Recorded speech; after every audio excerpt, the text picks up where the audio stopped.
course, this is to abide by the House rules that 50 members are needed inside the chambers at the commencement of the House business, and if they are not there, or if that quorum is not present, then the bell will be on for 10 minutes. And this is, of course, to give room for the members who are yet to make their way to the chambers to be able to walk in. So what we'll be seeing now is that members will be getting into the chambers. Those are sergeant-at-arms. We're keeping tabs with the numbers of the members present. Once the quorum is achieved, then they will be alerting the clerk, and the speaker will call the House to order for the commencement of the House business. The Independent Electoral and Boundaries Commission Amendment Bill, National Assembly Bill number 10 of 2024, is a bill that is part of the business in today's order paper that members will be transacting, and it will be the resumption of our debate that was interrupted on Tuesday, April 23rd, the year 2024. This was in the afternoon sitting. Remember, this bill is one of the 9 pieces of legislation that the NADCO committee came up with regards to the issues of national importance that they had been given to consider. And the bill is at its second reading stage, so this means that debate is on. The Sergeant-at-Arms has raised the white paper that is an indication that the quorum has been achieved. Allow me to hand you over to this live broadcast. Good afternoon.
Order, honorable members, we now have quorum to transact business.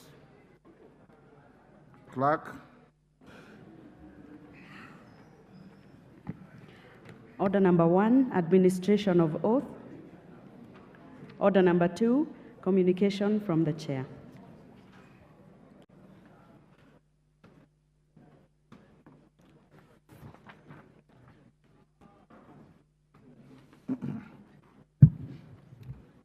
Honorable members, I have 2 short communications. The first one is a recognition of a delegation from the British Army Training Unit in Kenya. Honorable members, I wish to introduce to you a delegation from the British Army Training Unit Kenya, Batuk, who are seated in the Speaker's Gallery. The delegation comprises 13 British soldiers led by their Regiment Administration Officer, Major David Kalawa. The delegation is on a visit to the National Assembly to acquaint themselves with Kenya's parliamentary system and observe the House proceedings. Honorable members, on my behalf and that of the National Assembly, I welcome the delegation to Parliament and wish them a fruitful visit. Thank you. You may be seated. Second communication, honorable members, in regard with the official opening of Bunge Towers by His Excellency the President, order. The President of the Republic of Kenya. Honorable members, you will recall that on Wednesday, 17th April 2024, I informed the House of the official opening of the Bunge Tower, which was scheduled for Friday, 19th April 2024. You will further recall that on Thursday, 18th April 2024, I notified the House that the general public of the postponement of the official opening of the Bunge Tower on the 25th to 25th April 2024, that is tomorrow. This was in accord with the declaration of 3 days of national mourning by His Excellency the President, following the untimely demise of General Francis Omondo Ogola, EGH, Chief of the Defense Forces, and 9 other gallant soldiers of our country. All members, I wish to inform the House that His Excellency the President, Dr. William Samoei Ruto, CGH, President of the Republic of Kenya and Commander-in-Chief of the Kenya Defense Forces, will grace the official opening ceremony of the Bunge Tower tomorrow, Thursday, 25th April 2024. The program of events will commence at 8 a.m. In this regard, all members and guests are expected to be seated by 7:30 a.m. at the tent that is pitched next to Ukulima Cooperative Building between Ukulima and the new Bunge Tower. I encourage all of us to be present by 7:30, 8 on the dot, the President will arrive, and we go through the process of officially opening the tower. I'm sure, honorable members, you also have noted the tremendous positive improvement around the Parliamentary Square that will now bring at least some order, some beauty, and some dignity around the Parliamentary Square. And I want to encourage all of us to keep the mood that way so that we can be able to have a parliament that is environmentally friendly, that is green, and that is good to walk around. You are aware that once we open, many of you will now be transiting from the Bunge Tower to this chamber via the tunnel across Harambee Avenue, so that you can also be able to have some relative privacy and freedom, so to speak. Thank you, honorable members.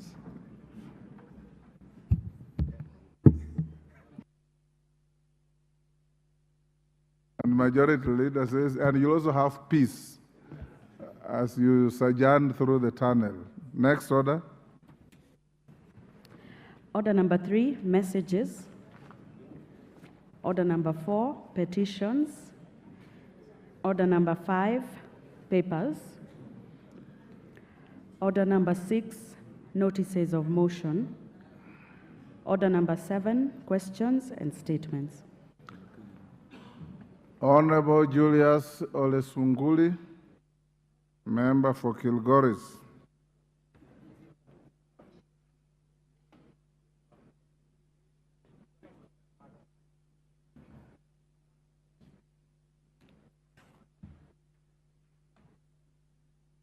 Give him the mic. Thank you very much, Honorable Speaker. Honorable Speaker, pursuant to the provisions of Standing Order 44-2C, I wish to request for a statement from the Chairperson of the Departmental Committee on Administration and Internal Security regarding the situation of security in the area of Ongata Barikoi in Kilgoris constituency. Honorable Speaker, Ongata Barikoi is located along the Kenya-Tanzania border, and this area is inhabited by the Kipsigis community, who are neighbors of the Kuria community both in Kenya and Tanzania. It is regrettable that these two communities are unable to live in harmony and have occasionally had intercommunal clashes, especially between the residents of Ongata Barikoi and the residents of Nyanderema village in Gwitembe location of Kuria. That is Kuria East constituency. On the 14th of April 2024, at about 6 p.m., certain persons who are from the same village of Nyanderema crossed the border of Angata Barikoi area and slashed approximately 13 acres of maize belonging to Mr. Alfred Mutai of ID number 24047-303 and his brother, Mr. Charles Kiblangat Mutai of ID number 24046720. Similarly, within this month, armed people suspected to be from Nyanderema village invaded a farm in Ongata Barikoi and chased away farmers who were planting maize legitimately on their farm.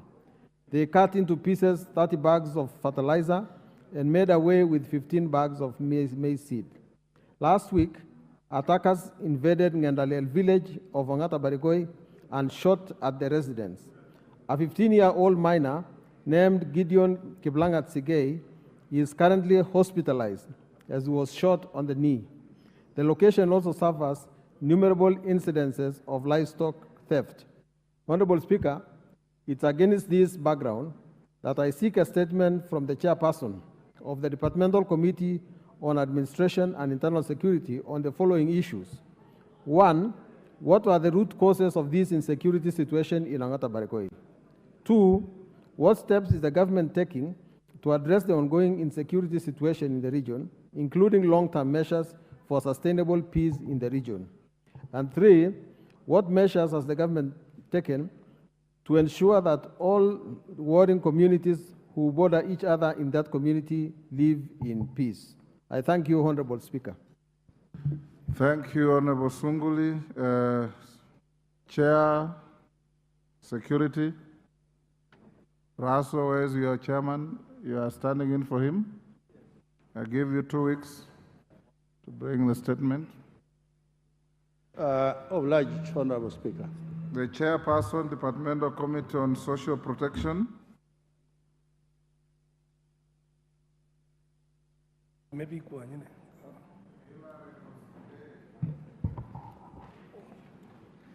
Thank you, Mr. Speaker. This is a response from the ministry regarding a question. Is a Irene request of Mayaka in the house?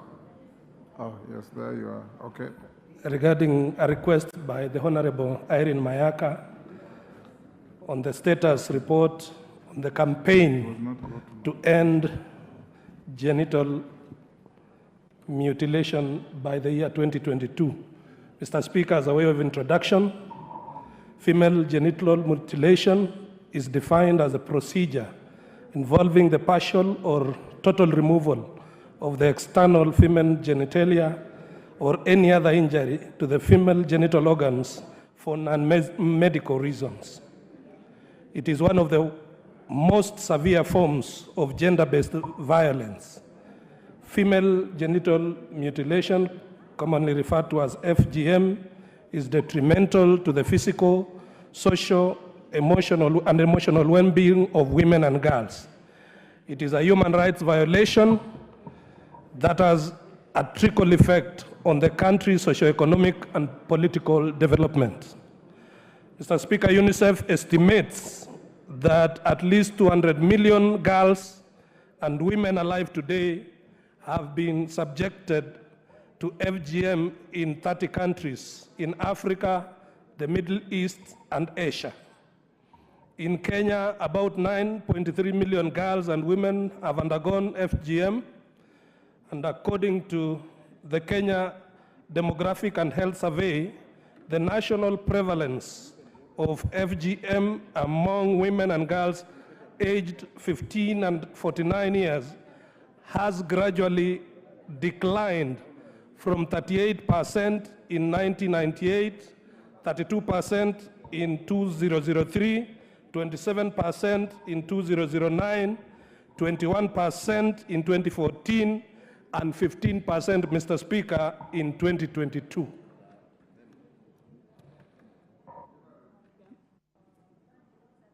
This statement of yours is unreasonably long. No, I am aware, Mr. Speaker, and I'm Yes. going to the direct responses. Yes.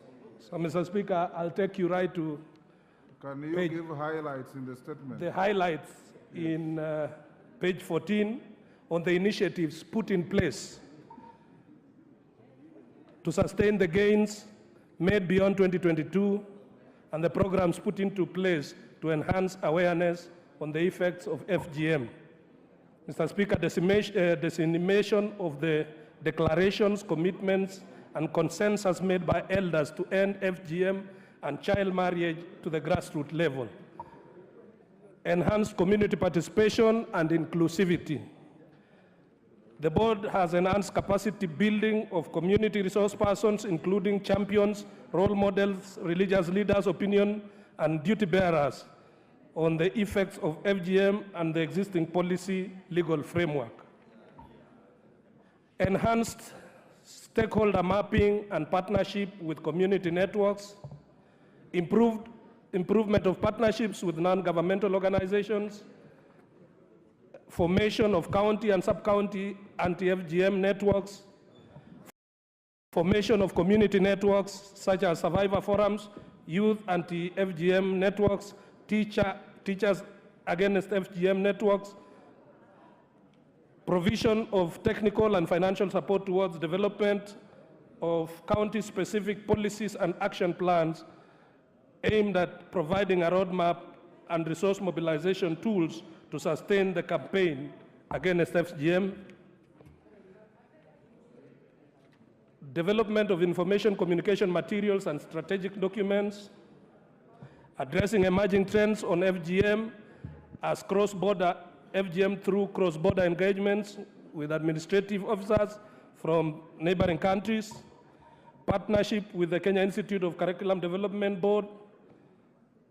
The board has participated in all international days to protect child and create an awareness on effects of FGM.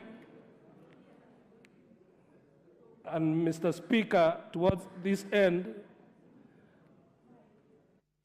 the campaign can be enhanced, Mr. Speaker, if budgetary allocation is provided for the next 3 years, Mr. Speaker. Mr. Speaker, I thank you.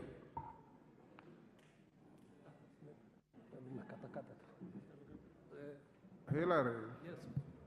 Whose statement is this? The ministry is responding to the statement sought by Honorable Irene Mayaka. The practice in this house, Hillary, take your seat. The practice in this house is that when statements are sought from the chairs of committees and you correspond with ministries, the statement must come under the hand of the minister. This statement has no heading. It's about an address at railways. It is not signed by anybody.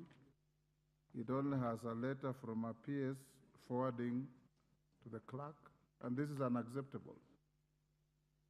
Because whoever is sending the statement here, this is a house of record. It must be accounted for, and in the event that the statement does not meet the threshold and expectations of the House, there must be somebody to summon to come and defend it or prosecute it.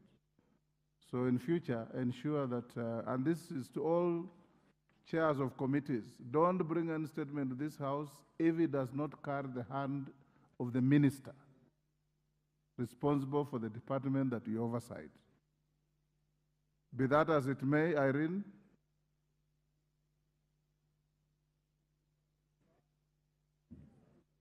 and the majority leader, you should communicate to the cabinet that the accountability to this House is from the ministers. Thank you, Honorable Speaker, for actually pointing that out, because I did notice that the response, there's a letterhead of the anti-FGM board, and part of the response that they've given is very non-committal, because the only thing that the anti-FGM board says is that they recommend. And that was not the essence of my statement. The essence of my statement was, because currently we are at 15% prevalence, And the intention was to get us to 0% prevalence. And therefore, we need an enhancement on the campaign because, number one, not only for the government's sake, but also for the sake of all the other stakeholders who really want to assist the affected communities, so that we can get this to 0%. And Honorable Speaker, the reason why I speak so passionately about this is because I am among the people who went through FGM. And I know the effects of FGM are lifelong to the women of this country and to the women who and the girls who experience it. So I wouldn't want the girls of my generation and the younger ones to continue experiencing this, something that will affect them for the rest of their lives.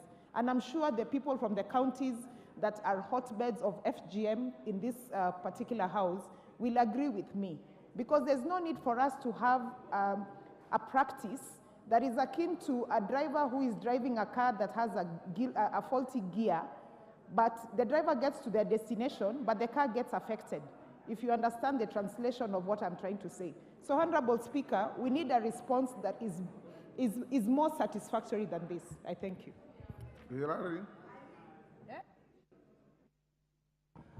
Mr. Speaker, I think I agree with the concerns of the honorable member, and probably, Mr. Speaker, you can give us direction so that the minister can work out something and appear before the committee to address the concerns of the member. Mr. Speaker. Think you are right. Go back to the ministry that you oversight and tell them to give you a more comprehensive detail. And if you so wish, you can summon the minister to your committee and invite the member to come and prosecute her case before the committee. And I repeat, don't bring such statements here again. Yes. Next order.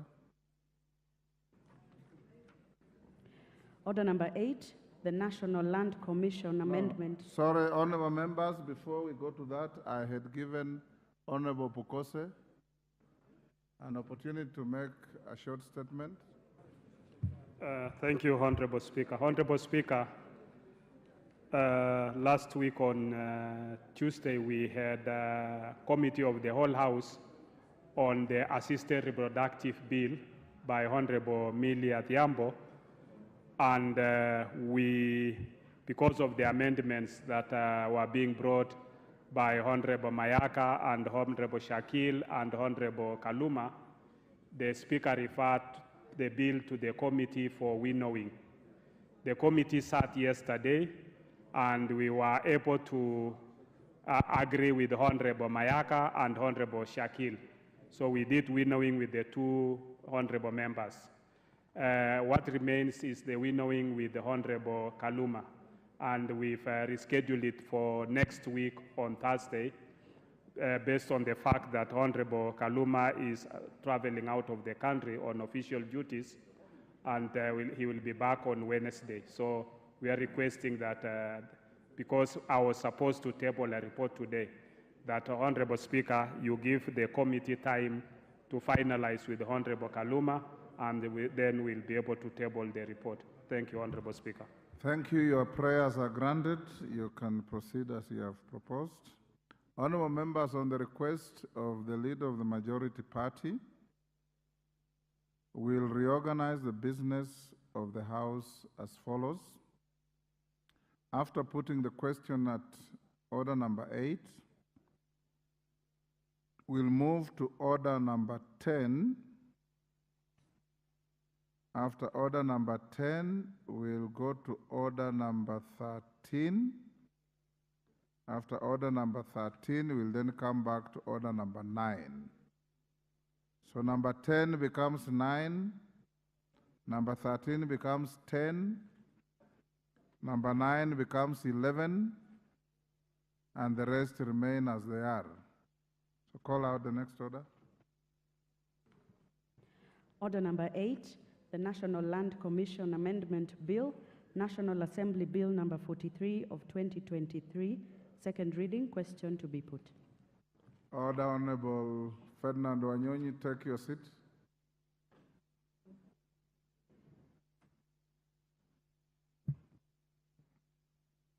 Honorable DK, when I tell Ferdinand to take his seat, it applies to you as well. Honorable members, I now put the question at order number 8, which is that the National Land Commission Amendment Bill, National Assembly Bill number 43 of 2023, be now read a second time. As members of that opinion say aye. Will those of the contrary opinion say nay? The ayes have it. A bill for an act of parliament to amend the National Land Commission Act and for connected purposes. Order number 9, motion, ratification of the Kenya... Hold, clerk. Yes, Majority Leader. Thank you, Honorable Speaker. Honorable Speaker, I wanted to seek your indulgence to reorder the business appearing as order number 9 to become order number 11, and the business appearing as order number 10 to become order number 9. I have already communicated that. Oh. Yes. Thank you, Honorable Speaker. I already communicated your request to the House. Sorry, I got over-engaged with my deputy here. I didn't hear that. Yes. Thank you, Honorable Speaker. Your deputy should not distract you unnecessarily. I direct that order number 10 becomes 9, order number 13 becomes 10, and then order number 9 becomes 11. The rest remain in that order. So call out order number 10, which is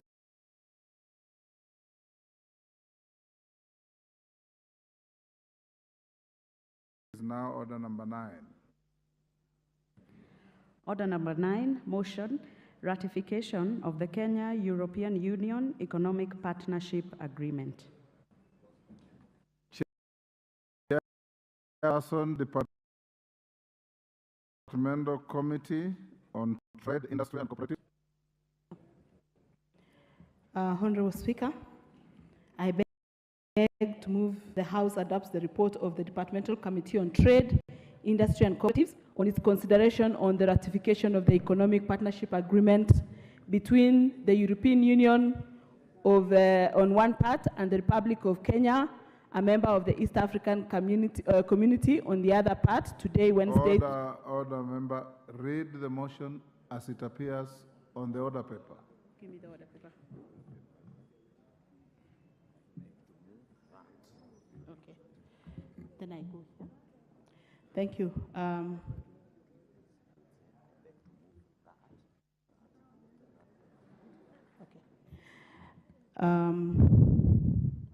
Motion on the ratification of Kenya-European Union Economic Partnership Agreement, that the House adopts the report of the Departmental Committee on Trade, Industry and... For the record, Kaitani start by saying, I beg to move that the House adopts the report of the Departmental Committee on Trade, Industry and Cooperatives on its consideration of the Economic Partnership Agreement between the European Union and the Republic of Kenya, laid on the table of the House on Tuesday, 23rd April 2024, and pursuant to the provisions of Section 8.4 of the Treaty Making and Ratification Act 2012, approves the ratification of the Economic Partnership Agreement between the European Union and the Republic of Kenya.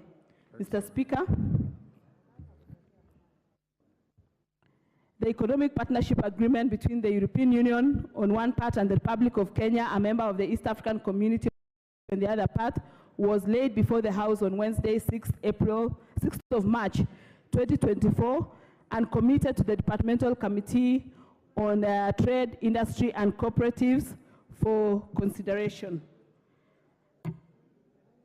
On 18th of December 2023, the EU and Kenya signed an economic partnership agreement intended to boost trade in goods and create new economic opportunities with targeted cooperation to enhance Kenya's economic development. The agreement will benefit the country as it will secure the access of European Union market. The EU is a 27-country, 16 trillion euro market, accounting for about 17% of the global GDP. It offers a significant export opportunity for Kenyan goods. There will be an expanded market access, and more products will enter the EU market without paying any duties. Under the agreement, all the manufactured products which were not allowed to the EU market in the previous framework can now access the EU market duty-free and quota-free over the above primary products, which continues to enter without duty. The agreement shall enhance commercial and economic support relations, support a new dynamic trade between the parties by means of the progressive asymmetrical liberalization of trade between them, and reinforce and broaden cooperation in areas relevant to trade and investment. Mr. Speaker,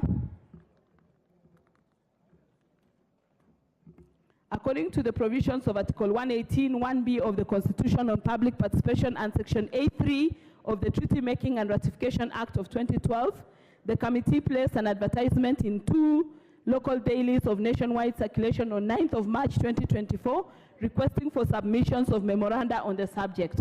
The committee received a memorandum in support of the Economic Partnership Agreement between the European Union on one part and the Republic of Kenya, a member of the East African Community, on the other part. Mr. Speaker, sir. Further, the committee deliberated on the treaty with the agencies involved in the recognition of the cross-cutting nature of the treaty, and it also had the views of stakeholders for 2 days between the 17th and the 18th of April 2024. Mr. Speaker, sir, upon undertaking public participation, the committee received numerous submissions from key stakeholders, including the Ministry of Investments, Trade and Industry, the Tea Board of Kenya, the Scrap Metal Council, the Law Society of Kenya, the Kenya Association of Manufacturers, the Institute of Economic Affairs Kenya, the Fresh Produce Exporters Association of Kenya, the Kenya Tea Growers Association, the Kenya Bankers Association, amongst others.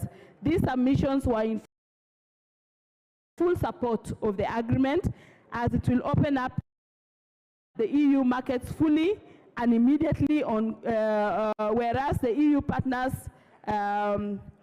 open only partially to the EU imports over a transition period. Further, it is a World Trade Organization compatible agreement. The submissions observed that it is the most ambitious trade deal ever signed by the EU with a developing country when it comes to sustainability provisions such as climate and environmental protection, labor rights, and gender equality. Mr. Speaker, sir, once ratified, the agreement shall secure long-term market access for Kenyan exports on duty-free, quota-free basis, and gradual liberalization of tariffs on goods originating from Europe over a 25-year period.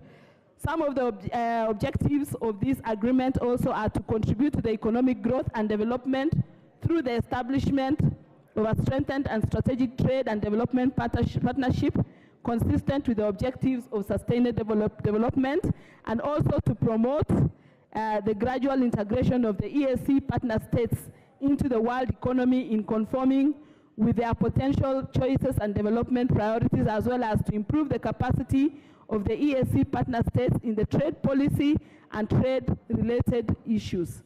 Mr. Speaker, sir, according to Section 8 of the Treaty Making and Ratification Act, I beg to move and urge the House to adopt the ratification of the Economic Partnership Agreement between the European Union on one part and the Republic of Kenya as a member of the East African Community on the other part. Thank you, Mr. Speaker. And I'd request that Honorable Gishimu seconds this motion. Okay. Where is the seconder? Give him the mic. That's member for Gishugu. Okay. Go ahead, honorable member.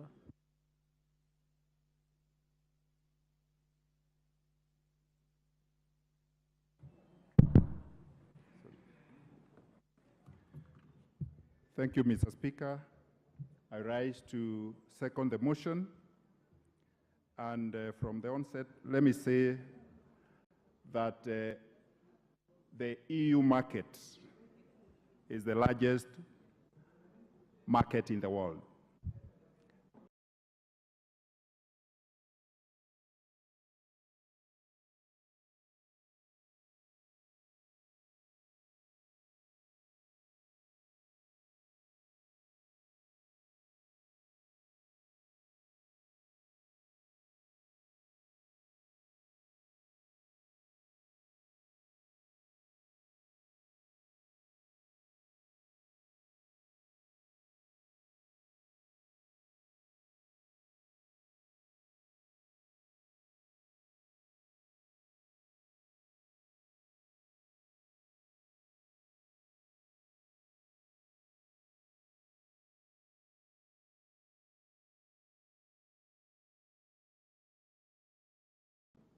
in seconding this motion, members ought to know that initially that this EPA agreement was meant to cover the East African countries. But Kenya is rated higher in terms of the rating internationally, and therefore the other countries drag their feet in accepting to sign the EPA agreement between East Africa and the EU. And Kenya had to devise a mechanism through which it can be able to access this market, noting that the other East African countries have an access to markets in the entire world in all goods except arms. And Kenya found itself in a very tricky situation, and that is why a mechanism had to be devised and was agreeable to the other East African countries, and this route was taken for Kenya to be able to sign and seek ratification of this parliament on this agreement. Mr. Speaker, it is also worth noting that the market that will be opened for Kenya will benefit Kenyans for 25 years before the EU penetrates on the other side, or the reciprocity of the EU benefiting from the Kenyan market. And therefore, this provides a very good opportunity for goods coming from Kenya to be able to attract and also earn Kenya forex that is required, and which will go a long way in also stabilizing the Kenyan shilling. Mr. Speaker, from the submissions that were made, including the Law Society of Kenya, all the participants and all the people that participated during the public participation were in agreement with the Department of Trade under the Ministry, which presented this EPA agreement before the committee. And the mover of the motion has adequately covered all the areas and in brief in respect of this EPA agreement. So, Mr. Speaker, we urge, I join the Vice Chair who has moved the motion in urging the members of this Parliament to agree with the committee in ratification, or in the report of the committee to ratify this agreement so that Kenyans can benefit, so that they are not left behind by the other sister East African countries who have access, unlimited access in all the markets, including AGOA, except in matters of arms. Mr. Speaker, without belaboring the point, I beg to second. Thank you. All the honorable members on their feet, take your seats.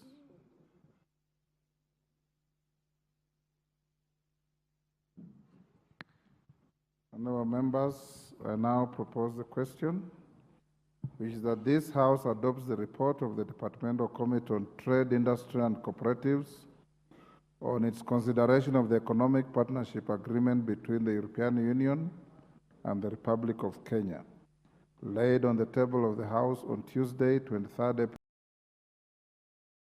April 2024, and pursuant to the provisions of Section 8(4) of the Treaty Making and Ratification Act 2012, approves the ratification of the Economic Partnership Agreement between the European Union and the Republic of Kenya.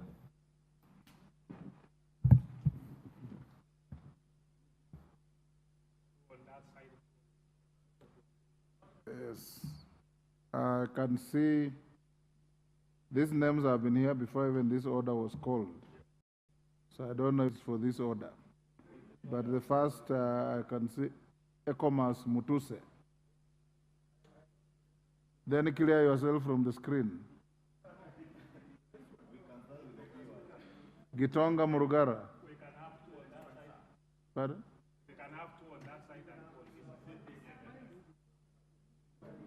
and Beatrice Elachi. Not for this. Majority Leader. Thank you, Honorable Speaker, and I rise to support this motion, Honorable Speaker. Honorable Speaker, I can hear the Honorable Pukose attempting to guide you on the leader of majority and the leader of minority representing both sides. And I know he's a masquerade. Ignore him. he's eager to do what he is very good at doing. But this motion, Honorable Speaker, is a very important motion, as a proposer and second have said. It offers the nation of Kenya a very good opportunity to continue accessing the EU market. And you know, Honorable Speaker, since 2014-2016, we have been able to access the EU market on duty and quota-free status, but without the requisite legal statutes that we are now getting with the signing of this EPA agreement between Kenya, the EU, as Kenya being a member of the EAC community. And Honorable Speaker, you remember from 2016, there has been a struggle between us and our partner states in the East African community when we attempted to convince all the EAC countries to sign the EPA agreement as it were in 2016, by October of 2016. And there were reservations by a number of our partner states. And Honorable Speaker, this culminated now into the nation of Kenya going to negotiate as part of the EAC community a separate agreement to sign as part of the broader EAC agreement between EAC partner states and the EU. Honorable Speaker, this agreement was signed last year in December, and Honorable Speaker, its ratification by this House will now offer us a very good opportunity to continue accessing the EU market for most of our imports, or rather exports, Honorable Speaker, not imports. That many of our exports, both manufactured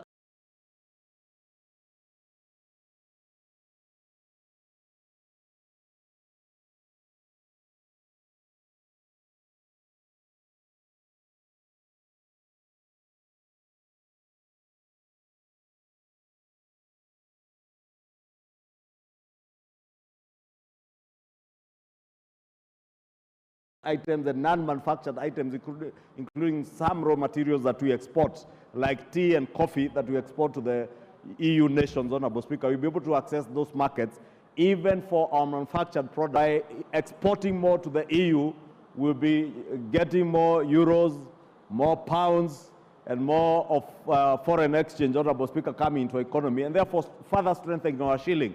Therefore, Honorable Speaker, I have seen many people argue that there are no fundamentals that are supporting the strengthening of the shilling against the dollar. And the fundamentals that people are looking for are agreements and ratification of agreements like this that will allow Kenyan manufacturers, Kenyan farmers to access the EU market, bring in more foreign exchange, and therefore further strengthen the Kenyan shilling. And therefore, I want to assure the people of Kenya that now with the ratification of this agreement, Honorable Speaker, our foreign reserves will become stronger, our shilling will continue to appreciate and become strong against the other world hard currencies, Honorable Speaker, and also assure the people of Kenya that they have a market for goods that they produce locally. And that assurance of a market guarantees jobs to Kenyan people, to our Kenyan youth, Honorable Speaker. And Honorable Speaker, when we say that we shall be deliberate in ensuring that we create jobs for people, it is not just in what we are doing here in housing and other infrastructure projects. It is even in the ratification of such agreements that we ensure that our manufacturing sector grows and creates more jobs for our youth. Therefore, Honorable Speaker, I want to support and urge members to support the ratification of this protocol or this EPA agreement. It is a very good opportunity for the people of Kenya, for our traders, for our manufacturers to be able to access the EU partner states markets. And Honorable Speaker, I know there are many, many people who are struggling to get access to markets around the world, but they would not access these markets because of the duties, protective duties that are put by other states on goods coming from other countries.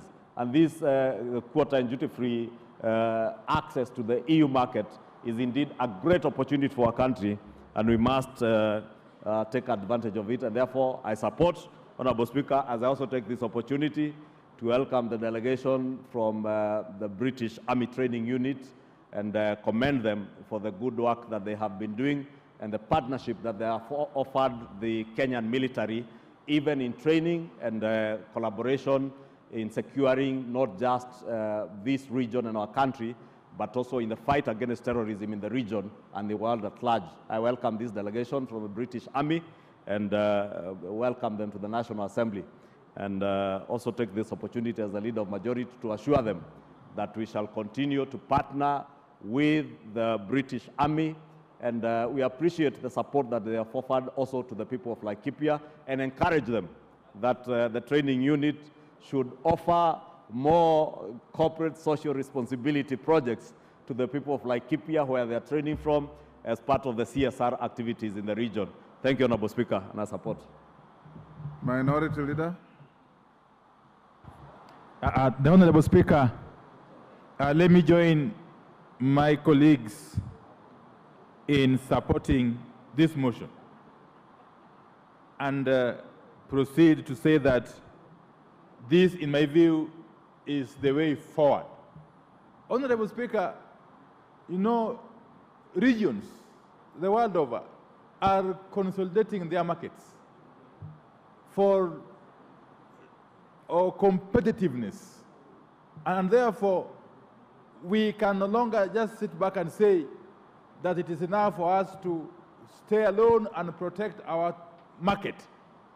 This protectionist ideology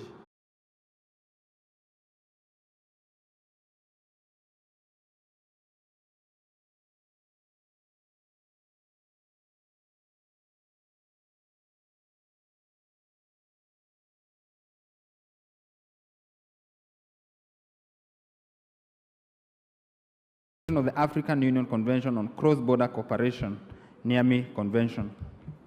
Honorable Speaker, the committee report before the House details the committee's consideration of the African Union Convention on Cross-Border Cooperation, that is the NIAMI Convention.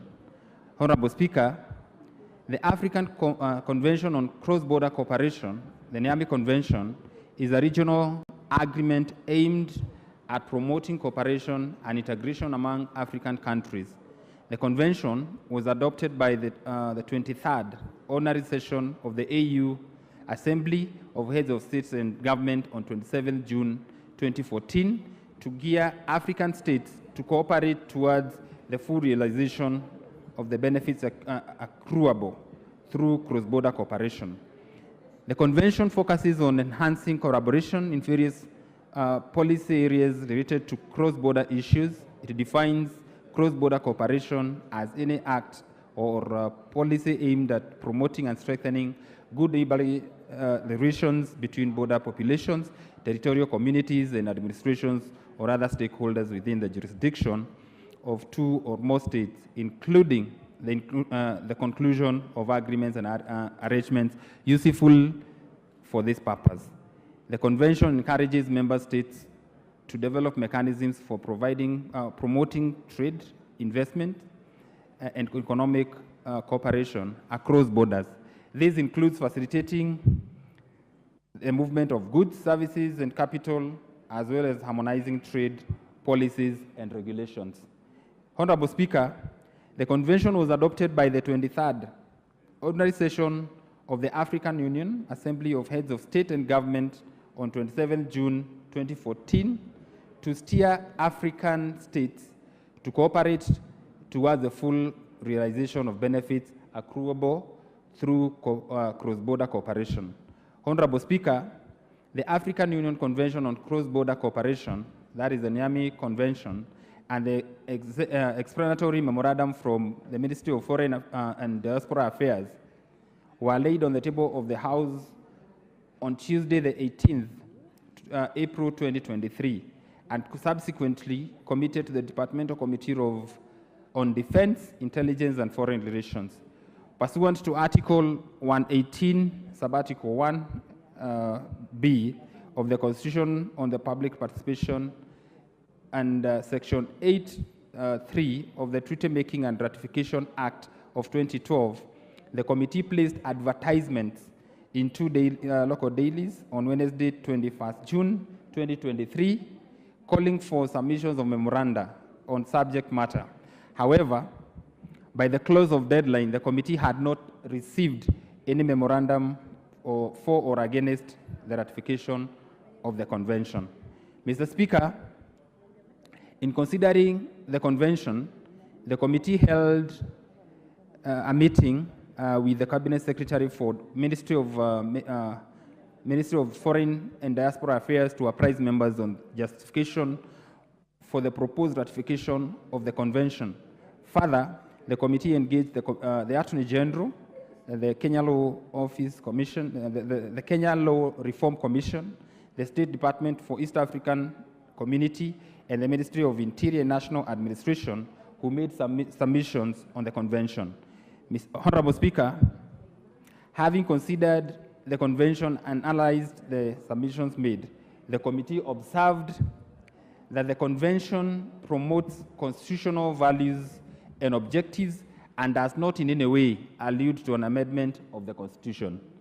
The convention does not necessitate changes to Kenya's domestic laws. However, because the convention requires state parties to collaborate in institutional growth, this may necessitate policy considerations on review of the current legislative framework.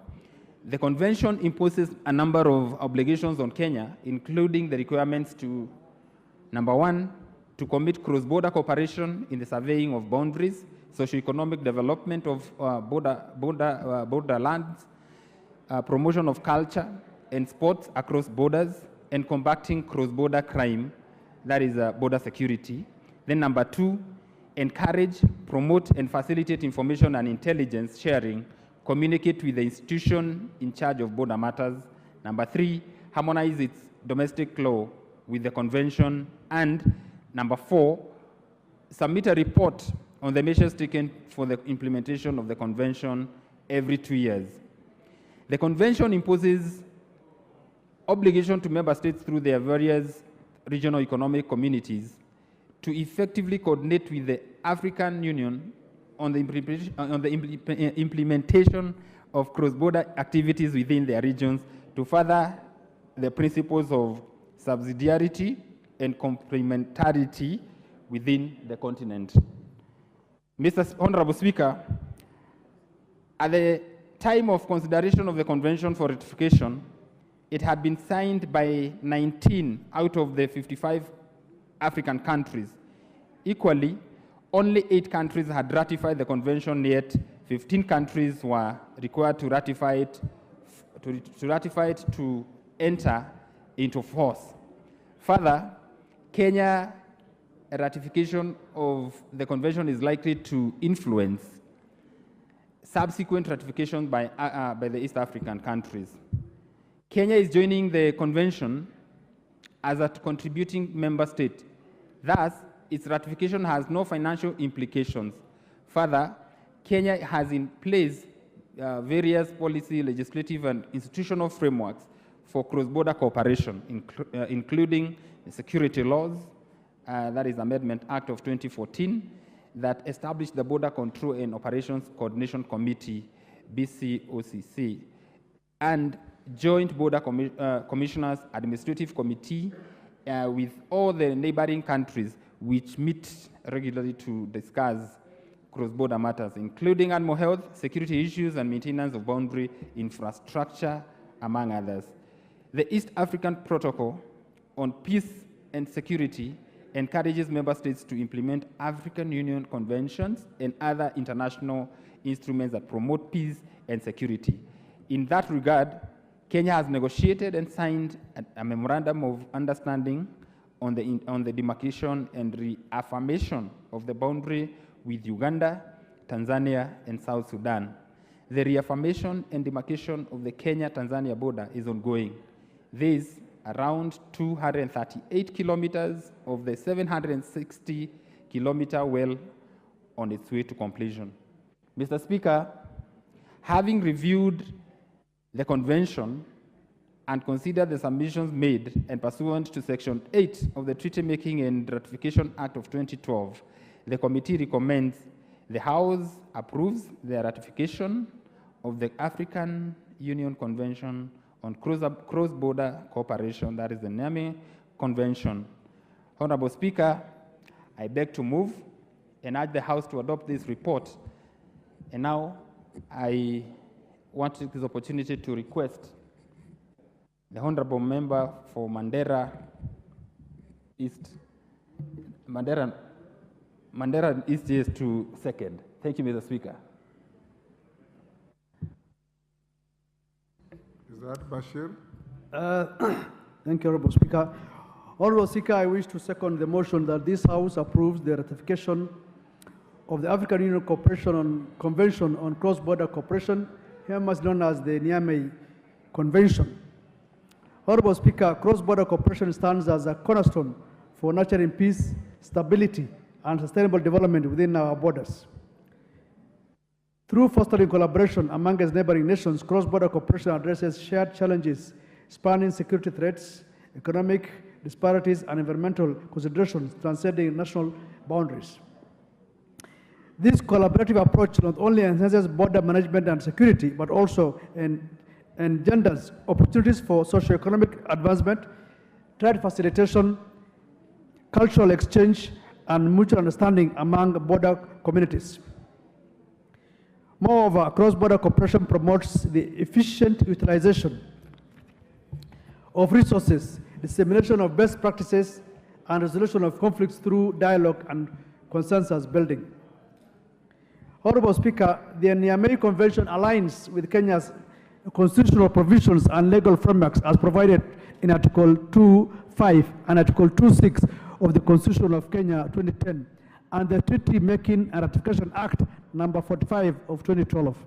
Thus, ratifying this convention does not necessitate changes to Kenya's domestic laws and ensures consistency and adherence to legal obligations. Honorable Speaker, ratifying the Niamey Convention presents numerous benefits for Kenya, including enhanced peace, security, and stability along its borders. It seeks to foster socio-economic development in border regions, promotes cultural exchange, and combats cross-border crime. Moreover, it will encourage information and intelligence sharing essential for border security and regional stability. The Convention provides a framework for effective border management and resolution of cross-border disputes. As such, the Convention will eminently strengthen Kenya's institutional capacity and mechanism for addressing border-related issues, ensuring stability and security along its borders.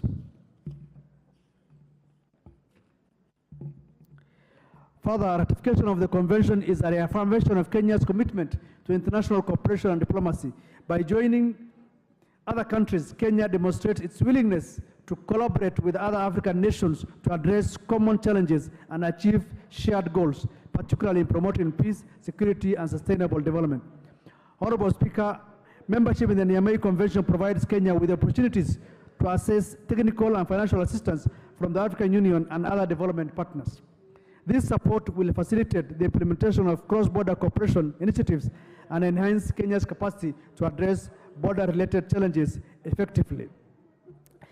As a committee, having reviewed the agreement and considered the submissions made, I have no doubt that the agreement will foster Kenya's national interest, and the House ought to expeditiously approve the ratification of the African Union Convention on Cross-Border Cooperation, famously known as the Niamey Convention. Honorable Speaker, I second the motion and urge the House to adopt this report. I thank you. Order, honorable members on their feet, take your seats. Karemba, take your seat. Thank you. Honorable members, I propose the question, which is that this House adopts the report of the Departmental Committee on Defense, Intelligence and Foreign Relations on its consideration of the African Union Convention on Cross-Border Cooperation, laid on the table of the House on Thursday, 14th March 2024, and pursuant to the provisions of Section 8.4 of the Treaty Making and Ratification Act 2012, approves the ratification of the African Union Convention on Cross-Border Cooperation, the Niamey Convention. Do I put the question? The question is now put, which is that this House adopts the report of the Departmental Committee on Defense, Intelligence and Foreign Relations, order, on its consideration of the African Union Convention on Cross-Border Cooperation, laid on the table of the House on Thursday, 14th March 2024, and pursuant to the provisions of Section 8.4 of the Treaty Making and Ratification Act 2012, approves the ratification of the African Union Convention on Cross-Border Cooperation, the Niamey Convention. As members of that opinion say aye. Will those of the contrary opinion say nay? The ayes have it. Next order.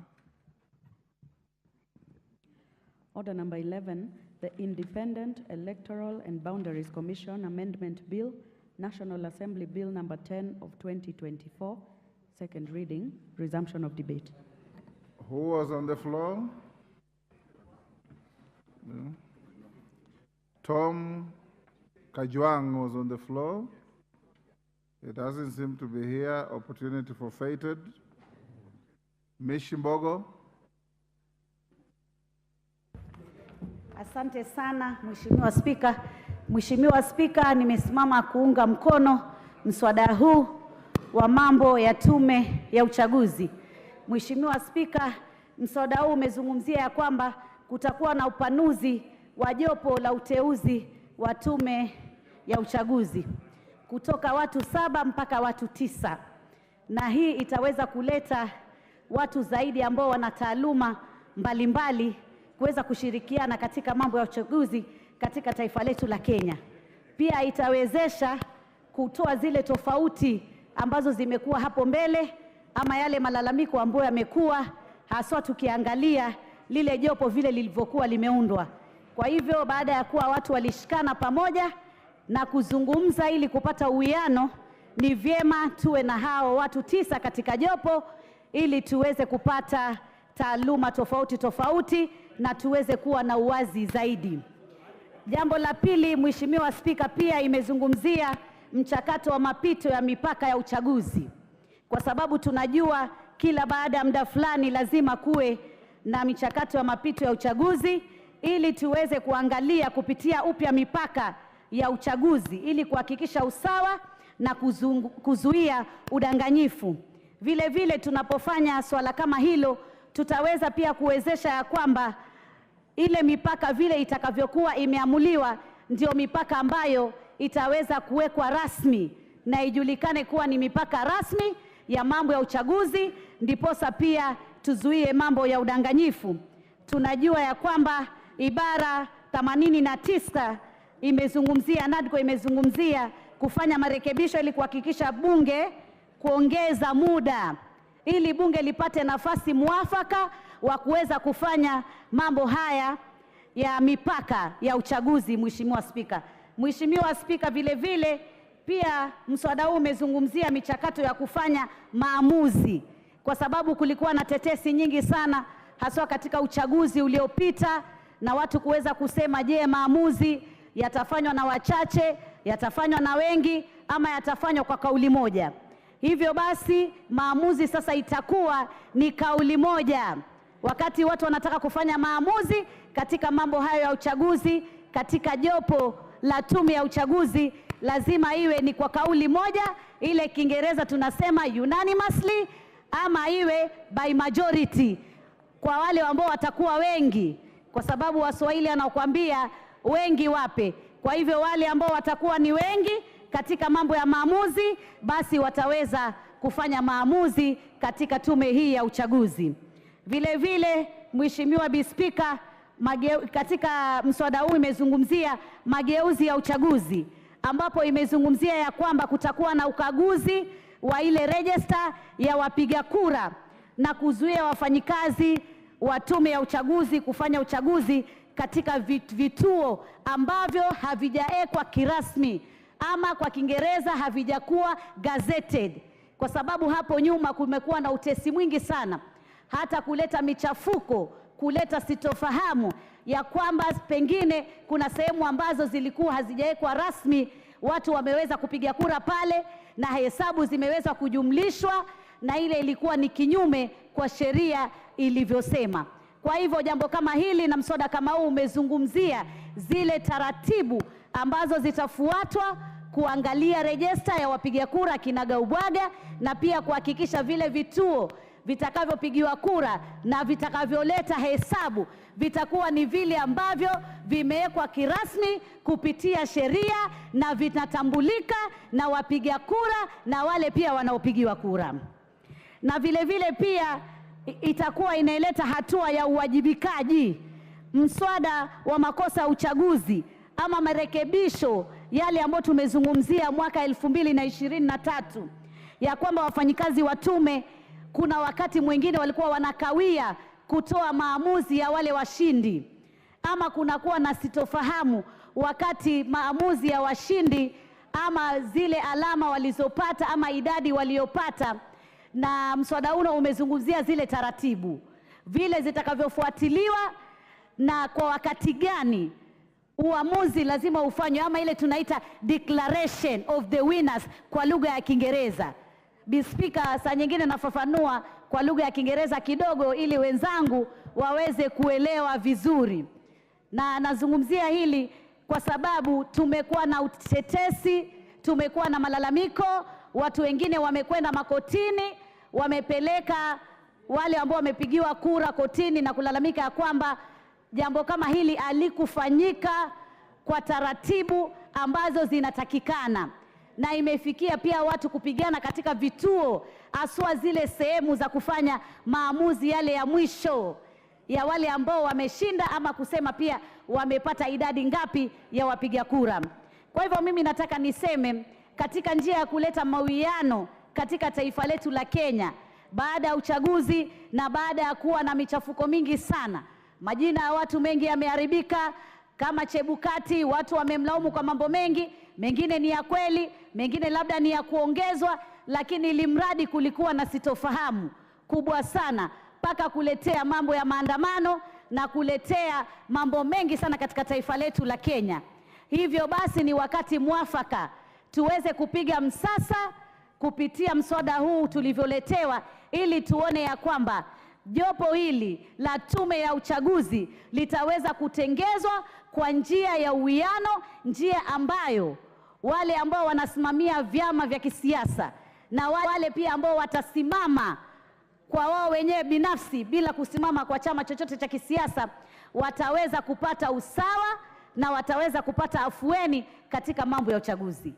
Haswa tukizingatia mambo ya uchaguzi ni jambo ambalo linaweza kutuweka sawa na amani katika taifa letu la Kenya, na pia linaweza kutugawanya kwa misingi ya kisiasa, misingi ya vyama vya kisiasa, misingi ya kijamii, na kuleta athari kubwa ya mambo ya amani katika taifa letu la Kenya.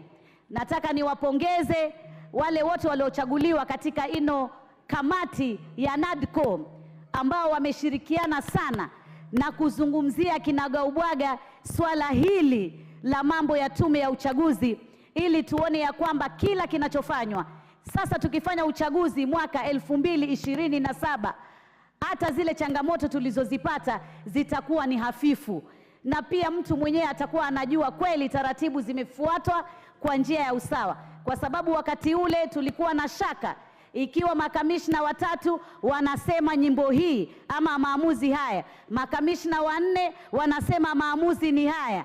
Sasa je, tutafuata maamuzi ya watatu, tutafuata maamuzi ya 4, ama tutafuata njia gani? Lakini mswada umesema hakika kabisa maamuzi yatakuwa kauli moja ya wote kama makamishna.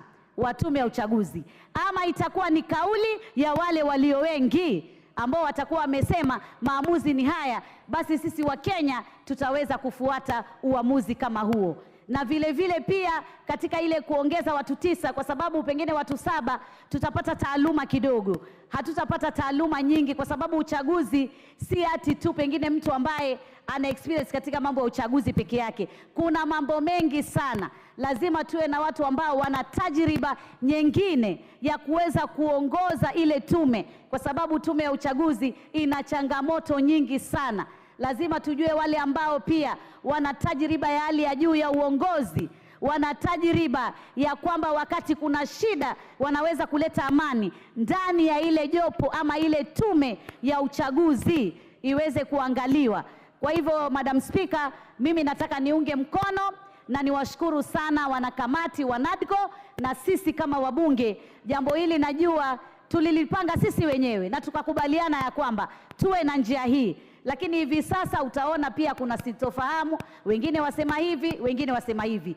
Kama taifa la Kenya tunataka tusonge mbele, na kama tumesema marekebisho ni haya, taratibu ni hizi, sote kwa kauli mbiu moja tuweze kushirikiana, tuone ya kwamba wakati tunafanya uchaguzi na mtu amechaguliwa kama mshindi na wale ambao pia wameshindwa, tupeane mikono kwa amani na tukubaliane na tuongoze taifa letu, pasi na kuwa na misukosuko, sintofahamu, kuwa na vita, mauaji na kupoteza vijana. Wakati huu tulipoteza Wakenya wengi sana, haswa vijana ambao tunawatarajia katika maisha ya sasa na baadaye. Hatutataka kurudi tena kule tulikokuwa. Kwa hivyo jopo hili lazima tufuate taratibu ambazo zimewekwa na NADCO na sisi wenyewe tumepitisha. Asante sana Bi Speaker, naunga mkono mswada huu. The Honorable Member for Wajir East, Honorable Adan.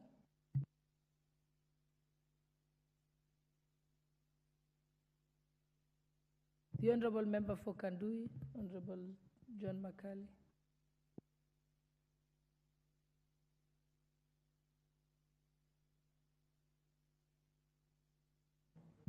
Thank you, Madam Speaker, for giving me the opportunity to also contribute on this very, very critical piece of legislation that seeks to amend the Independent Electoral and Boundaries Commission Act. Madam Speaker, the purpose of this particular legislation, this particular amendment, Madam Speaker, is to bring into effect the recommendations that were made by the public in the National Dialogue Committee, which was held at Bomas of Kenya. Madam Speaker, you remember what happened in this particular country before that particular committee was formed. We had a lot of disturbances. And Madam Speaker, this particular bill seeks to bring into effect some of the recommendations that were made in the NADCO report.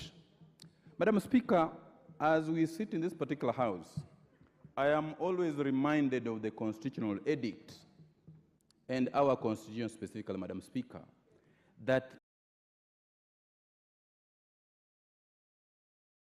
says the people, we the people of the Republic of Kenya.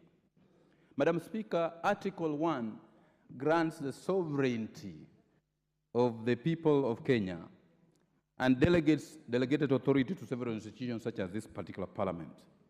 And Madam Speaker, I'm always reminded as I sit in this house what is emblazoned at the entrance of this house, that we sit here for the welfare of society and the just government of the people. Madam Speaker, elections are a very emotive process. Article 89(2) of our Constitution clearly states that we needed to have a delimitation of boundaries within a period of 8 years and 12 years. Madam Speaker, as we sit, we are staring at a serious constitutional crisis because the time for undertaking a boundaries review has lapsed. Some of us who represent very large constituencies, we are at crossroads as to what, and our constituents are asking, what is going to happen to the Independent Boundaries Review Commission, which is supposed to do a boundary limitation Madam Speaker, this particular bill seeks to entrench and amend the provisions of the 5th schedule of the IEBC Act, and specifically Section 36 of the IEBC Act. Section 36 of the IEBC Act is situated in the transitional provision and the saving provisions. That section only applied to the first elections under the first review pursuant to the enactment of the 2010 Constitution. Madam Speaker, the section presents the procedure for review of boundaries and what needs to be taken into consideration. Madam Speaker, the bill introduces one particular element, and I think, Madam Speaker, when you get to the committee of the whole House, we will need to relook at it.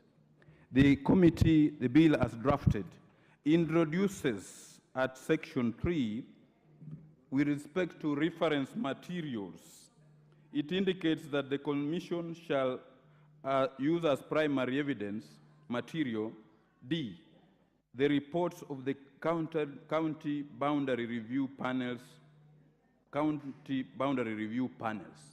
Madam Speaker, this entity, its composition, its creation, its lifeline, its timeline is not described in this particular bill. Madam Speaker, we will be seeking at the appropriate time to be able to move amendments in the committee of the whole House so that we can be able to provide what is this county boundary review panels and how are they going to be created. Madam Speaker, this bill also seeks to align this particular act with what the courts have said. Madam Speaker, I'm always reminded that as we exercise authority on behalf of the people, we must always be alive to the fact that we are also subjected to checks and balances by other institutions, and specifically the judiciary. Madam Speaker, the judiciary, in two leading decisions of the court, in Katiba Institute and the Isaiah Kibiwot case, declared various provisions of the IEBC Act to be unconstitutional. Madam Speaker, as we exercise our powers under Article 94 and 95, because we have the powers to make laws, but I'm also reminded, Madam Speaker, that as we make these laws, we must also be able to know that we are also subjected to checks and balances. And the courts have said that some of the provisions which are existing in the Act, and specifically with regard to the provisions of the chairperson, were actually unconstitutional. So, Madam Speaker, this particular bill seeks to align the provisions in the Act with the provisions that, with what the courts have said, because both the courts and ourselves are agents exercising delegated authority on behalf of the people of Kenya. Madam Speaker, the Supreme Court, in the presidential petition, clearly indicated that the IEBC has serious institutional and dysfunctional problems. Madam Speaker, we will need to wholesomely look at the entire laws governing our elections so that we look at all these things so that we can have a seamless election, so that at the end of each and every election, we don't have the people of Kenya fighting or drawn up in groups because of the verdict of the elections. There are several provisions in this particular act, Madam Speaker, which I think were obsolete. And the Act clearly declares some of the provisions that were in the Act obsolete, which were making reference to the first review in the first elections. So, Madam Speaker, the Act is well-intentioned. The amendment is well-intentioned. Of critical importance, Madam Speaker, is the amendment that seeks to tie the term of the CEO of the Commission, who is the Secretary of the Commission, to a period of 3 years. Madam Speaker, when we sat in the committee, and we got representations from the public, specifically the Office of the Attorney General, the Office of the Registrar of Political Parties, the IEBC itself clearly indicated that a period of 3 years for the CEO would be a short period for him or her to be able to actually actualize what he's supposed to do in that particular office. So the committee, when we sat, Madam Speaker, and we'll be moving amendments in the committee of the whole, that we extend the period of the CEO of the Commission to a period of 6 years, non-renewable. Why were we thinking like this, Madam Speaker? Because if we have the CEO serving for a period of 3 years, we might end up having a CEO who does not conduct any election at all, because elections come after a 5-year cycle. So, Madam Speaker, we'll be proposing in the Committee of the Whole that we tie the period and the tenure of the CEO to the tenure of the commissioners, a period of 6 years, as recommended in our report. Madam Speaker, also, after each and every election, the IEBC is supposed to present a report. And this report is supposed to guide this particular House as to what went right, what went wrong, and what needed to be improved on in the conduct of the previous election. In the amendment, it is proposed that the IEBC does a report within a period of 18 months. We are totally in agreement with that particular recommendation, because 18 months we will have dealt up with all the disputes that are arising after the election.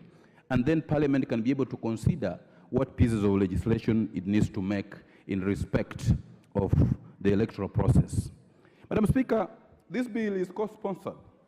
We urge members on both sides of the aisle, whether on government side or on the minority side, to support this particular bill, because it seeks to entrench consensus in matters that are very divisive, such as elections.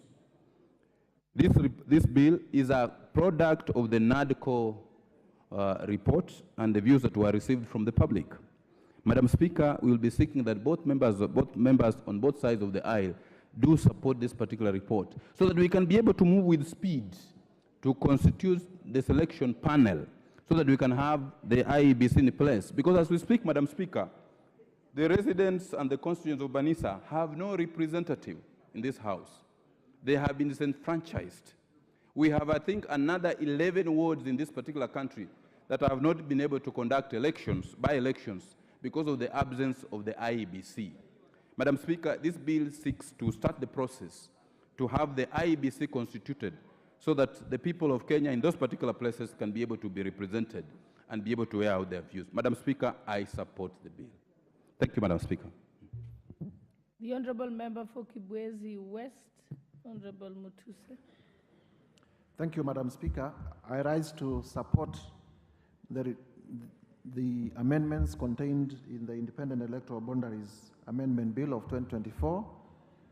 Madam Speaker, as the House may be aware, this is one of the bills that emanated from the National Dialogue process.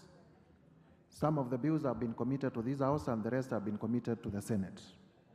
And as a way of background, Madam Speaker, it would be recalled that the National Dialogue process was in the wisdom of the apex leadership of the party in government and the party in the opposition, constituted so as to manage the disputes that had arisen out of the outcome of the last elections and other related issues. Needless to say as well, it was also the predecessor of the bipartisan process where yours truly and other members of this House also served. And while the NADCO report, within the NADCO process, there was some political consensus that whatever is the final product emanating from the NADCO process should be carried by the Houses of Parliament as is. It would be also remembered that under the Constitution, Parliament is a supreme law-making organ, and therefore nothing precludes Parliament from discussing and improving what emanated from the NADCO process. And therefore, pursuant to that, in the wisdom of this House, the Independent Electoral Boundaries Amendment Bill was committed to the Justice and Legal Affairs Committee, where we have carried out public participation as required under our Article 118, and will be commenting about the report that we have tabled before this House. Madam Speaker, as has been ably articulated, the bill primarily seeks to increase the membership of the selection panel. The selection panel created so as to advertise for the positions of the commissioners, because as it is today, we do not have a competently constituted Independent Electoral Boundaries Commission, because we do not have a chair, neither do we have commissioners of the IEBC. And the process in law is that there needs to be a selection panel to advertise for those positions, so that suitably qualified and experienced Kenyans can apply, get shortlisted, interviewed, so that the successful candidates can come before Parliament, vetted, and therefore appointed by the President.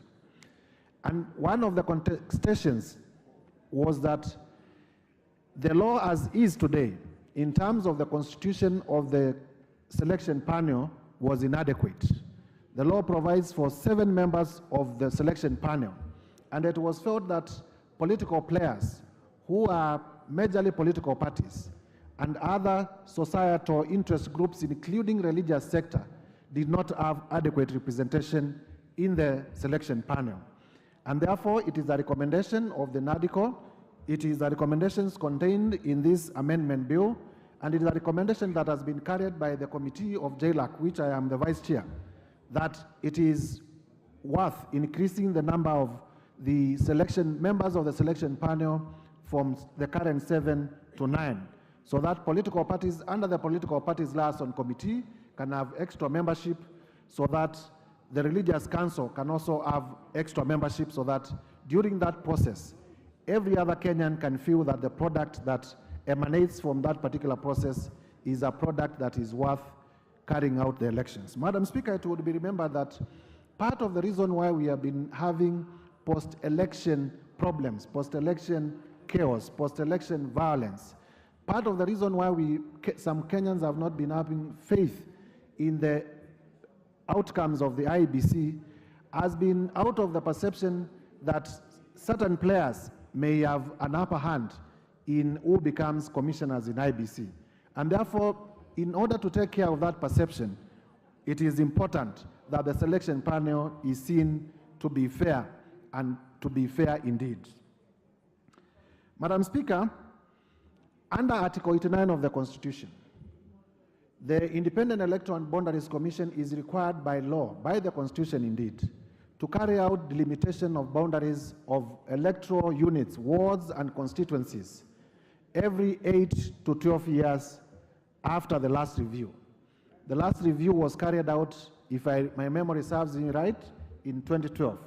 And therefore, 2024, the year we are, is the upper ceiling under the Constitution of the period under which the Constitution requires us to carry out boundaries review. It is therefore urgent that we put in place an Independent Electoral and Boundaries Commission, so that we do not precipitate a constitutional crisis by skipping a constitutional requirement for boundary review. But even as we do that, members of this House must remember that the Constitution under Article 89 also provides for a maximum of 290 constituencies, and we have already reached the ceiling.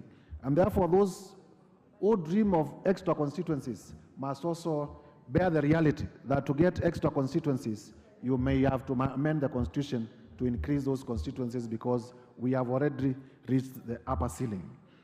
Madam Speaker, it has also been said, in terms of the urgency of passing this law, that there is a constituency called Banisa in Wajir.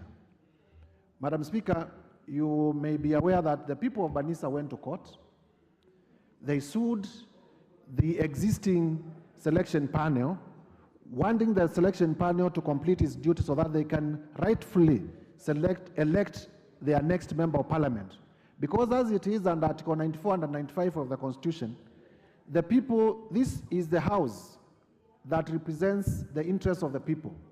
And if the constituents of Banisa does not have a representative sitting in this house, when we are doing budgeting, when we are doing oversight, when we are making laws, the people of Banisa are not getting their fair share.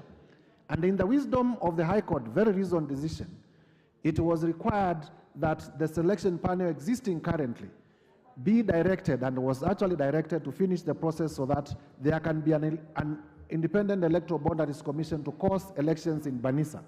But that process was stayed by the political consensus that was there under NADCO. And therefore, in order for us to obey court orders, in order for us to live within the rule of law, it is urgent upon Parliament to pass these amendments so that a new IEBC can be constituted, and the people of Banisa and the electoral wards in the country that do not have representation in their respective county assemblies can get their rightful, can have their elections and get their representatives. And therefore, that is to say, this is extremely urgent on the two accounts of delimitation of boundaries, and also for the constituencies that do not have representatives.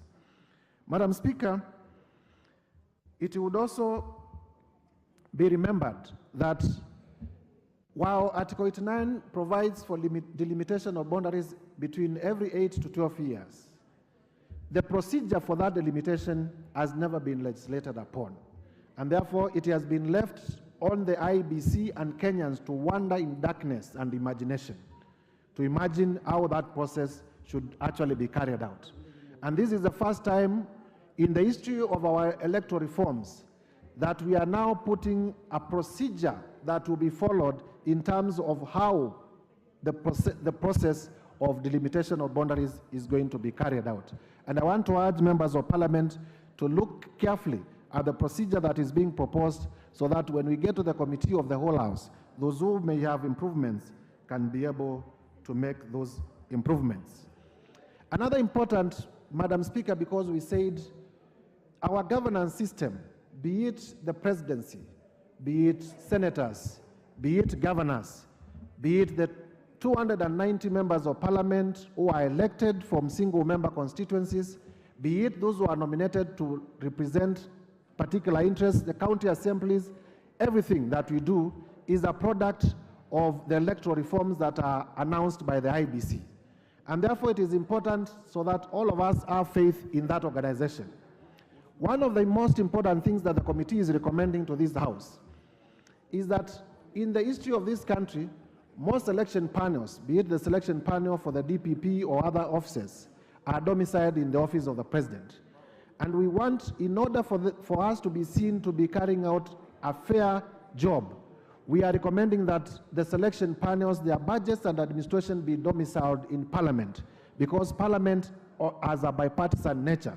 Parliament has a majority, has a minority sides. Because if they are domiciled in the presidency, there is likelihood that there will be a perception that the people in the presidency will have an upper hand in terms of the selection, in terms of the budgets. And for that, Madam Speaker, we urge this House to adopt the reforms contained in this amendment and to support the report of the Justice and Legal Affairs Committee so that we may have an IEBC as soon as possible. I beg to support. The Honourable Member for Suba North, Honourable Millie Odhiambo. Thank you, Madam Speaker, for giving me this opportunity. Madam Speaker, I wish to thank the Committee of Justice and Legal Affairs for bringing this bill, and also for the members who are involved in the NADCO report and that has made certain recommendations. Madam Speaker, I support, but even as I support, I want to indicate that sometimes there's an advantage and disadvantage of serving in the House for a long time. Madam Speaker, every electoral cycle we come back with amendments to the Elections Act. And Madam Speaker, the reason we do that is because we never get it right. Every election cycle there's a problem. And I think we need to interrogate the deeper issues that bedevil our election process. Madam Speaker, I said it yesterday and repeat that I've written a book called Rig or Be Rigged. And in the book, as the title suggests, is that in the Kenyan elections, you either rig or you are rigged. We don't give any other option. And because we have that sort of mentality, we must always come back to try and get a fair system. And I think unless we get a third option, which is elections that are done fairly, above board, that I don't have to be chasing your bag the way I was doing in Bomas to see whether you have hidden things in the bag, whether you are stealing our elections. It is actually very backward that we don't have that much faith. And because the system is structured in a way that we should not have faith. And one of the things I say in my book is that our system of elections is nascent, and many people do that very deliberately, both at the party level and at the national level, because we don't want fair elections. We just want to ensure that the smartest, the person who is the most crooked, the person who is the most moneyed wins the elections. And therefore, the people who may be able to win the elections fairly have to go 1,000 extra miles to get that. And Madam Speaker, I therefore want to say that even though I support all these amendments that have been brought up, unless we change the reasons that we are having this situation, which is actually our software, as individuals in this country, then every election cycle, there will always be an amendment to the Constitution, to the Election Act. Right now, we are including expanding the panel, which is a good thing. One, to be more inclusive, and two, to also have the voice of the political players, which is a good thing. But that is not enough, Madam Speaker. I will go back again to the issue that we need to change our own mindset as individuals and think about the legacy we want to leave in this country for our children. Do we want our children every election cycle, either pre-election, to be fighting and be displaced depending on the alignments that are in this country, so that if the alignment doesn't work ethnically, then there will be ethnic cleansing and killing and displacement, or post-election, that you see the number of people who are killed and shot by the police due to protest. Is that what we want as a country? We may be able to go through that process, but I don't think that is something we want to bequeath to our children and our grandchildren. So, Madam Speaker, yes, as again I've said, I do support, but we really need to do a rethinking as a country. Secondly, I would want to also speak on the issue of the delimitation of the boundaries and the reason why we must have a commission in place. It's because, I notice you've changed, I do acknowledge, so you are no longer Madam Speaker. Mr. Speaker, I just want to say that because there are constituencies with that are very fast growing in terms of population, and therefore, of course, registered voters, like my constituency. And I'd want to therefore urge that because of that, we need a delimitation. My constituency probably is right for another constituency. And because the last time our numbers didn't constitute enough numbers for another constituency, but perhaps now we may probably have the sufficient numbers. So we need to look at that. And even if you are not looking at that, there are also other factors that are also considered, including, other community of interest and all that. And those are issues that apply especially for minority communities like the Subas. Mr. Speaker, I would want to say, though, that I am very saddened that even for the speakers, we are actually an embarrassment in the region, that even countries that are still struggling have better gender representation in their parliaments. And I don't know what happened to us as Kenyans. People usually challenge us that in Kenya we are very intelligent women, very strong women, but when it comes to representation, other countries are doing way much better than us. Let's just give an example of here, our neighbor Tanzania. Their president is a woman, the Speaker of Parliament is a woman, majority leader is a woman, the numbers in Parliament is more than 1/3 for the women representation. But in Kenya, all we can pride ourselves is speaking better English, like English is a measure of intelligence. Let us learn Kiswahili, let us learn English, but our greatest we know that women is a very great part of this country. That is when we should be priding ourselves as a country that we have made progress. We cannot be making progress in speaking a lot of English.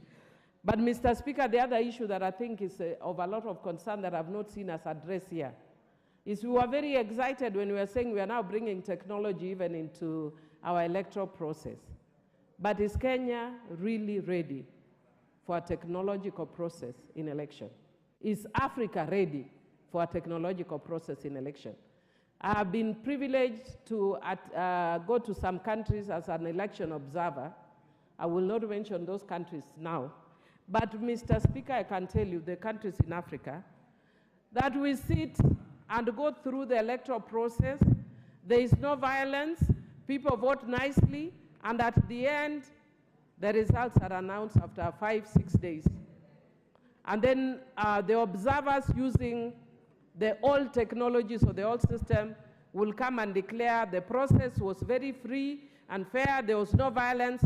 What violence do you expect in a computer system? I don't know what the computer terminology, but I wish I knew. I don't know what would be fighting with the other inside a computer for us to know there is it a virus? Yeah, maybe there is a virus fighting another virus for us to know that the process was not free and fair. So one of the things that I wish, I don't want to delve in because we are progressing as a country. I don't want to take us back. So I don't want to go deep into that issue. But I'd want us as a country, if we really and truly want to forge ahead, is to look at whether we truly are ready for technology. I'd want to say one of the countries that I went to, Mr. Speaker, that had excellent elections, and one of the countries that has been touted as one of the best countries in Africa. And when I went to that country, the electoral process was open. People vote in the open, outside classrooms in Ghana, and the results are counted in the open. There is no technology. But the moment you bring in technology, it's just that we have provided an nonviolent system of rigging, which is okay because now not too many people are killed, but it's still rigging.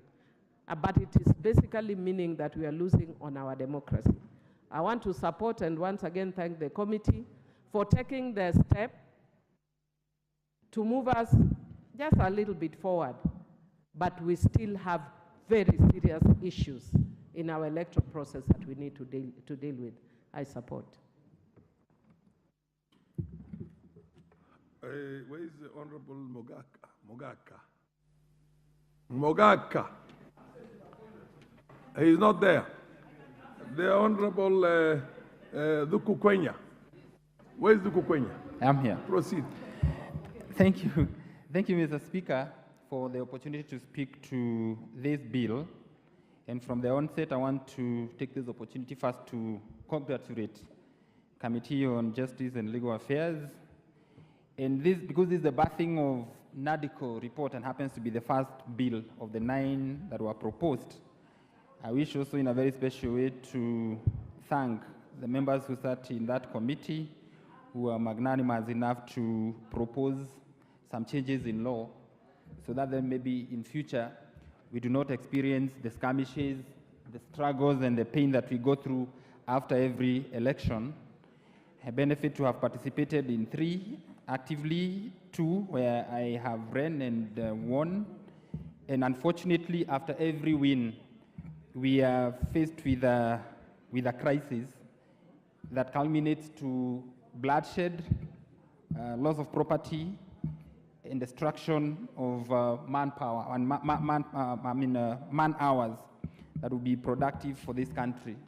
Mr. Speaker, this bill, where it was being moved yesterday by the Leader of Majority, I took time and listened to the members who spoke to it, and especially the Leader of Minority when he was moving and said that we should be careful not to amend even a comma. And I'm happy that the chairman of JLAC was magnanimous enough to stand his ground and say it is not cast on stone. And Mr. Speaker, I agree with the chairman of the JLAC committee that this bill is not cast on stone, it can be changed, and that's the mandate that we have been given by the Constitution as members of Parliament to introduce, amend, and pass laws that are suitable for this country. Mr. Speaker, I have read through the bill and the proposals therein. We have had chairmen of commissions that have been there in the past, because after every election cycle, we are forced to get a new electoral commission because of the disputes that arise. And all the chairmen have been lawyers, but not in a single situation whereby I have seen them defending the commission in court. They have a battery of lawyers. You know, if there are any disputes where the lawyers represent the commission in court, or in terms of advisory, they have a battery of lawyers who accord commission the requisite legal advice. And therefore, I'm opposed, Chair, Mr. Speaker, in a very special way, to the thinking and the proposal that the chairman of the commission should be should have a status of the Supreme Court judge.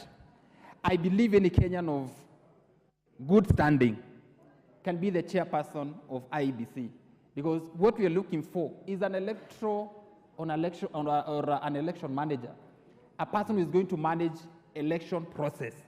And therefore, we do not need a lawyer whatsoever. We only need someone with basic understanding of the law. A good person who served as a member of parliament for a long time is good enough to be a chair of an electoral body like IEBC.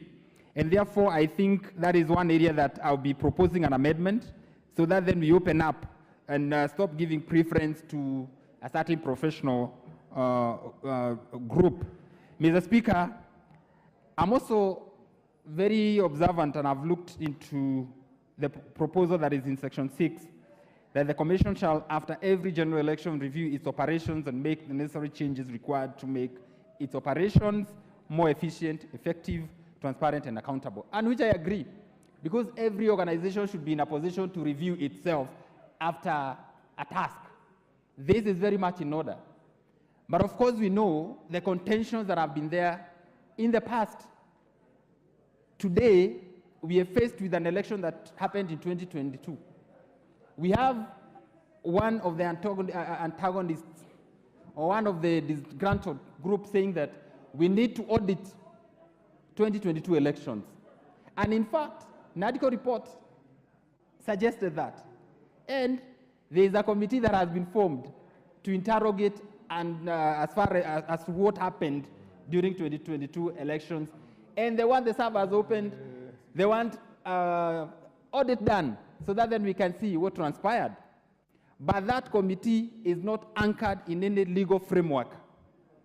And therefore, Mr. Speaker, because we want to do audits in an open, and there's an audit team that is tasked to do the same, Mr. Speaker, I will be proposing that we anchor that audit committee in law, so that then they can execute their mandate based on, from the strength of law. And therefore, Mr. Speaker, even as much as we be allowing IEBC to review itself, I will be proposing a committee that is going to be appointed the same way IEBC commissioners are appointed through the selection panel that is going to be appointed by the president in accordance to the law that is going to prescribe. Mr. Speaker, that will bring to rest some of the cares and the worries that every participant in an election goes through. We would want to know that it was clean, it was clear, and therefore, instead of going to demonstrations, we'll be waiting for this committee to do post-election audit. And I think that is going to really cure some of the problems that we've been facing after every electoral cycle. Mr. Speaker, that specially elected committee, or selected committee, so to say, with the backing of law, and I'm insisting, will cure some of the issues that we've been going through. Mr. Speaker, I am happy that the Chairman Jailak proposed an amendment. I have heard that he's going to propose amendment. I'm doing the same just in case he flips with his fingers, that the Secretary of the Commission, term or their term should be not less than 6 years, so that then, if in the event we're going to appoint one today, this secretary will be in a position to run an election because they'll have a term that exceeds one electoral cycle, as opposed to whereby the proposal is for 3 years, a term that is renewable. Mr. Speaker, I want to get into the issue of boundary review. This is a very, very immediate matter that we need to address. Because as you realize, you're almost out of time. The Constitution stipulates well that there shall be boundary review that shall be done not less than 8 years after one has been done, and not more than 12 years. But now we are past, we almost passed the 12-year mark. And I think it's about time, Mr. Speaker, that we thought about this matter and passed. But even as we pass, Mr. Speaker, we must go beyond these amendments that have been proposed here. And I think NADCO has given us a constitutional moment where we need to revisit our constitution so that then we can bring the requisite amendments. By the time our constitution was birthed in 2010, we didn't have the population that we have today. As at then, we were at around about 30 million Kenyans or thereabout. We are now hitting 55 million mark. And Mr. Speaker, our constituencies are the same, and we are locked by the Constitution because the Constitution says that there shall be 290 constituencies. It cannot be that we are under lock and key, and we are not about, as members of parliament and legislators in this house, to unlock ourselves so that then we give Kenyans fair representation in this house, Mr. Speaker. You see, on the issues of ward, the commission, IEBC, has a free hand to increase the number of wards at any given time. But as far as constituencies are concerned, we are bowed. And therefore, I think it's a matter, it's about time that we revisited Article 89 so that then we open up, make an amendment and increase the number of constituencies that we're going to have in this country. Mr. Speaker, I support this bill, but I have my reservations. I'm going to bring amendments on the floor so that then we align and make sure that this bill or this act serves the people of Kenya. I thank you, Mr. Speaker, for the opportunity. The Honorable Gladys Bosch-Sholei, followed by the Honorable Omboko Milemba.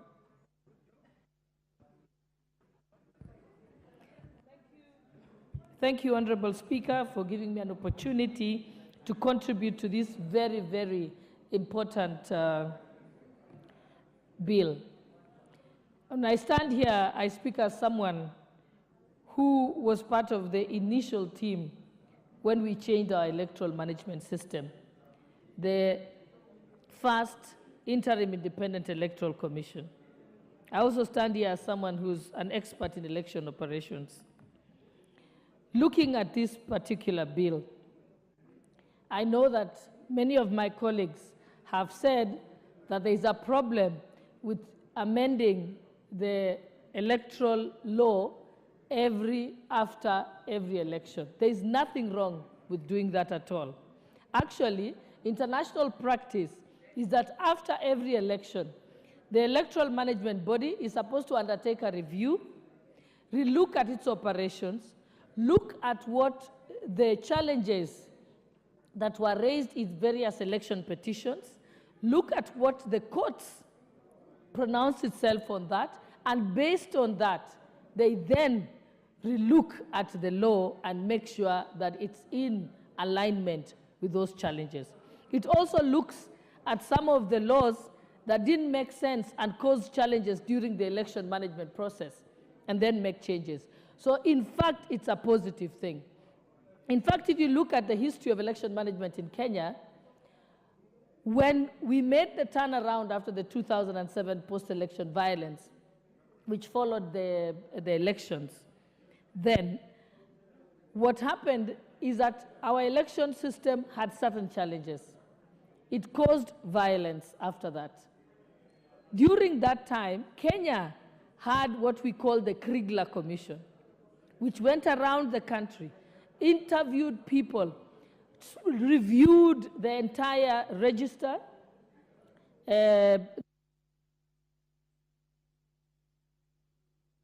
Sorry. I haven't even finished my time. I think it was just a fault. Madam, shall I continue? Proceed. Okay. You have not exhausted. We then had the Kriegler Commission, which is probably the most in-depth review of our elections, both our election operations, our voter registration, our voter management registration system, and our register.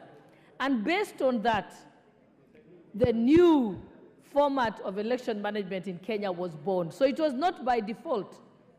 It was based on the Kriegler Commission. I was privileged and honored to be part of the team that initially came and implemented the Kriegler Commission report. And we did implement it. That's where the whole issue of having biometric registration began. Reason being, the Kriegler Commission found that our register used to have dead voters. But there's nothing wrong with having dead voters on the register. The problem that in Kenya was that the dead voters would in fact vote.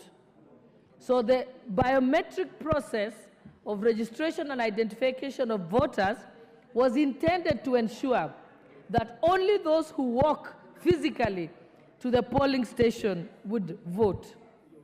So it is not by mistake that we review our election management system. Then, going forward, in the year 2010, during the first management of the elections during the referendum, it was realized that the electronic vote transmission system got overloaded.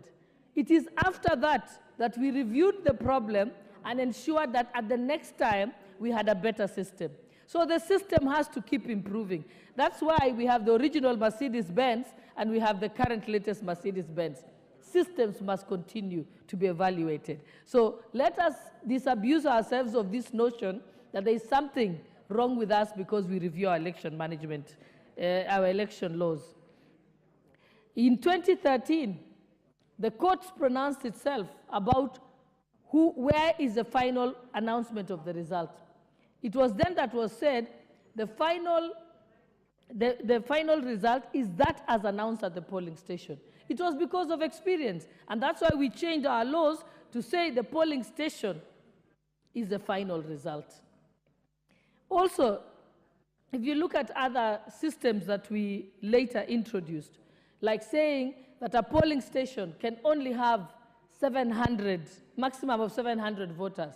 Reason being, sometimes a way of corrupting the election system used to be that you put 10,000 people in a polling station.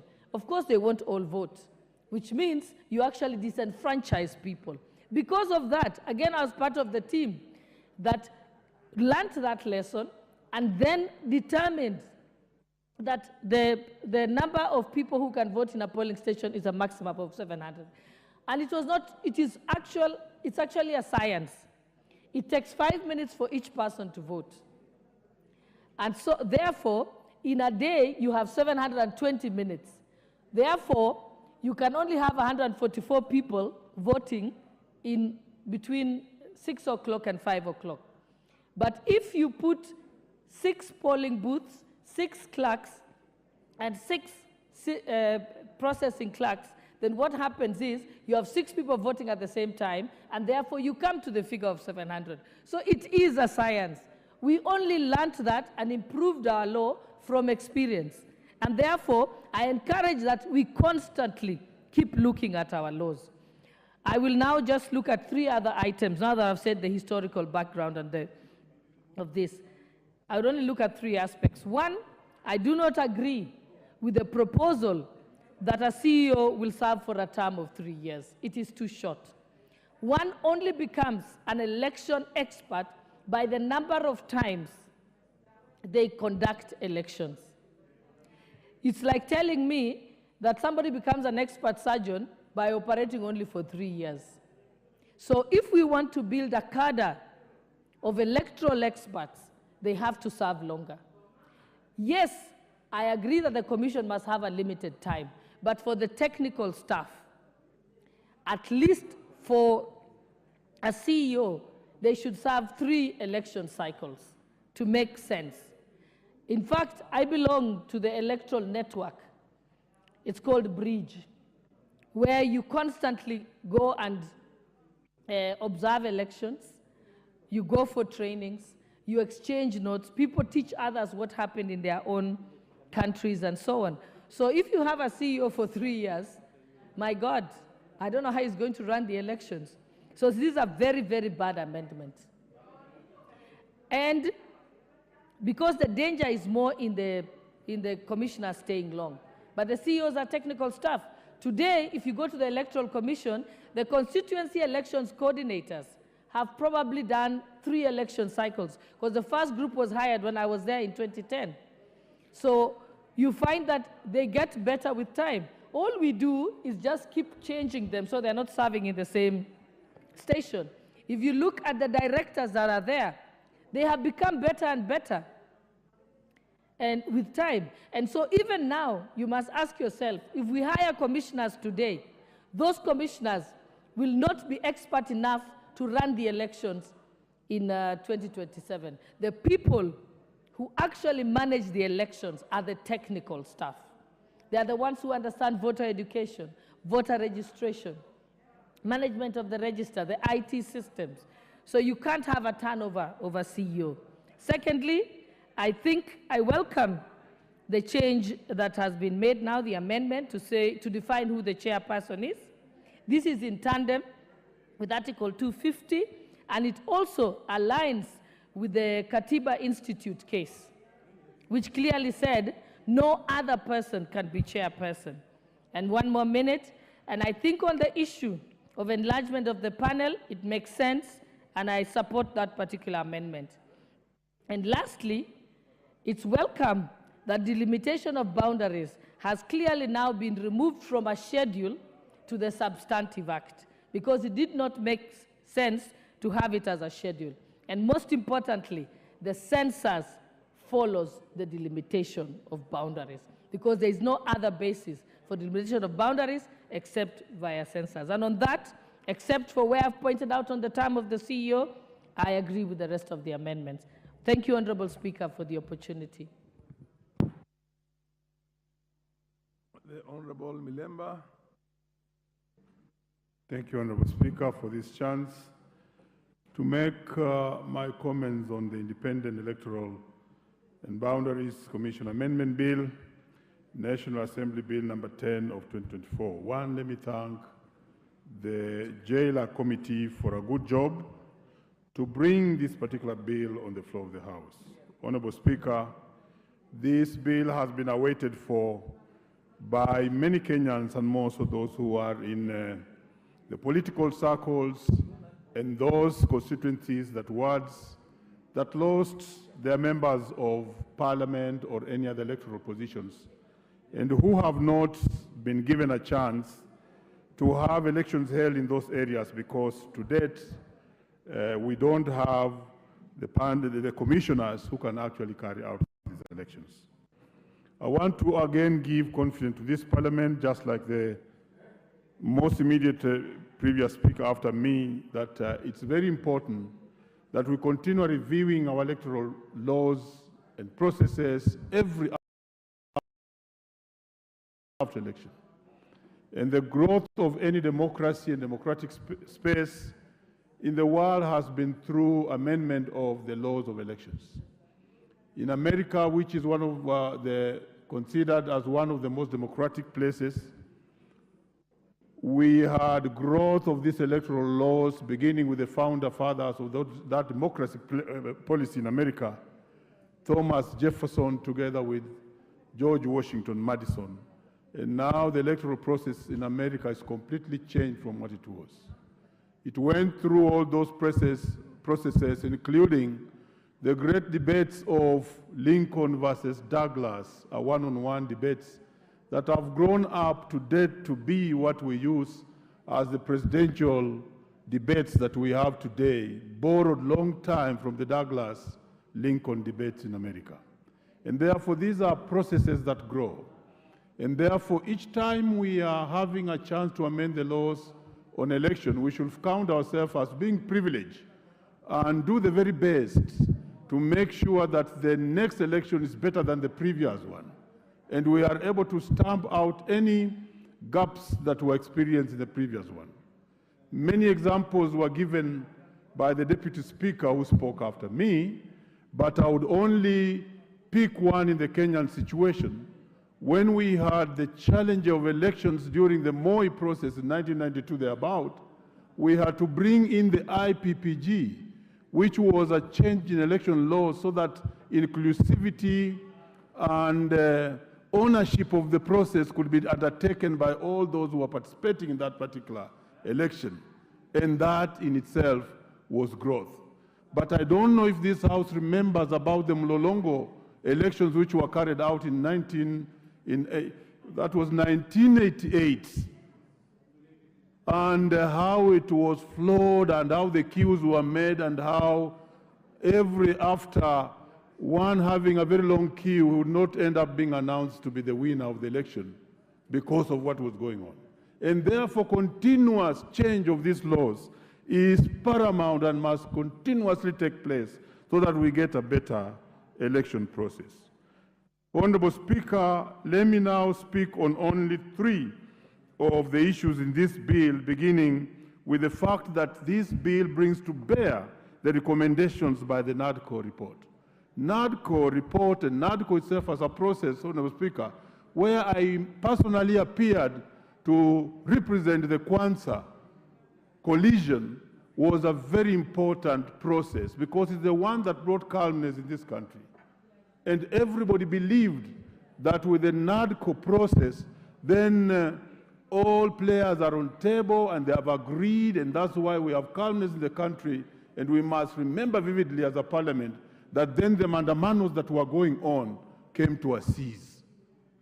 So therefore, the views that were given by the public and other stakeholders during the NADCO report cannot be left out of this process. And the best thing to do is to assemble them in form of a bill so that they are accommodated in the laws of this country. And therefore, as we do these changes, I want to hail the bill for accommodating the NADCO report and the proposals by the people, because we are representatives of the people, and therefore everything we do, it is born out of the supremacy of the people in Article 1 of the Constitution, because they're the ones who hail the power.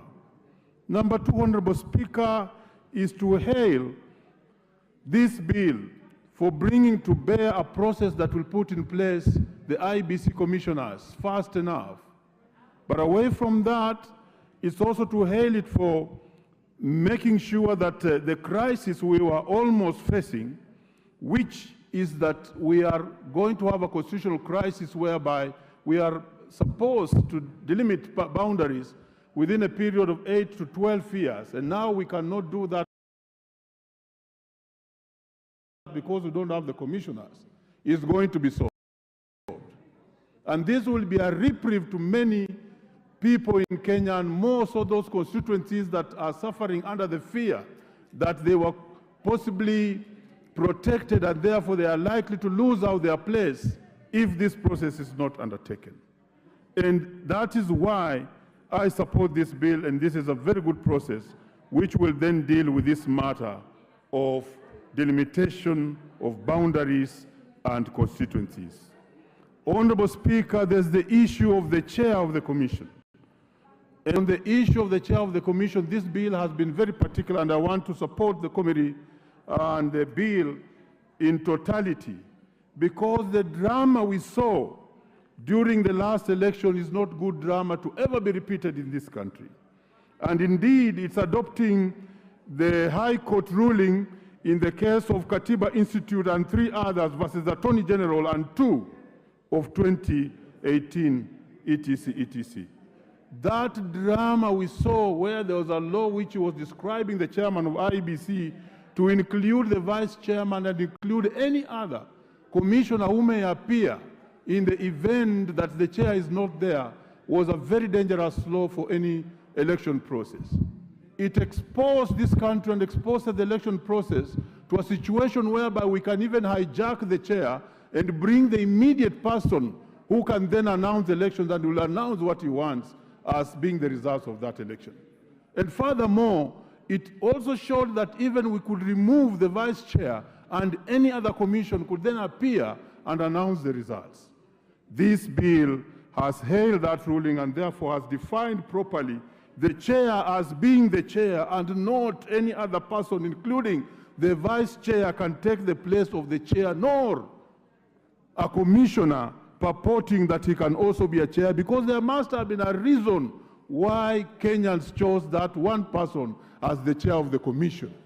The trust, the rigorous interviews and aspects of training that were required of this person are not the same as the vice or the assistant, and this will bring to drama what we saw in this country in the last elections as the Cherera and so on and so forth. This is very, very, very good, and that's why I keep on saying that election process must continuously be changed and reviewed so that it is better with the hope of getting to the infinity of perfection.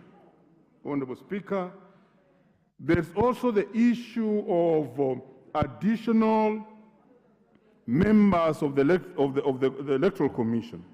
So this bill proposes additional members to the Commission by adding 2 more, so that now they are from 7 to 9.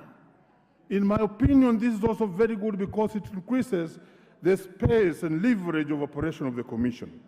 Also brings to bear more mind and technical people who can assist. It has gone ahead, Honorable Speaker, to indicate even the specific areas that require thorough need, and these have been the areas of ICT and the very areas of accounting, because how often do we hear that electoral materials have not been obtained or procured because of one reason or another. And we saw the gaps that we had in ICT section, which remains one of the most disturbing issues in election processes. Honorable Speaker, as conclude, I want to thank you for giving this space and support the bill, given that my time is done. Thank you.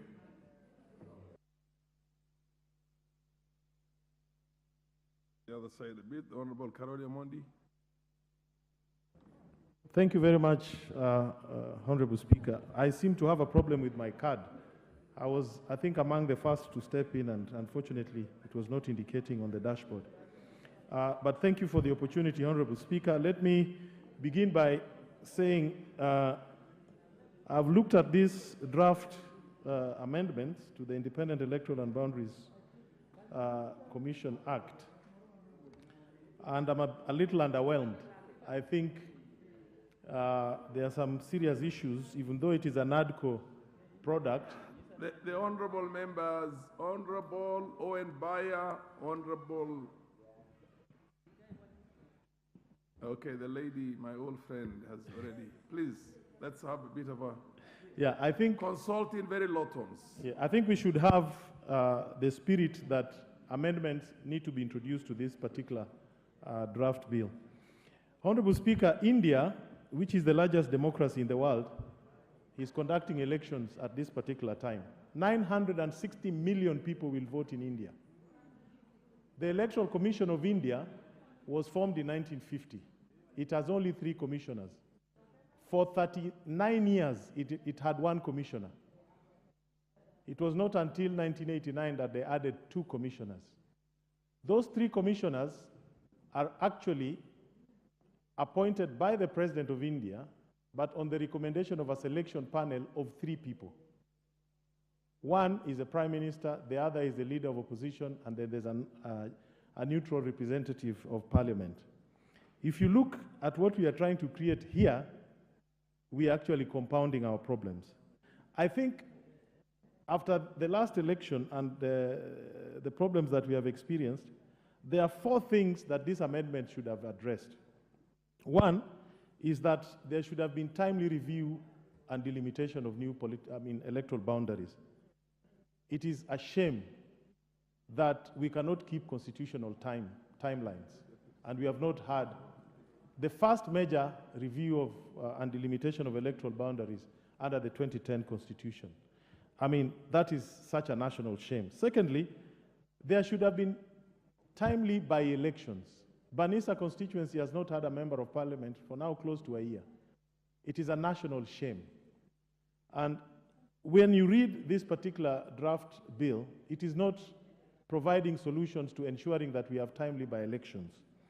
Thirdly, we should have had timely reconstitution of the Electoral Commission when members retire. Again, that is not being addressed in this particular bill.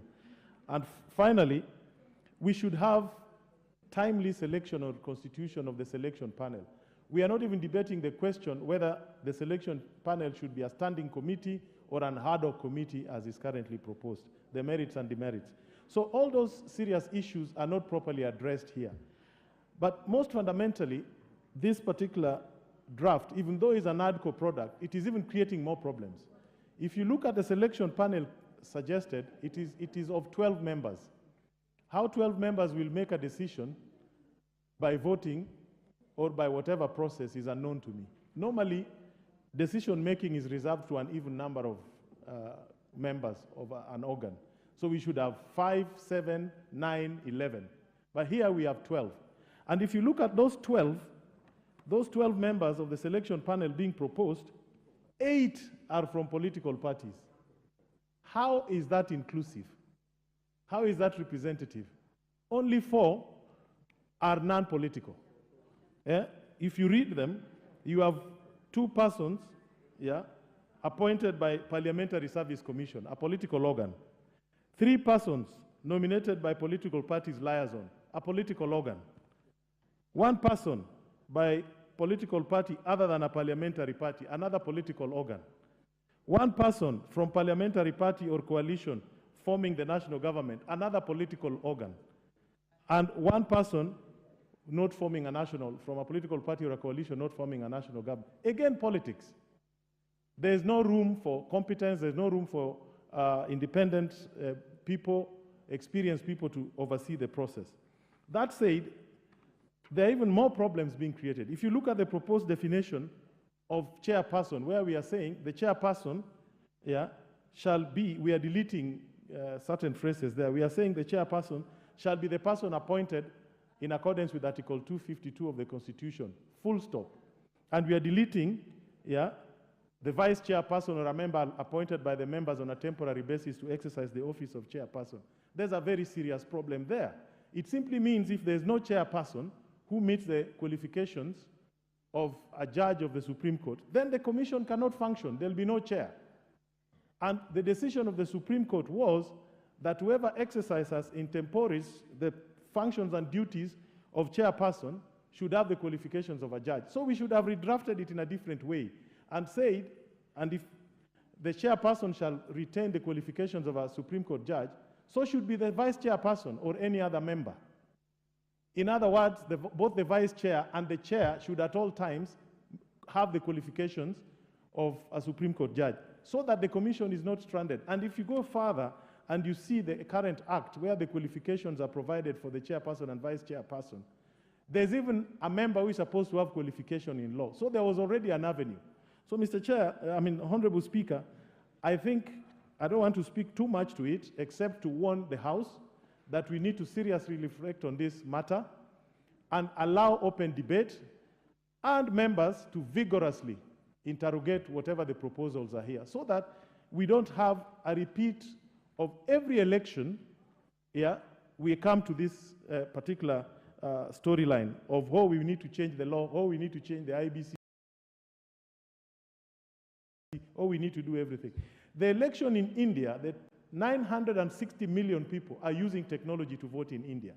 I was among the people in this country who, after witnessing what happened in 2007, when the Right Honorable Raila won the elections and his victory was stolen, because the elections were manual, I insisted with the former president, the late Kibaki, and Ambassador Mudaura, that we are to go digital in our electoral process. That is why we have the EVID, that is why we have all the technology around voter registration, around voter identification. What we still do not have is electronic voting, and it is time we have an open debate on that. It is technology that will give us the integrity we need in our elections, the clear record keeping, and access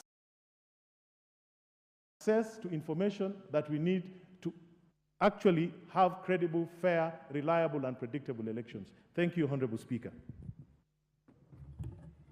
The Honorable Member of Parliament for Kuria East, followed by the Honorable Wilberforce Oundo.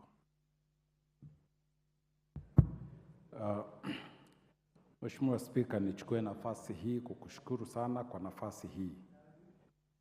Mheshimiwa Spika, matukio ambayo yamekumba nchi hii siku za hivi karibuni yameletea mswada ambao uko mbele ya bunge hili wakati huu. Lakini Mheshimiwa Spika, matukio hayo yamefuatia matukio mengi ambayo yamekuwepo tangia nchi ilivyopata uhuru. Na kila chaguzi ikimalizika, kunakuwa na nafasi ya Wakenya kuweza kupata kuangalia, kuchambua na kuweza kurekebisha, kuzidisha, kuboresha na kuendeleza jinsi ambavyo chaguzi zinafanywa katika nchi hii. Mheshimiwa Spika, hivi karibuni tumekuwa na chaguzi ambayo ilikuwa na tetesi nyingi sana. Tetesi hizi zikaletea mchakato huu ambao leo tunauzungumzia.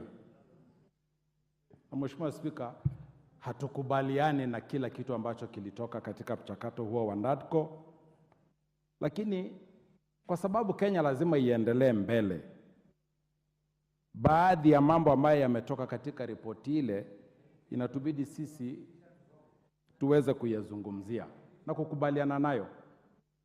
Siku hii ya leo, Mheshimiwa Spika, kuendeleza jinsi ambavyo chaguzi zitaendelea kufanyika katika nchi hii, inabidi kwamba tukubaliane na mambo machache, ingawaji kuna nafasi ya kurekebisha baadhi ya mengine.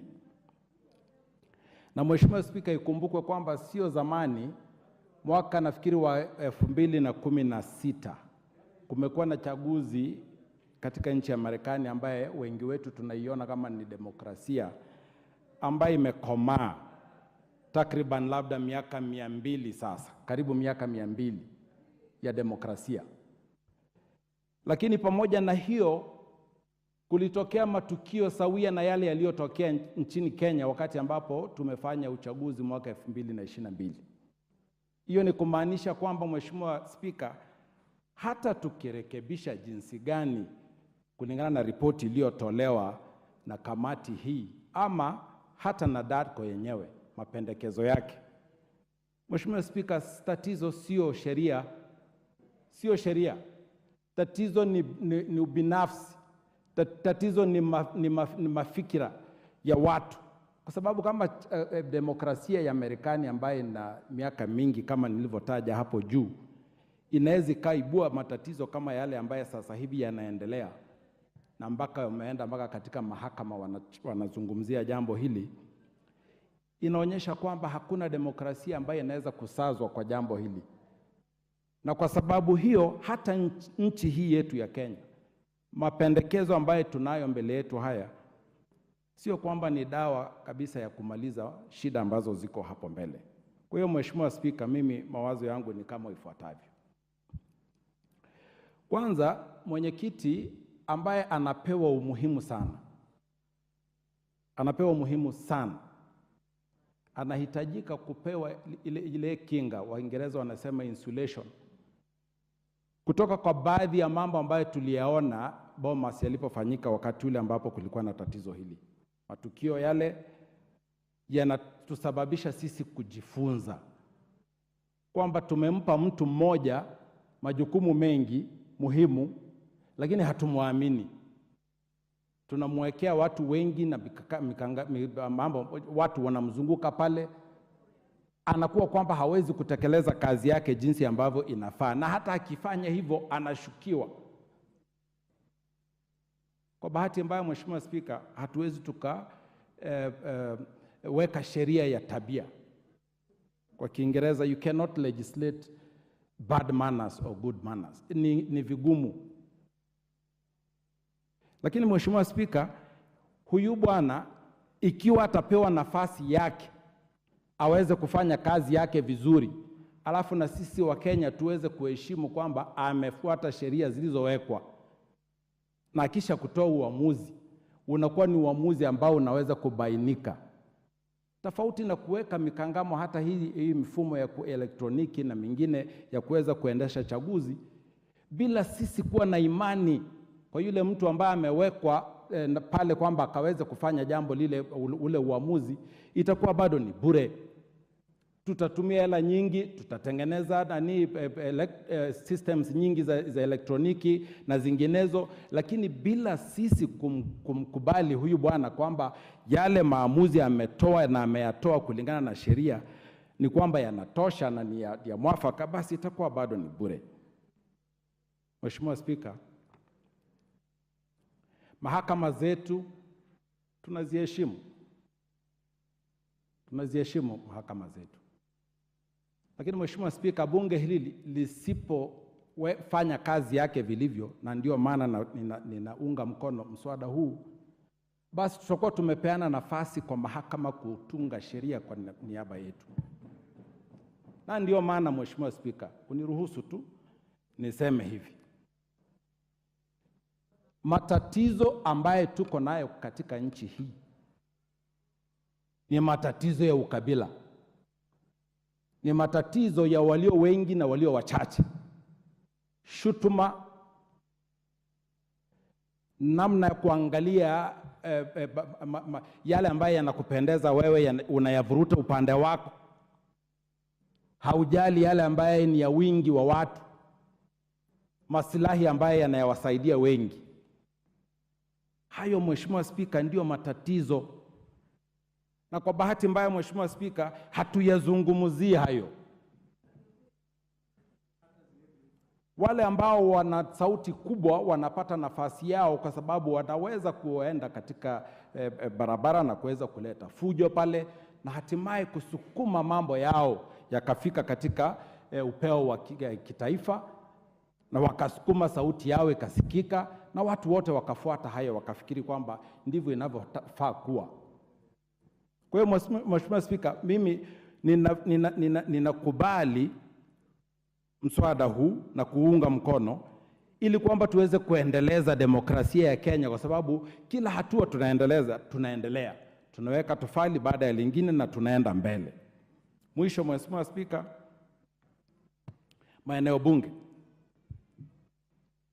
Kwa sababu tumefikia sehemu ambayo tutasema kwamba tuko katika hatari. Kwamba tumekiuka sheria, katiba jinsi ilivyo. Maeneo bunge 290 haya, hata tukisema kwamba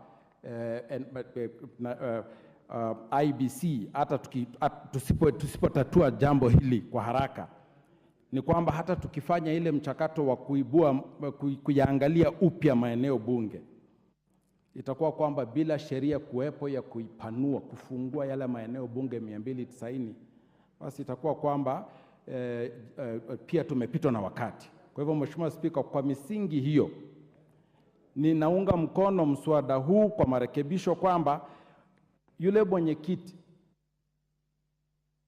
ripoti ambaye nimeisoma kwamba muhula wake uwe miaka 3. Mheshimiwa Spika, miaka 3 haifai. Inahitaji tumpe muda mrefu zaidi na isiwe muda wake unaisha wakati ambapo pia na chaguzi zinafanyika. Tuwe tunaweka muda wake unakwisha katikati ya chaguzi.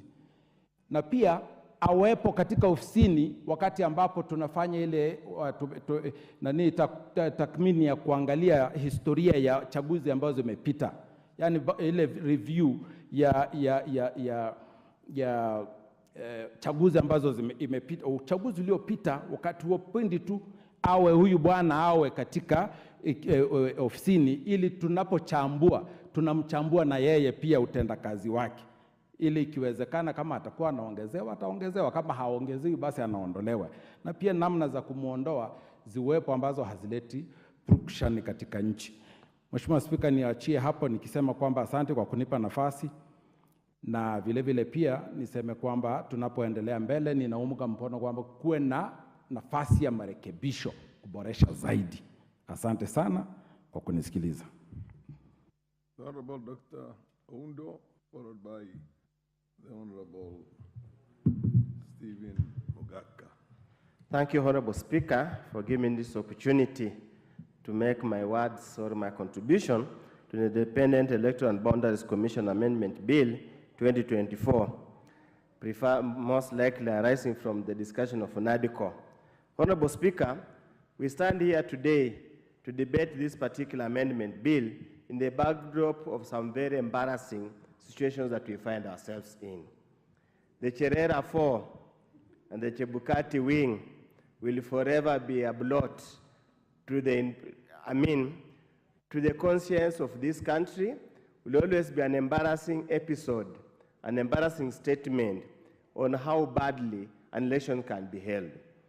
Honorable Speaker, we stand here today again to debate this bill, that we have had no electoral commission for the past 1.5 years, and we have areas of representation that have got no representative and therefore denying those members the right to be represented, the right to participate in the lawmaking process in this country. We stand here, Honorable Speaker, also to debate this bill that for the past 2 elections, whenever the Supreme Court has required the Electoral Commission opens up the server for scrutiny, Electoral Commission has routinely refused, neglected, and refused to allow for the server to be opened up. So we find ourselves in an election system that probably might not meet the basic requirements of an electoral system as provided for in the law and the Constitution, that must be fair, verifiable, and correctly be able to assuage the fears of all. Honorable Speaker, looking at this bill, there are 3 fundamental areas that are being addressed. One is the question of the selection panel. That's number 1. Number 2 is the term of the CEO. Number 3 is the mechanics of the delimitation of constituency and the electoral wards boundaries. Honorable Speaker, looking at this bill in totality, yes, we must say it's a progress in the right manner. But Honorable Speaker, I also want to join my colleagues to say probably it does not go deep enough to address the areas, the issues that have been fomenting over the many, many years, Honorable Speaker. I voted first time, Honorable Speaker, in 1992. And I must admit, since then, there has been tremendous changes in the way we conduct our elections. But the changes have not gone deep enough to make sure the elections are such a credible manner that anybody, even if they contested, determination of the same in a court of law should be seamless, simple, and straightforward, Honorable Speaker. Of course, the most interesting election that we'll always remember, I can remember because I could remember, was the Mulolongo one. And Honorable Speaker, the Mulolongo election, on paper and in theory, was the most transparent election process. Because we line up, I see you are lining up behind my back, you're lining somebody's back, but because of our bad manners, sorry to use the word, because of our lack of fidelity to law and adherence to basic morals, we botched the entire process that became an eyesore, an embarrassment to the whole world. Honorable Speaker, if we look, there's some tidying up that I must admit has been good. A chairman is a chairman. A chairman cannot be a collegial. It's a chairman. It's one individual who must be held responsible for the works that he must do, who must chair. And our Constitution is also very clear. When you talk about a commission, the chairman is an independent chairman, followed by the other commissioners. The definition that had been imputed in the bill, the original, the Principal Act, to as if we imagine that if there's no chair, a vice chair can act and hold the powers of a chair, was again a misnomer. And Honorable Speaker, we have had a tendency of this in this parliament.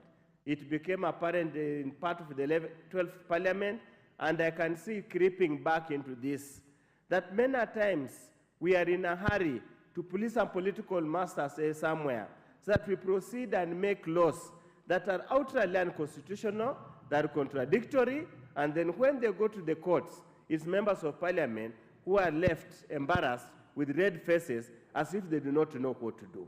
And that's why we must give ourselves adequate time to look at a bill, scrutinize it in details. There's no hurry. Whichever you are hurrying to do will always be annulled, and then we come back. Honorable Speaker, any system that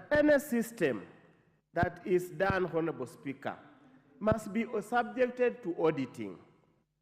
As we stand here today, the probably Electoral Commission, IEBC, audits its process and systems and retains that information for their own internal use.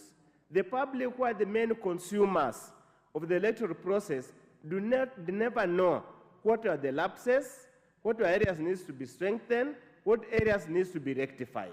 And that's why I support the proposed provisions here that they must audit their processes their system and publish the report. And I would have imagined, Honorable Speaker, immediately after the petitions are completed, which by law is required within 1 year, they should release that report.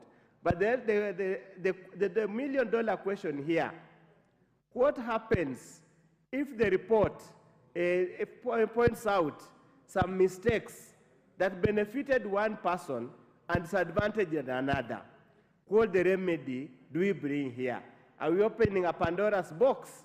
Or what other remedy are we putting in? For example, if it became apparent that it was like the previous years, where the votes of Honorable Raila Amolo Odinga have routinely and shamelessly been stolen, and then it becomes apparent he has won, and somebody has already been sworn in as a president, and the process at the Supreme Court has been concluded, what do we do?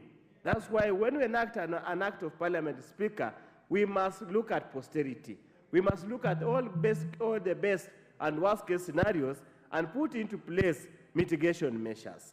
Honorable Speaker, we have gone for an expanded selection panel on the belief that we do not want to allow any wing of the political process to appoint members of IEBC. But Honorable Speaker, we have left the process of interviews and transmission of the results of the interview from the selection panel to the president again. We have said the president is given, I don't know, 3 names to pick from. The chairperson just remains intact. We have said the president will be given 9 names and will be at his pleasure to pick 7 or so out of those 9 names. I want to ask my coalition members, the NADICO group, and whoever has brought, that if we are going for amendments to address the problem that we have had, let's go to the root cause of the problem and not only deal with the superficial issues. There's no way, Honorable Speaker, you are dealing with the supply chain to take drugs to hospital, but you are not dealing with the doctors who diagnose and dispense the drugs. You have not solved the patient, you have only made it easier for the process to move, and allow typical abuse of the process as we stand here today. Honorable Speaker, it's therefore important, and I would want to urge everybody who is concerned, that at the point of we are going to the committee of the whole House, let's open up this bill for enrichment so that whatever we get outside there will be something that will solve our problems once and for all. Others, as it is, Honorable Speaker, as is said in this bill, we are only scratching the surface of the problem. We are not solving the problem in detail. Honorable Speaker, the limitation of electoral units is clearly provided for in the Constitution under Article 89. And this was placed there with appreciation that demographics will change, migrations will change, settlement patterns will change, densities, population densities will change, economic activities will change, and therefore there must be a given time to review. The Constitution has set a limit of 290 constituencies. This is the limitation for what purposes are you going to achieve. You are going to move one community, one clan from this area, take it to another, where they're going to be, as the minority always complain, be loaded over. So, Honorable Speaker, it's time we look at it in totality. You know, on the face of it, I support the bill, but we'll have to do.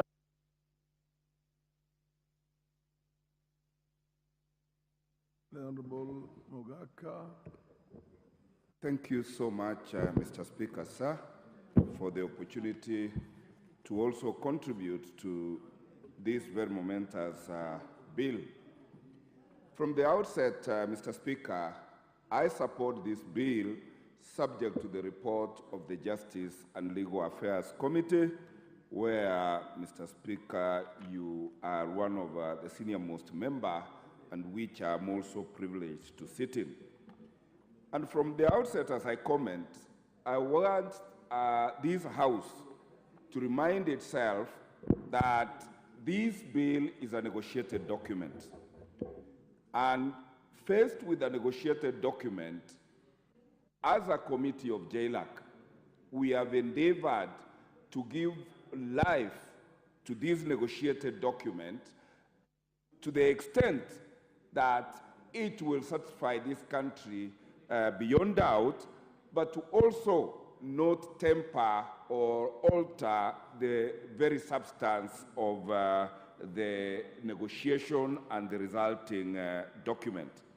And it is because of this that I will be urging members to avoid bringing drastic changes or amendments to this bill, lest we get back to where we were and the 13th Parliament will carry the shame, or will continue carrying the shame, of not having an IEBC in place, to the extent that we have disenfranchised many electoral units that are not represented at the moment. You will recall, Mr. Speaker, that the bill has also come out of a lot of public participation carried out at Bomas, and this has been a Bomas 1 and Bomas 2 kind of public participation, because we had the original negotiating committee, which was replaced with the committee that has brought us this bill.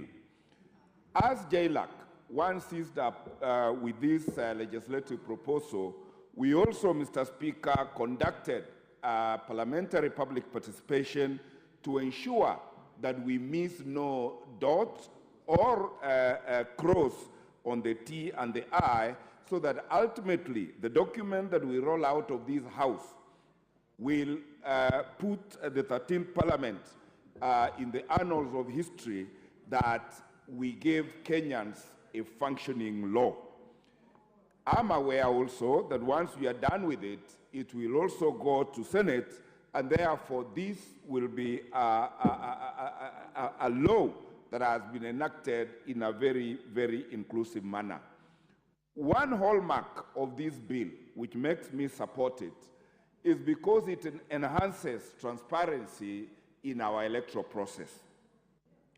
One of the ways that we are enhancing transparency is by expanding the commission to the extent that the missing value, the missing technical value within the commission that had culminated in an unprecedented number of election petitions is going to be obviated. Because the election is about numbers. And sadly, we have hitherto not been having accountants sitting in that commission. And it is with pleasure, Mr. Speaker, that an amendment is being sought to bring ISPAC, the Institute of Certified Public Accountants, on board, so that questions of numbers will never again be a reason for Kenyans disputing an election. The other area of dispute, Mr. Speaker, has been on the transmission of election results. And it is with pleasure that Kenyans need to know that this time round we are having ICT gurus in the commission, so that there will be no doubt in anybody's mind that the result that has been properly counted and tallied at the polling station is the result that has been transmitted to where it should be announced. And therefore, Kenyans must be prepared to therefore understand that once an election has been conducted, one must be sure that the counting and tallying has been done correctly and the correct results has been transmitted, and they will go home happy. And although the expanding of the commission would at the first sight look like an additional expense to Kenyans, if you look at the kind of election petition costs that this country has been suffering through IEBC, as an accountant, if I look at the savings this country is going to make by IEBC not being encumbered with countless election petitions, that reduction or mitigation in the election litigation expenses will more than benefit this country compared to the 2 additional commissioners that we are bringing on board. This bill, Mr. Speaker, also introduces very strict timelines in putting in place the law that creates the panel, that also binds the panel to produce their results within a prescribed timeline, that also binds the President of the Republic to also appoint the commissioners within a prescribed statutory timeline, so that we are not leaving anything to chance from end to end.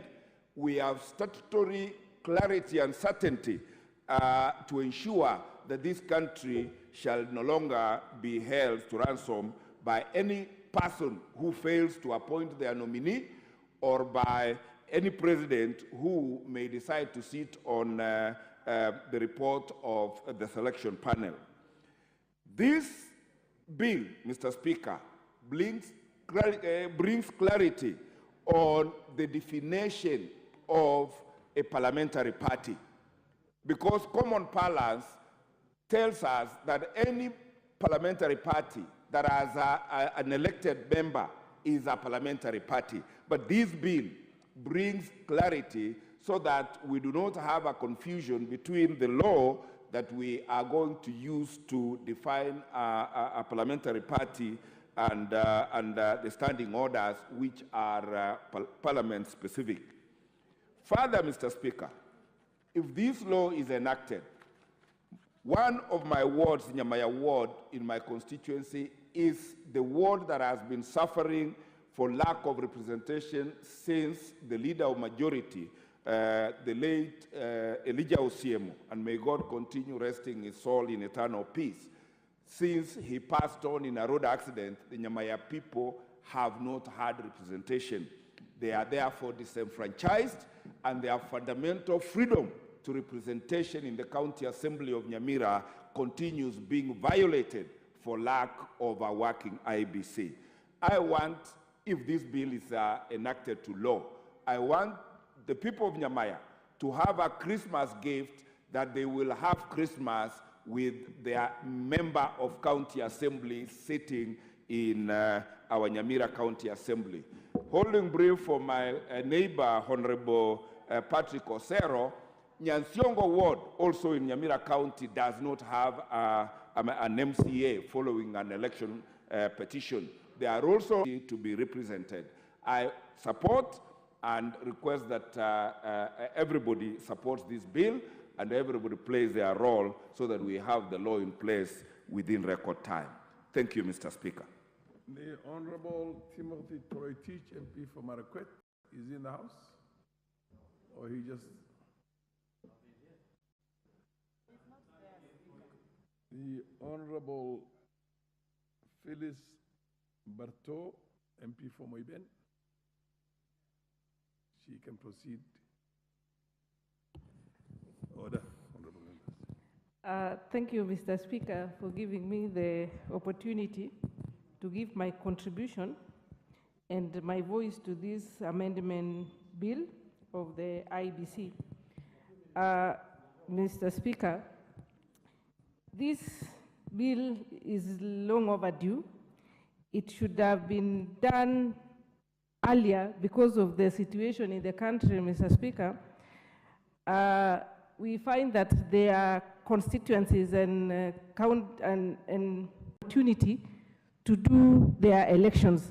So I think we should move with speed and pass this bill so that such constituencies and such county assemblies be given the opportunity to do their elections and to have representatives, because it is through representatives that resources are distributed in the country. So it's unfortunate that we are having such scenarios.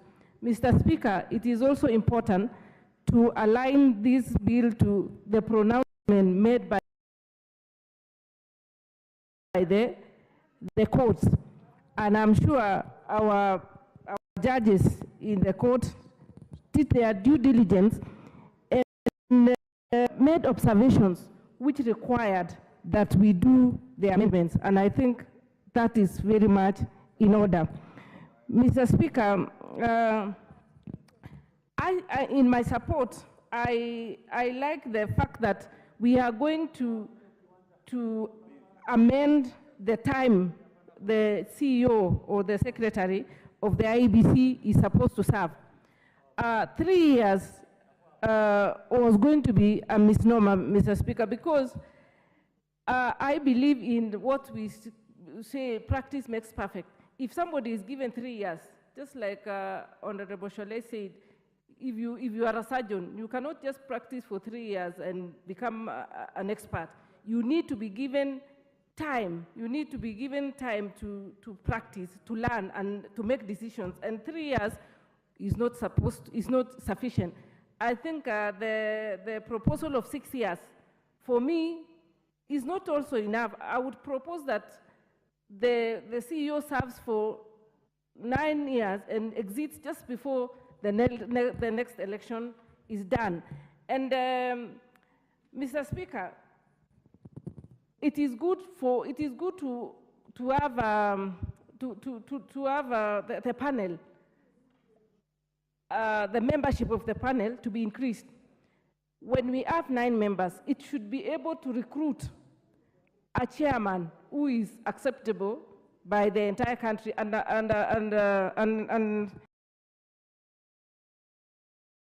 an expert who is more qualified. So it shouldn't be about the number of years. It should be somebody who has integrity. Mr. Speaker, it doesn't matter. You can serve for 3 years, you can serve for 6 years, you can serve even for many years, but if your reputation is in question, then it becomes problematic. I think it is important for the selection panel, now that we are going to add more members, to do their due diligence and get someone who is going to prepare the country and serve the country and give very credible results so that we avoid situations where after every election in Kenya, there is anxiety, there is panic, there is, I mean, it is even, to some extent, some people even don't wish that we do elections. Our constituents, or members of our constituencies, or the citizens of Kenya, are not very confident, because every time we go for an election, people have to fight, people have to be displaced, there is anxiety, results have to be contested. So we have to make it right, and we hope that going forward, we train our people, we believe in our system, we trust our processes, so that we get the right people. An election is just a 5-year season. So if we get the right people to serve, life will be easy, and people will be will relax. They will not be anxious. They will not be schools. I mean, schools shouldn't be closing early because there is an election. It should just be a season which comes and goes. And what I would wish is that we have to leverage on technology, Mr. Speaker. We are in the 21st century. Technology has come of age. It has improved, but it's unfortunate that we still rely on the analog way of going to the polling station with your ID. They look for your name. Sometimes the register you are missing, you are supposed to move from one place to another. It should be something which is watertight. We should leverage on technology so that the process becomes very simple. We don't have to take a whole 12 hours or 24 hours voting and waiting for results. The results should just be relayed very fast through technology, and then I think life will be very easy. It was also important to make clarification on or define what a political party is. You know, sometimes terms, if they are misinterpreted or they become ambiguous, they bring issues. So it was important to define. Now that a political party is defined in our standing orders, it is also important to align it in the IEBC so that there is no ambiguity, so that there is clarity of information. And Mr. Speaker, how I wish, okay, there are some issues which might require some more amendments, and I think when the bill comes to the committee of the whole house, I think we can start ironing such issues. And I would ask our colleagues in Parliament that we look at the bill, we read it, we understand it, so that when we are making an amendment, amendments, we make amendments which are very informative and which will improve our IEBC, because going forward, we would want to have an election which is very clear. I mean, people finish an election and we move on, so that we don't finish an election, we go to court, we go to High Court, we go to the Supreme Court, it creates anxiety in the country, we wait, we waste time, other than just doing an election and we pass, we do other things, and our leaders to start work immediately. So, Mr. Chair, I stand here and I support this bill, and I know we cannot have a perfect document at a go. Learning is a continuous process. A document will be improved over time, just like where we started. Initially, we didn't have when we do elections, we did not have Supreme Court in the past, where those who are aggrieved presidential candidates can run to Supreme Court, which we have, and I believe we can continue improving these documents slowly until it reaches its perfection. Thank you, Mr. Speaker. That is my my contribution. The Honorable Irene Mayaka, followed by the Honorable Bernard Kitur, and then followed by the Honorable David Gikaria, then followed by Rose Buyu. Proceed on the basis of that. Thank you, Honorable. Order. Thank you, Honorable Speaker, for this opportunity. I also stand to support the IEBC Amendment Bill of 2024. And Honorable Speaker, from the onset, I would just like to take this opportunity to thank both the President and the soon-to-be President of Africa, the Right Honorable Raila Amolo Odinga, for being magnanimous enough to actually rally their troops and the leaders who are part of the NADCO team, and for the fact that the NADCO team actually took into consideration and did public participation, so they took consideration of the people of Kenya.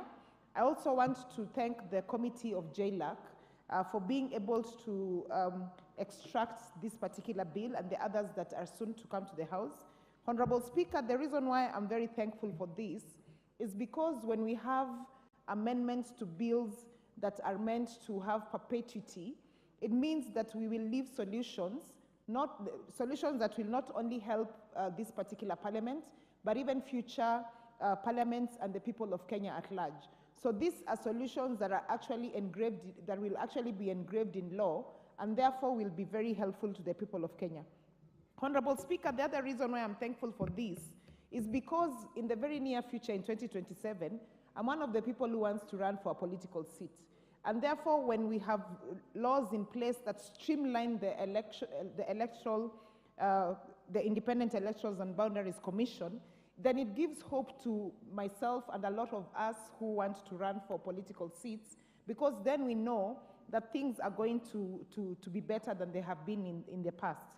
Honorable Speaker, my area MP, the Honorable Steve Mogaka, spoke about some of the areas that are currently affected because they lack representation. In particular, Honorable Speaker, I just want to talk about my home county, Nyamira, where we have a total of 36 wards. But because of all these delays, 2 of the wards are not represented at the county assembly. So that means even when they're having budgetary discussions or development discussions that the MCAs are able to push for, it means there are 2 wards that are not represented. And this means that, Honorable Speaker, if someone were to go to court and say that, for example, the County Assembly of Nyamira is not properly constituted because it doesn't have 2 members, then that will bring us a lot of issues.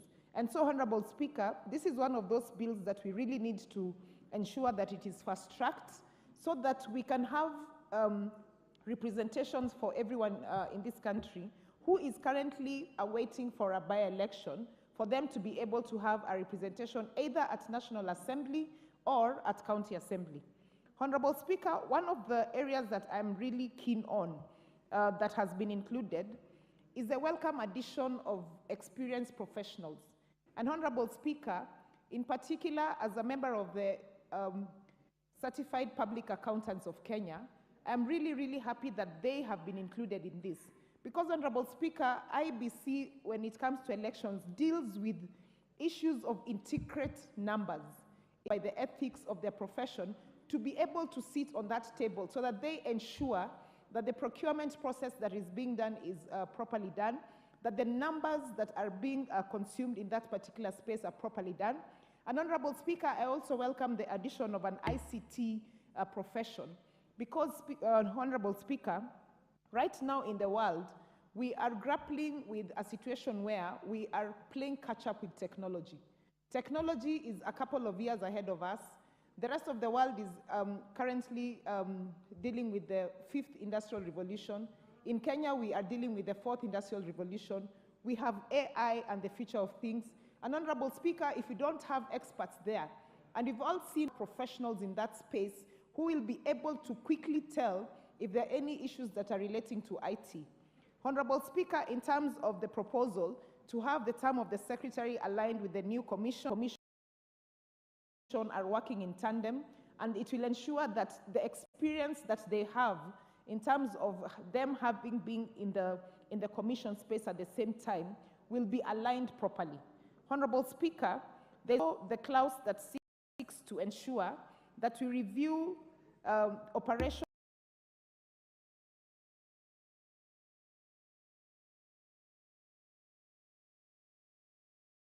This is another very welcome amendment because 1 year is ideally not enough for you to review a general election. Remember, Honorable Speaker, when we are doing a general election in our country, we are not just electing one office. We are electing a total of 6 offices. And for that reason, a lot of work goes into that space, and the review of that cannot be realistically be completed in 1 year. You need a bit more time to ensure that proper audits are done, the gaps are properly identified, and you are able to now enrich the next election because you've had a bit more time to review that. Honorable Speaker, on the clause that speaks on political parties, liaison committee getting extra slots, this again I fully support, Honorable Speaker. And the reason why I do that is because when it comes to elections, the key players are political parties. Political parties are the people who own, who actually have members who are running for office. And therefore, if they are properly accommodated within the committee space, it means that we will have grievances, issues, feedback, and all the things that different political parties want to ensure are governed being taken into consideration because they do have their own representation. Honorable Speaker, the only amendment that I feel I'm not very confident in, and I wish that we have an amendment on that, is the suggestion to have the CEO running for a period of 3 years. And I've had other members also talking about this. The IEBC Commission is a very sensitive space. It is a space where you need someone who has had an experience for a longer time within that particular space for them to understand everything that goes on there. And 3 years is not enough because that person will need, first of all, to have time where they are able to be trained about what is going on in that particular space. They will need to be able to familiarize themselves with all the laws that govern the elections of this country. And then they will still need to familiarize themselves with the boundaries of this country and each and every other space. I don't think 3 years, having a CEO for 3 years is enough. Honorable Speaker, this is one area that I wish and I hope that we will be allowed to bring in amendments to have a CEO running for at least 5 years. Then that gives them a bit more time. Honorable Speaker, with those very many remarks, I support. I thank you. Very well. The previous speaker had already mentioned names of honorable members to speak on this, and I think the first on that list was Bernard Kitur of Nandi Hills, followed by the Honorable Gikaria. So let's hear Kitur. Thank you very much, Mr. Speaker, sir. Give me the chance to contribute on this very important piece of amendment from the IEBC bill. In the upshot, I would like to appreciate that NADCO, this being a piece of output from the NADCO report, the work that has been done by Justice and Legal Affairs is very enriching. It's a great opportunity for us in this Parliament to correct the many wrongs that have always happened when there is an electoral cycle. Contribution so that we make sure that every time there is an election, the election is done in a manner that is just a common process. It is not one that is very acrimonious. Every time there is an election, people are scared. But I think when we are able to put in laws and legislations, pieces of legislations that guard every corner when there is fairness, then in that regard you expect that we will have a peaceful election. And equally, Mr. Speaker, I think it is very timely because we have several representations or several seats that have no representations, both here in National Parliament and as well in the several county assemblies, as a result of not having a proper constituted IEBC. And as such, this gives us an opportunity, when we are able to pass these pieces of legislation, give those several Kenyans to have their right also to participate or to have their representations in these houses, because when you have these representatives, politics is about sharing of the national cake or the county cake. So this gives also an opportunity for the very many Kenyans to also have the chance to have their representatives where everything that is being shared, their voice also is being heard. So I think this is very timely. In the upshot, Mr. Speaker, I want to echo and support the expansion of the selection panel from the 7 to 9, and equally looking into the various bodies that will participate in the selection panel. It is very wide, but I am really excited that in the opening of those bodies to give representations, also include professional bodies in our country. Some, like a body that I'm also a member in, the accountants body, and also the qualifications of the members to participate in the selection panel. I know in the past we have had a long history as a country, dating back in the 90s when we had the various bodies. It was very acrimonious. But when you are able to pass this bill, then it is going to define exactly the bodies that are going to give their various representations. It is going to be black and white. And the members then that are going to be selected, in my view, are very professional. Mr. Speaker, when you also move ahead and see what this bill proposes, is that even after we've had, because it gives, first of all, how the selection panel is going to be, how they will operate, how they are constituted, and how they are dissolved. So giving a complete picture of how this selection panel is going to be. So that gives the comfort to every Kenyan out there, because it's a very negotiated document. But thereafter, this bill has gone even ahead to elucidate more on even the members of the commission, the IEBC commission, how they will be selected. And something that has captured my attention, Mr. Speaker, the other day we were hosting friends from a country in the world that they have embraced technology in literally everything. And I think Kenya in Africa is on a better pedestal in terms of using technology. And looking at this bill, Section 6 of the Act, where they have said that they want the members of this commission, some who have an experience not only in accounting, but also information and communications and technology, as an additional profession and qualification to participate as commissioners or to be members of the commission.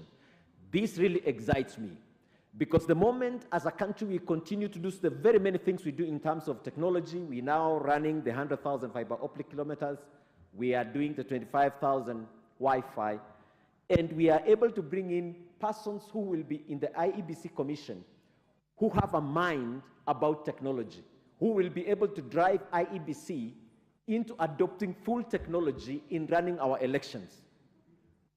That will be able to bring the agreement that we've always had. It will contribute in making sure that we have a peaceful election, because when technology is adopted, then it brings in a lot of efficiency, a lot of transparency, and things around that space. So we are going to have a very transparent election. That has really excited me, Mr. Speaker, and I think the more the reason I support these amendments that have been proposed. Mr. Speaker, this bill has gone ahead to define the issue of when a vacancy arises, that is under subsection 1, during the appointment of the when a vacancy happens in the committee, in the commission, where if the chairperson is incapacitated or that seat becomes vacant, giving the powers to the vice chairperson to take charge. This was a serious anomaly that existed, and that's why we witnessed some of these things previously in the last election between the Cherera and, of course, the then chairman. So such things have been cured by this bill. This is very exciting, that then that seat of the chairman will not be vacant at any one time. And even it goes on ahead to explain, in an event both even are vacant, what happens thereafter. Mr. Speaker, I support this bill because it also elucidates what happens after election. That, Mr. Speaker, the Commission will have 1 year to be able to review the operations and make any necessary changes required to make the operations for the next election more efficient, effective, transparent, and accountable. And even as they do that, they will be able to bring to the floor of the House for us, for the Parliament of the time, to be able to look into it also and make it better for the future elections. I think it is very exciting when you are able to have it captured in the law, that when once an election has been done, you can be able to review it. Mr. Speaker, let me capture the last and the most important, the issue of the CEO or the IEBC. That it should not, I tend to disagree that we have a 3-year term. I would presuppose we have a 6-year, in my view, renewable, or even 9 years, so that once an officer is there, he is certain that he cannot be able to make decisions that are only futuristic. So for me, I feel that is an amendment that needs to be done. Thank you very much, Mr. Speaker. The Honorable David Gikaria. Thank you, Honorable Speaker. Let me take this opportunity, first of all, to thank the committee for a job well done. Honorable Speaker, we have been with you around in this place, and you understand the aftermath of every election since 1992. And Honorable Speaker, are these elections work in progress, that always will have new ideas, other issues coming up? Yes. But we are hoping that, Honorable Speaker, these amendments are going to provide a wide-ranging amendments that will sort out the madness that comes after every election.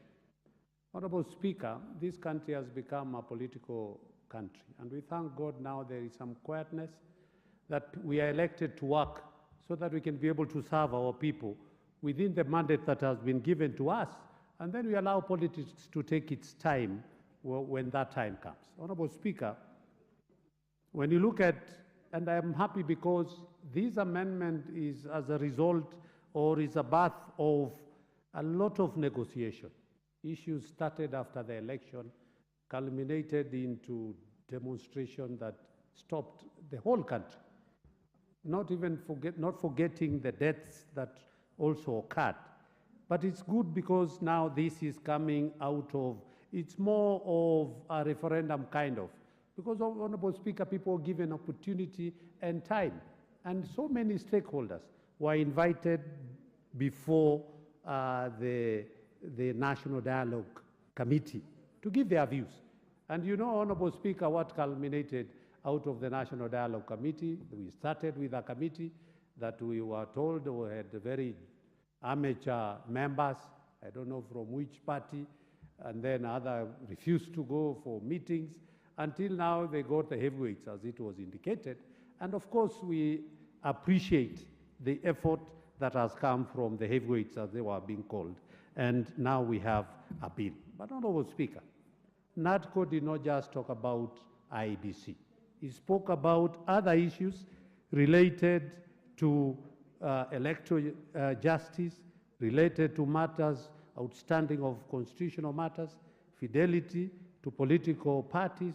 And you remember, Honorable Speaker, it is also important for us to continue thinking and taking into account that also that fidelity and commitment to political party. It is important, Honorable Speaker, so that again we don't dilute aspect of political party just because so-and-so has won, so you take and you switch your gears. Honorable Speaker, democracy and this House will never be able to be what it should be if we continue, if we don't protect the integrity of political parties and coalitions. Also, it brought in about the National Development Fund, Honorable Speaker. And I'm saying all these things are joined at the hip. And we are asking the responsible or relevant committees to take up and so that these things can come concurrently. They should be running together so that we don't push the IEBC, we forget about the inclusion of the CDF in the Constitution, so that again we stop this madness where people go to court to stop a fund that is so transformative, that is so present, that is so felt by every Kenyan in every home state. So again, we are asking the leadership of this House and the House business to prioritize also the other issues or the other legislation that needs to go hand in hand so that we can be able to actualize the whole of this issue that has come out. The aspect of, say, for example, for the Senate. Honorable Speaker, Senate should be given some fund. I am a proponent of them being given some fund for them to be able to do their oversight work. Sometimes they just, they are very ineffective when they continue lying at the Senate here without going to the counties for them to, so they will sit next to us, want to encroach on the National Assembly function just because they are, if they are empowered, Honorable Speaker, rarely will you be getting even a quorum at the Senate for them. So I'm a proponent that I'm requesting the relevant departmental committees that have all these legislation that come together to be able to. On matters of what Honorable Maisori, the Member of Parliament of Kuria East, had indicated earlier, I totally agree with him, Honorable Speaker. It is so demeaning for this House for us to be told we are passing unconstitutional legislation, that we have to follow what the court says so that we can come and legislate. Honorable Speaker, it is a huge setback for this House that we, and unfortunately so, it is indicated in our bills that we have passed so many unconstitutional legislation that we have to be guided by the courts on how we are going to be legislating. Honorable Speaker, this House has so many lawyers. The Committee of JLAC, I think 80% are lawyers.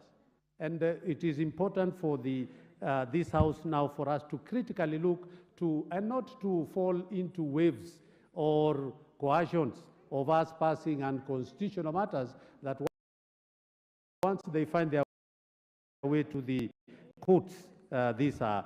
But I also, Honorable Speaker, I want to say, to commend that it is important for us to look at the thematic areas that this amendment is bringing, particularly on the inclusion of accountants and the ICT as qualifications. Honorable Speaker, the only person I'm not seeing here is the plumbers.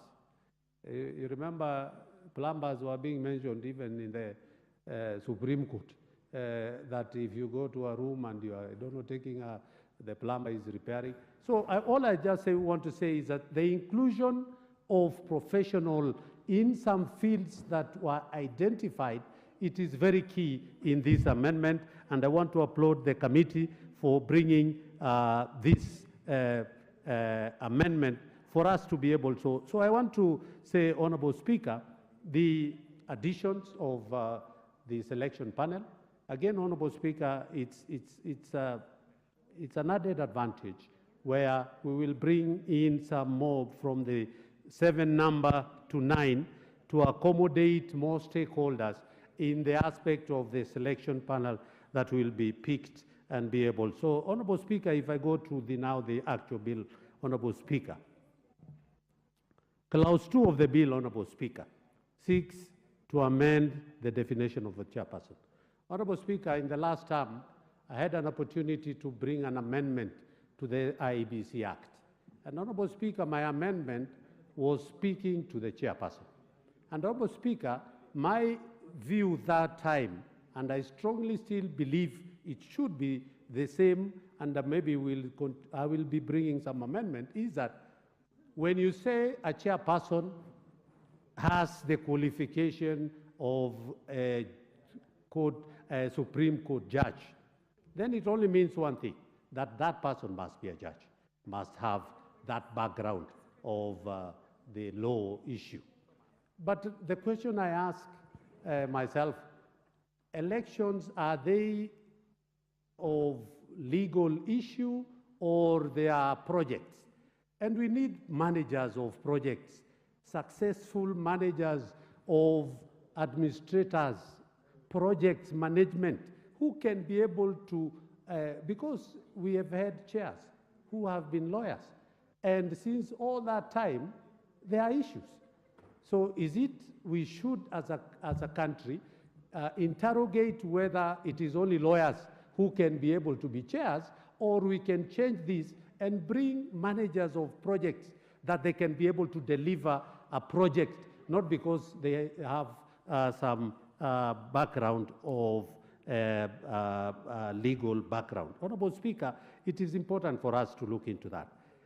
In Clause 3, Honorable Speaker, we spoke about the inclusion of other people, but there are a few other things that I want to say under Clause 7, Honorable Speaker. That when we talk about the delimitation of electoral units, it is important for us to also interrogate, is it fair, Honorable Speaker, for me to stand here representing 5,000 people and have a vote in Parliament when somebody else is representing 200,000 people and has the same?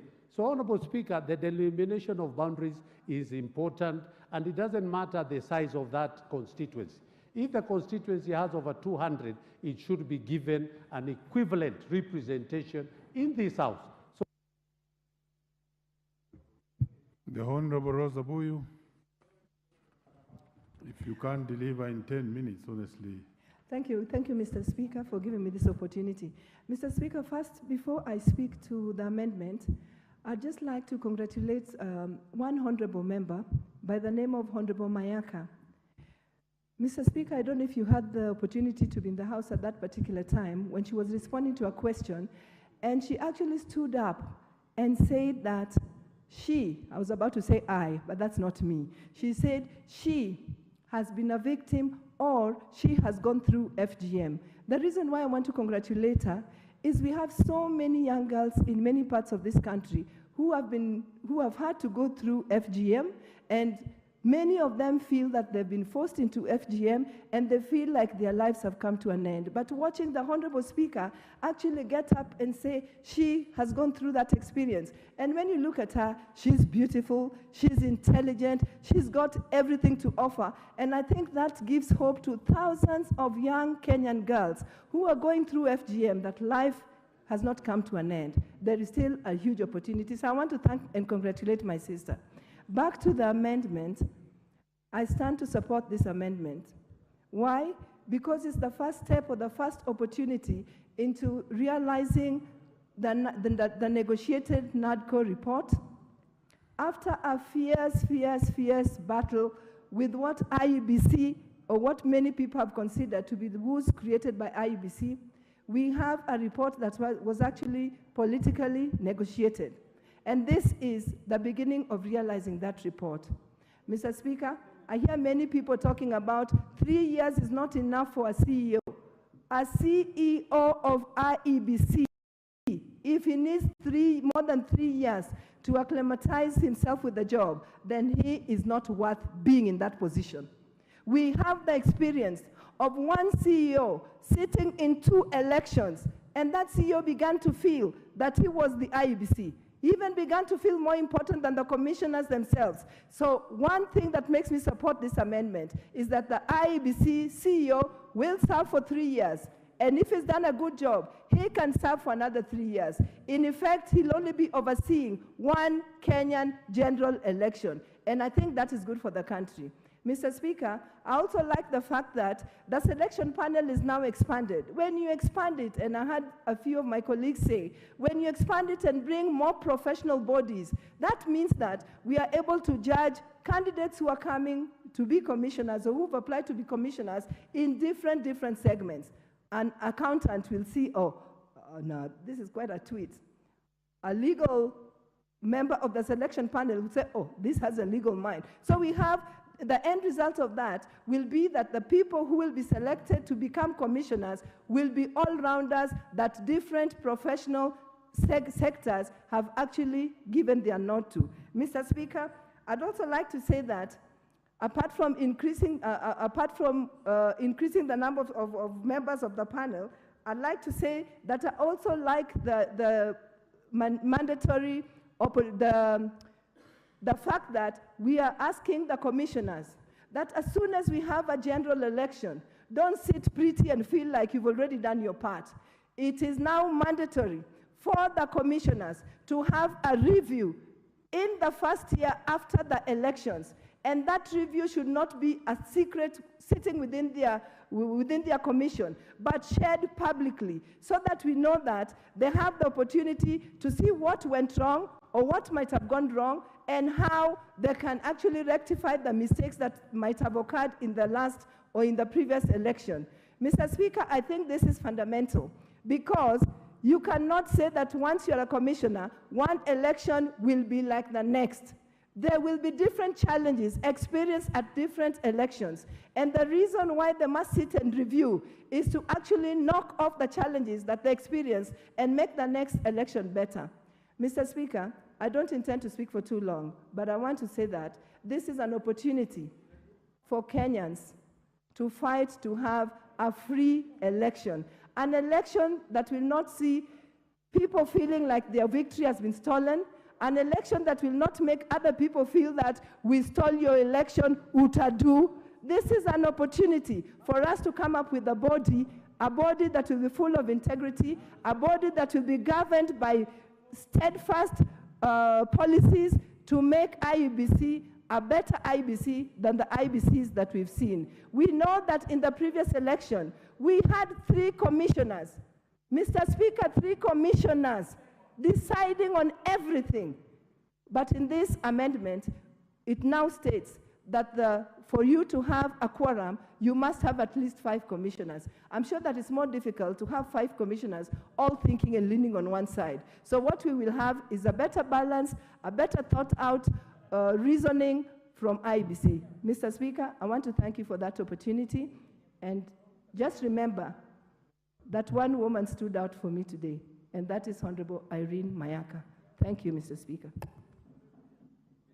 Very well. I think there's greatness in your contribution in terms of the term limit of the CEO, because you're the first real speaker to speak on that in terms of the length vis-a-vis the feeling that I'm there for all this time. And remember, it's 3 years, and then it's renewed to another 3 years, which is still the same 6 many speakers are actually talking about. Let's listen from Eve Obara, Honorable.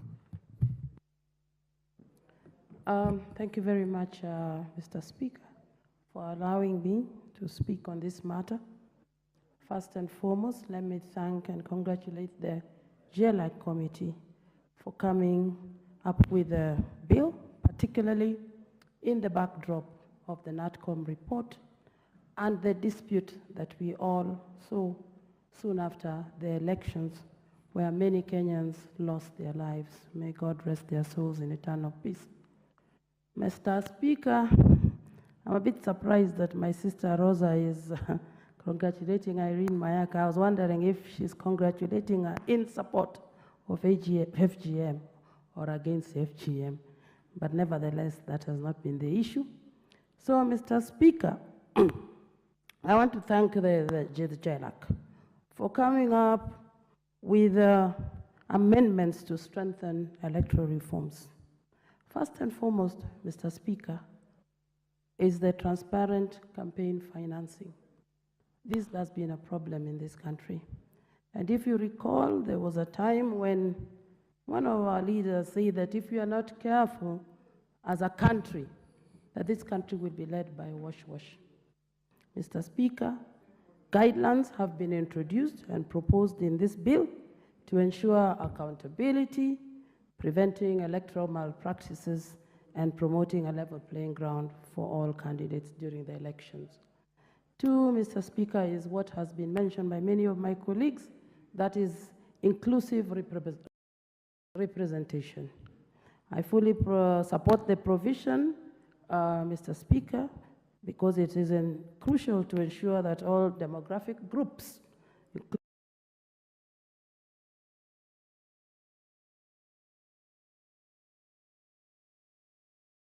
they included this part on the bill. I'm a bit disappointed because throughout this amendment bill, there seemed to be no clear mention of the not more than 2/3 bill requirement that has bedeviled this country for many years, and somehow it has not even come up even in this one. So, Mr. Speaker, it's a matter that as women we would be happy that we put closure to this matter so that what the people said in the 2010, during the 2010 constitution making is actually implemented. Thirdly, Mr. Speaker, is the issue of enhanced voter education. We are aware the importance of voter education before any electoral process. I endorse the amendment in the bill and emphasize the importance of enhanced voter education. Mr. Speaker, the utilization of technology. We are to enhance the efficiency and transparency of electoral processes. I fully endorse this amendment and advocate for the use of technology and innovation in the electoral process, such as digital solutions for voter registration and results transmissions. Stakeholder collaboration with other stakeholders is also very, very important, and I support this particular amendment. Mr. Speaker, I know that there are many people who want to speak after me, and a lot of these issues have already been addressed by other speakers. I don't have to take too much time of the sitting. But I would like to address the issue of the CEO that has come up severally, of many speakers actually recommending that the 3 years is not sufficient. But the 3 years, Mr. Speaker, is in line with the mwongozo that all CEOs in Kenya, they should do a 3-year term and an additional 3-year term subject to the performance evaluation. So performance is reviewed every year, and if the performance is good, then they are able to be reviewed. So I really don't think this is an issue. So long as one CEO sits through an election, and that is always after 5 years. So thanking you very much once again. I support. Asante sana. Let's have the Honorable Julius Ruto and then the Honorable Jared Okello of Nyando.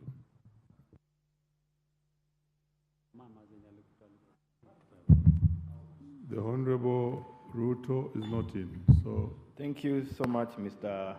Speaker, for allowing me this particular opportunity. And sorry, Honorable Kiari and Honorable Borek were busy making noises here, and I could not listen to your invitation. Mr. Speaker, I rise in this particular noble discussion in the floor of the House discussing the amendment of the IEBC Amendment Bill of 2024, which to me, I want to say that it is timely bill that has come at the right time, whereas we understand as Kenyans, we are in a process of governance period of 5 years, that after every 5 years, an election period is coming in.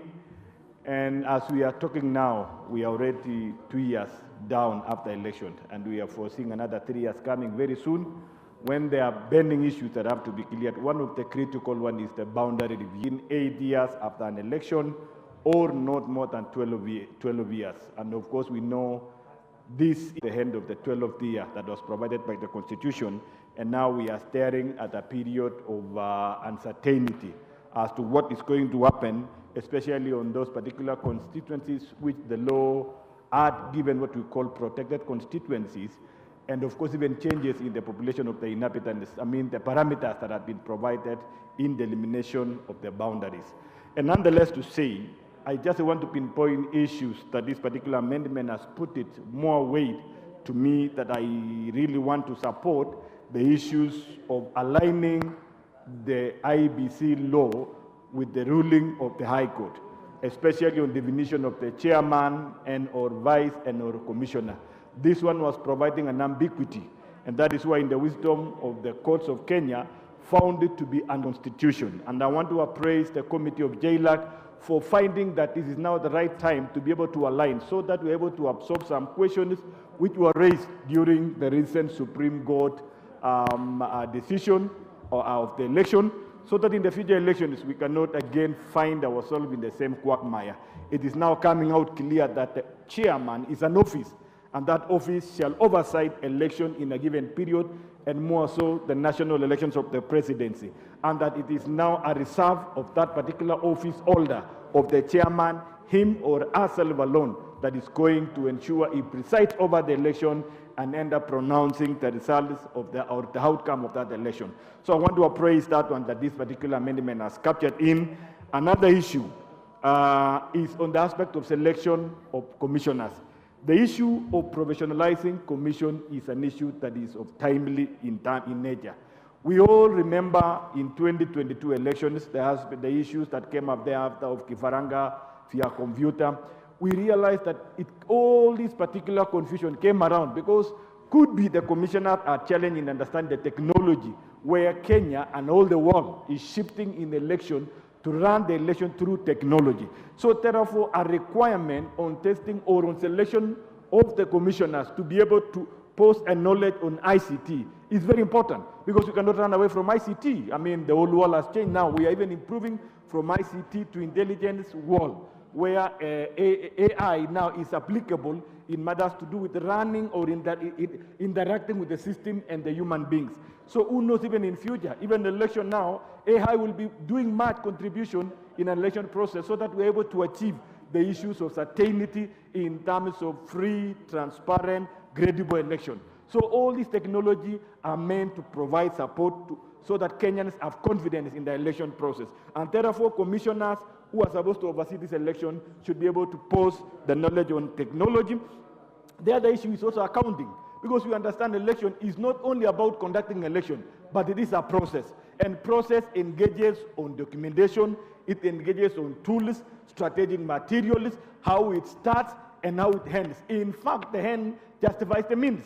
So therefore, having commissioners with an accounting basic knowledge will be of importance so that not only looking at what the law is providing, but also is able to interpret from figures, looking at the documents, interpreting the documents from 34A at the tallying center, where we all know that the election is at the tallying center, and what is lifted in the imaging system at the tallying center, national tallying center, and you're able to correlate the two documents and be able to ascertain the truthfulness in the documents and the reliance on these particular provisions or evidence, even as we are looking at the end results. Another issue, Mr. Speaker, is the term limit for the secretary to the commission. I see this particular amendment is providing that secretary to the commission serve in 3 years renewable. To me, I find it not logic, because at the end of the day, we want to ensure this particular commission can oversee a commission from start or at the end of an election to the completion of an election process. And now that this particular amendment is providing a clause to do with audit, post-audit, post-election audits to be undertaken. This particular secretary should be able to oversee from start up to the audit report, because Kenyans now will be yearning to know the outcome of an election process through the audit report that shall be conducted by an expert through employment or engagement by the commission. And therefore, to me, I want to propose that this particular clause should be able to be looked at so that secretary can be given even one term of 6 years non-renewable, like the other independent commissions, so that can serve 6 years non-renewable and be certain whenever you're being engaged, this person should be certain on his work. Who knows the political turmoil and changes? 3 years is so short that this person may not have time to learn, to build proper strategies or strategic plans and execute it. Because if this person is serving 3 years, you are creating uncertainty to this particular person. And in the long run, when changes of political temperatures, as we all understand, it might affect the performance of the secretary to the commission. The other issue, Mr. Speaker, as I've also dwelled on, is the post-election audits. It is very important. All these problems always comes at before any election comes in, people begin to regard the scars of the previous election, because the outcome of that election or whatever it was going around there is not known to Kenyans. We need the exercise of the experts to come and audit and make proper reporting for Kenyans to know how the election was conducted and the outcome of the election. And it gives confidence. And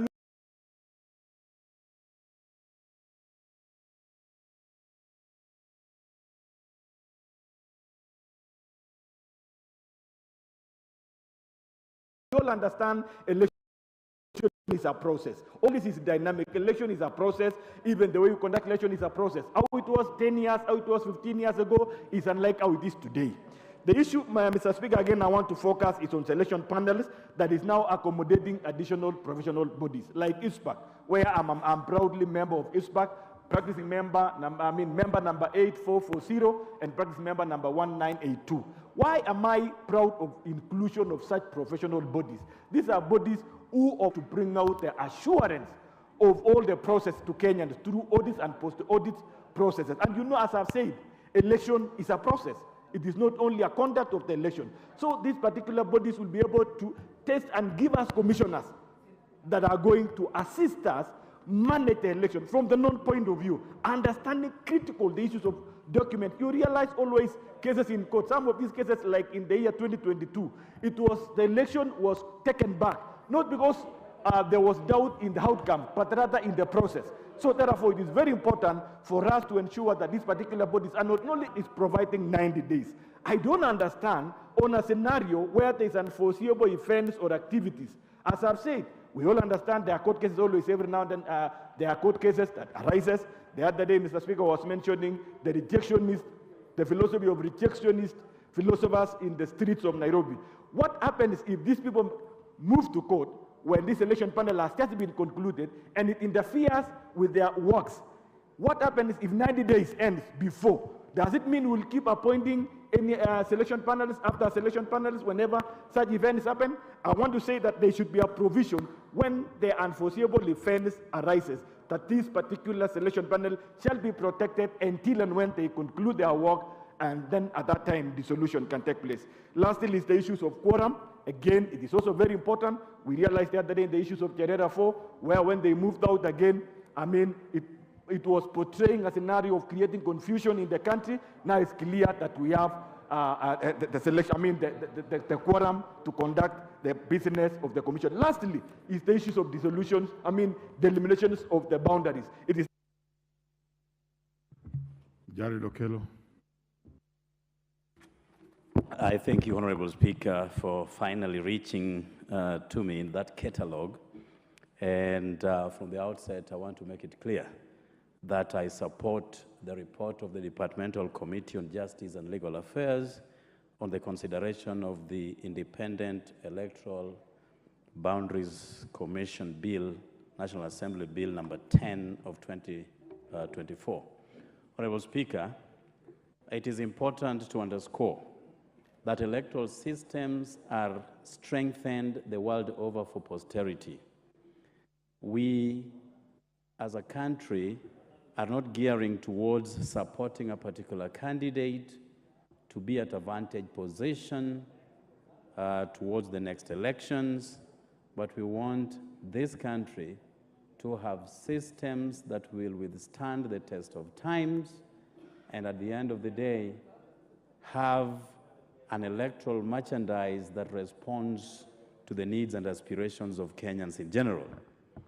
I am buoyed by the fact that both the majority and the minority leaders are co-sponsoring this bill, Honorable Speaker, a testament that certain times our country can and should reach out to one another, and in particular times when we have friction within our country, Honorable Speaker. And now that both the minority and majority leaders have so chosen to co-sponsor this, I think it is incumbent upon all members of Parliament in this gallery to support this in its entirety, Honorable Speaker. Stemming from the NADCO report, Honorable Speaker, and we all understand the genesis of the NADCO report, what transpired in our country soon after the elections of 2022, an election that the country has not healed from. Lives were lost. Tear gas canisters were thrown at very innocent Kenyans, Honorable Speaker, those who are only exercising their democratic and constitutional rights, Honorable Speaker. The more reasons why we must move with speed to pass this bill so that it can become an act of this House and the act of the Republic of Kenya. Honorable Speaker, we've never got elections right. From the year 1992 to the elections 20 years later, or rather 30 years later of the year 2022, apart from the year 2002, Honorable Speaker, when the Honorable Prime Minister did say Kibaki Tosha, that is the only election that has stood out to be the most accurate and transparent election, Honorable Speaker. Thereafter, our country has faced numerous challenges, certain times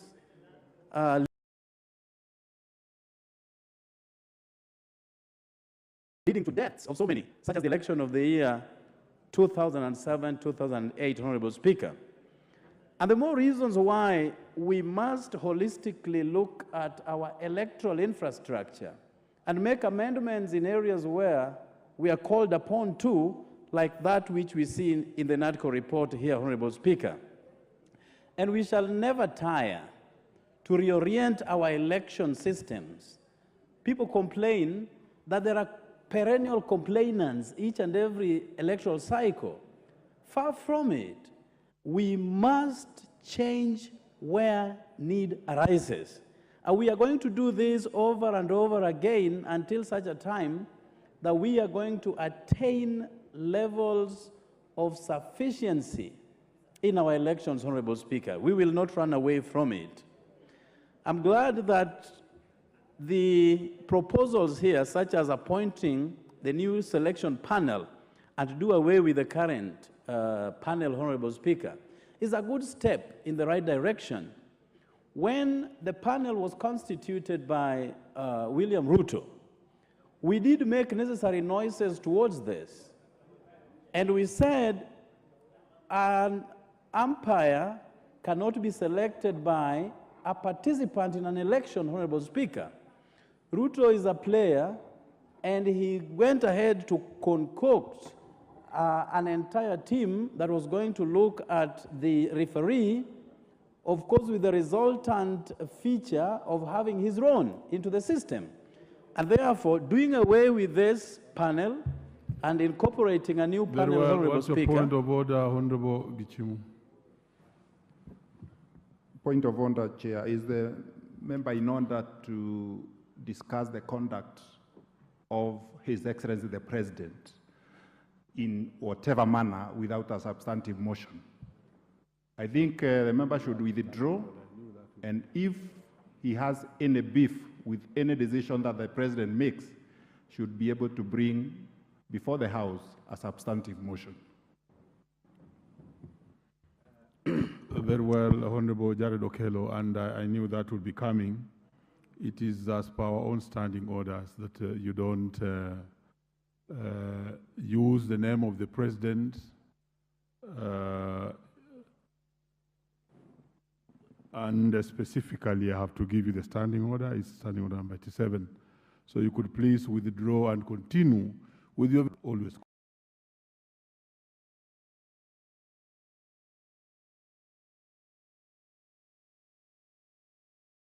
Do that. Honorable Speaker, I'm perturbed that I also mentioned the Prime Minister and no one rose up to correct me. But when I talk about William Samoei Ruto, Order, Honorable Kello. Honorable Kello, the standing order is specific with the presidency. I stand to withdraw that, Honorable Speaker, and I hope that my time will not be tampered with as I make my presentation. I'm glad that even as we come up with this selection panel, which will be new, that there is the proposal to retain one of the current members so that we can also have what is commonly known as the institutional memory of this body, Honorable Speaker. I'm glad that there is the inclusion of 2 more members so that we can also reach out to those who play a pivotal role on matters election in this country, Honorable Speaker, and that is highly welcomed. As has been said, Honorable Speaker, all the CEOs within the Republic of Kenya serve for a term of 3 years, and this is enshrined in the Mwongozo schedule, and nothing of a peculiarity has been presented before us to absolve IEBC from this category, Honorable Speaker. And if somebody will convince the whole country that they are up to the task, then they will be given another opportunity to serve 3 more years, and by that, therefore, at least administer an election, Honorable Speaker, and therefore this should not be subjected and opened for further debate, Honorable Speaker. There is the idea of delimitation of boundaries, which I believe will bring in certainty at last. We ought to have carried out a delimitation of our boundaries 3 years ago, actually 5 years, 2019. We are now in 2024. So there is some limbo of sorts in that regard. And this report, together with the bill, intends to put certainty and have the matter to rest so that as we move forward, including the issue of 26 constituencies that are still subjected to fears, because by the previous proposal, they should have been scrapped from the catalog of constituencies. This idea will now protect them, Honorable Speaker. The additional qualification of IT gurus and communication gurus within IEBC is welcomed. We have seen crooks running our electoral systems from outside who are more techno-savvy than the commissioners themselves. And they have the capacity to arrest results in the air, change them as they will, and send them to bombers as corrected, Honorable Speaker. And therefore, this is indeed a welcomed idea. Finally, the political parties, the loyalty and fidelity to political parties is a welcomed idea. Political parties have, since time immemorial, acted as the barometer for democracy and freedom. And therefore, we are not going to allow people hopping from one party to another, and there are no repercussions, Honorable Speaker. From our end, in the Azimio coalition, people just walked out and joined Kenya Kwanza, and there is no recourse, and they're just sitting pretty without talking to the people who brought them into this house and explain to them why they had to take such a drastic action. And therefore, even as we finalize with this, I hope they will be subjected to another round of elections so that the people can convince us that they're the ones who sent them to Kenya Kwanza. And I thank you, Honorable Speaker, for the opportunity. Thank you. The Honorable Eric Muchangi, followed by the Honorable Timothy Toroitich. Thank you, Honorable Speaker, for the opportunity to contribute to this amendment bill. And I wish to start by thanking the committee for a job very well done. This proposal to amend the IEBC law came as a result of many deliberations that were done at the governments of Kenya. And the fact that they have come to the House for the enactment of a law means that they didn't waste taxpayers' money. And for that reason, we really want to thank them.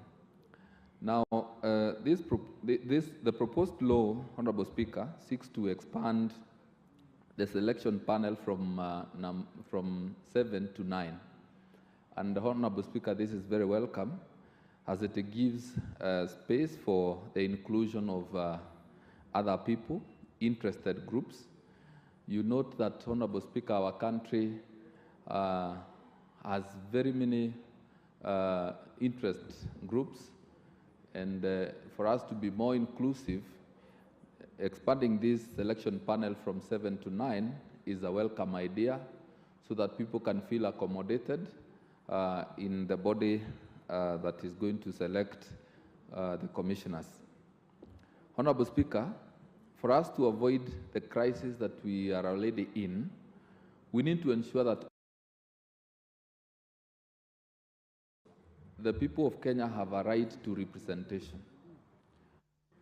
Honorable Speaker, we have constituencies and county and wards that are not properly represented in the House and in the county assemblies. And the reason is that we do not have an IEBC that is properly in office. And it is not okay that we continue being in this situation. So it is urgent, Honorable Speaker, that we ensure that we have IEBC in place so as to be in a position to give those people that are not properly represented an opportunity to elect their leaders, because it is their leaders who are supposed to serve them and to represent them in the respective houses, either in Parliament or in the county assemblies or even in the Senate.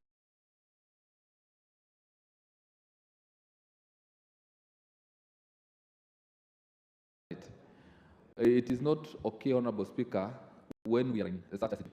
Honorable Speaker, there is a proposal in this bill. It speaks to the issue of delimitation of boundaries. And Honorable Speaker, IEBC is currently not in a position to carry out this mandate. And Honorable Speaker, I need to mention that in my constituency of Runyenjes, we are eagerly waiting for the formation of IEBC, because there is some work for IEBC to do. I happen to come from a constituency, or to represent a constituency in this House that falls into 3 sub-counties. That is in Embu East, in Embu West, and in Embu North. And my observation is that my people who come from Embu West and Embu North really suffer politically, because administrative-wise, they are not, politically, they are in Runyenjes constituency, but administrative-wise, they are in another neighboring constituency.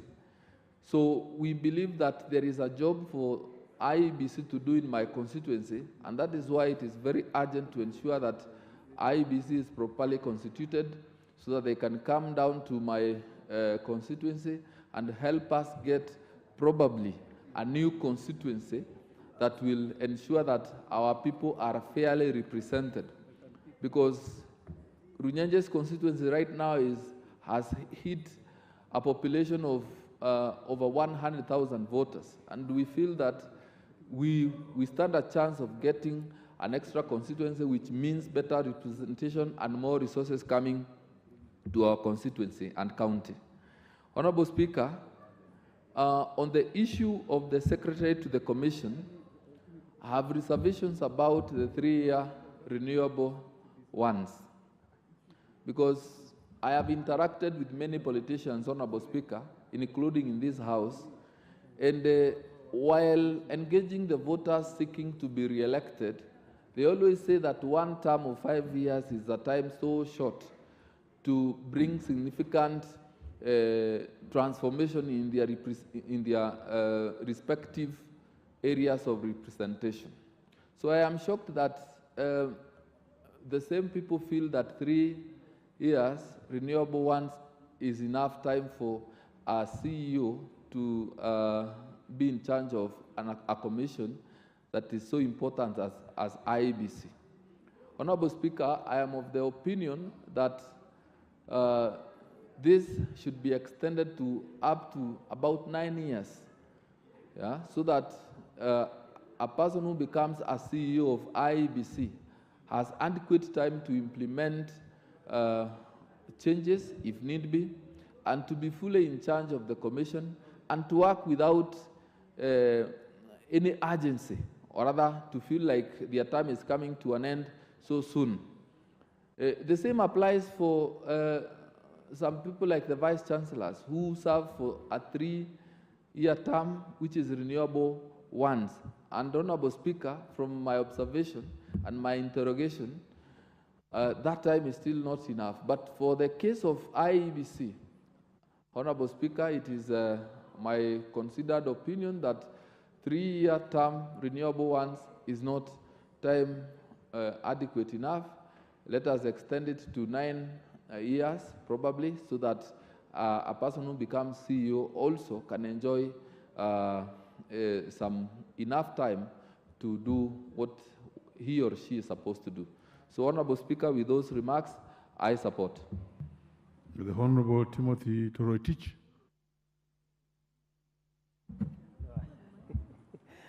Thank you, Honorable Speaker, for granting me an opportunity to comment on this very important bill. Honorable Speaker, I rise to support the bill, but at the end of it, I'll also propose some amendments to it so that we can make it better. Honorable Speaker, this bill emanates from National Dialogue Committee report that we discussed before this House. Honorable Speaker, before we arrived at NATCO, Honorable Speaker, there were issues in this country to do with electoral injustices. And the country was at the brink of collapse. And that is why NATCO was formed to be able to deliberate on certain matters that needed consensus.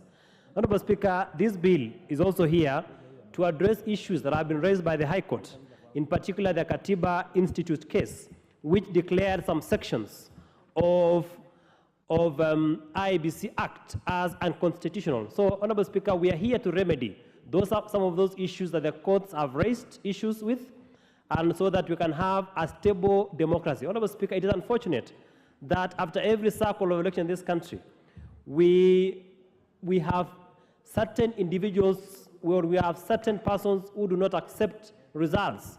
And therefore, it is good that we have a law that will remedy and address certain concerns that cannot be addressed outside the law. Honorable Speaker, one of the issues that I'm concerned with is under the NATCO report, the panel was expanded from 7 to 9. Honorable Speaker, if you read the memorandum of objects and reasons of this bill, it talks of 7 to 9. But if you look at the substance of the proposed law, it talks of 12. Honorable Speaker, it is, if you read the proposed schedule, and that is the proposed amendment to the expansion to the nominating panel, it gives 12. It is something, Honorable Speaker, that we must be able to reconcile, because for me, 12 is an expanded number, and the members may not be able to agree. These are a panel that nominates the IEBC commissioners. So, Honorable Speaker, in my opinion, we should be able to relook at this and expand, reduce the number from 12 as proposed to at least 9, because I am sure there were reasons that were there when the NADCO committee agreed to have the number at 9. Honorable Speaker, on the issue of the limitation of electoral units, I am one of the affected constituencies. Honorable Speaker, in terms of the population quota, Elgeyo-Marakwet County will lose 2 constituencies, that is Marakwet East and Keyo North. And Honorable Speaker, I agree with their proposed amendments that has given a new grounds for reviewing boundaries. Honorable Speaker, the only issue I have with it is we cannot place it in the schedules. In terms of interpretation of the Constitution, a schedule cannot have the same effect as an article of the Constitution. So, Honorable Speaker, I support the proposed amendment that we have the same lifted and be put in the substantive part of the legislation. Honorable Speaker, I support because if you look at Article 89 of the Constitution, it gives grounds or in which someone can challenge a removal of a constituency based on certain parameters. Honorable Speaker, if you read at the proposed sections of this particular proposed amendment, it talks of reference materials which are primary and secondary. Honorable Speaker, it refers in the secondary reference material reports of a county boundary review panel. For me, Honorable Speaker, this is a stranger. This panel is a stranger to the Constitution. That county boundary review panel is nowhere in the Constitution. Honorable Speaker, it also says that the Commission may use as its secondary reference material other relevant data. Honorable Speaker, these other relevant data needs to be defined so that, because these are the parameters that are used to determine and review boundaries. Honorable Speaker, the part that I allowed in this proposed amendment is ideally under the Constitution and under the act that we seek to amend, it substantially bases review on census. But Honorable Speaker, you remember that the last census we took was 2019. The next census we are taking is 2029, 10 years difference after every 10 years. Honorable Speaker, population will increase from the year 2019 to 2024. The population has increased. Therefore, it will be unfortunate to review a boundary based on the population quota of 2019. So I allow this amendment because it has given other parameters of reviewing the boundaries or reviewing the population quota apart from the census. Honorable Speaker, I also have a problem with the 3-year limit of the CEO of a commission. Honorable Speaker, 3 years is not enough to appoint a commissioner to serve in IEBC. I will be proposing a 6-year term, renewable once. Honorable Speaker, we need what you call institutional memory of that particular office. IEBC commissioners serve and leave, but we need a CEO who has inducted the staff, and therefore I will be proposing a 6-year term, a 6-year contract for the CEO, subject to subject to be renewed once. Honorable Speaker, as we sit in this house, remember we have a constituency known as Banisa constituency, Honorable Speaker, which lost a member of parliament, and since then we have not had a by-election in that particular constituency for the reason that IEBC is not properly constituted as was envisaged by the law. Honorable Speaker, it is unfortunate as we even move this amendment, we must be able to fast-track this amendment as a House so that that particular constituency can have a member of parliament who will sit in this House to legislate, to represent and oversight on behalf of the people of Banisa. Honorable Speaker, normally when an advocate fails to appear before a court of law, he sends another advocate to hold brief for that particular advocate. Honorable Speaker, that was never envisaged in terms of the election of a member of parliament.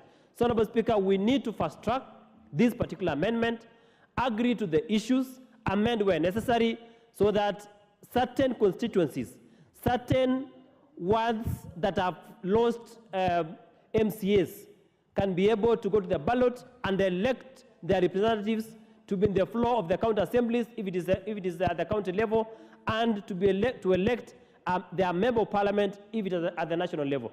Honorable Speaker, I raise my case. The Honorable Dorothy Ikiara.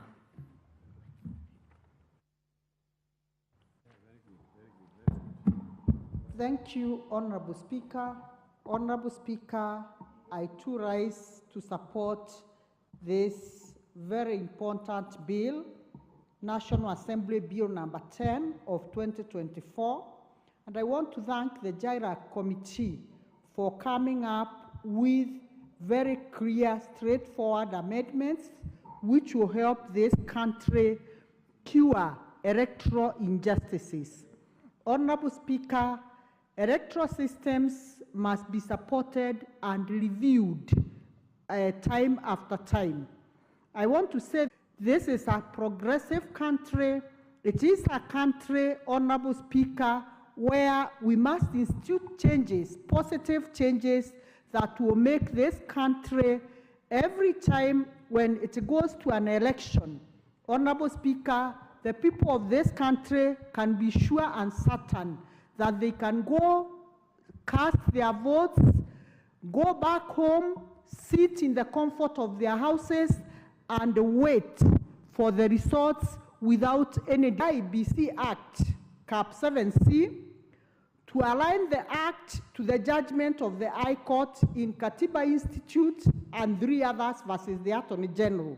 Honorable Speaker, the sections of the in to clean up IEBC. Honorable Speaker, one of the credentials that has been put there is accounting, then information technology, and Honorable Speaker, this is very key because the world over technology is taking space. And Honorable Speaker, if we take people who are not IT literate, we shall have a repeat of what happened in the other election, Honorable Speaker. Honorable Speaker announced the results. Honorable Speaker, we are alive to the fact that in the last elections, Honorable Speaker, IEBC split into 2. 4 commissioners went this bill. We should be also alive to the fact that we are doing this so that, Honorable Speaker, their democratic right, as I stated, go back to their homes, Honorable Speaker, sit comfortably without fear. Honorable Speaker, the subsequent elections that we have held there before, every time Kenyans go, what the outcome will be. Honorable Speaker, these amendments are very progressive, and I'm certain that with this bill, Honorable Speaker, we shall be able to cure all the election injustices that have been there before. Honorable Speaker, constituted, bearing in mind, Honorable Speaker, as this country, Banisa constituency, which lost their member of parliament, and to date, Honorable Speaker, these citizens, good citizens of this country, are not getting value for their taxes. Honorable Speaker, I want to thank the committee that burnt their midnight oil to come up with these very progressive reforms and say These amendments will help this country cure electoral injustices once and for all. Honorable Speaker, thank you, and I support this amendment bill. Honorable Joshua Mwalio.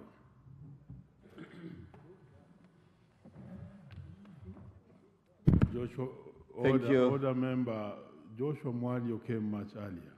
And remember, Joshua Mwalio ordinarily sits on the minority. Proceed.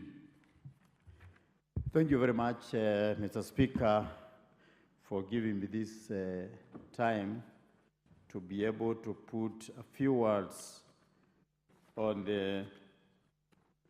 this bill, the Independent Electoral and Boundary Commission Amendment Bill 2024.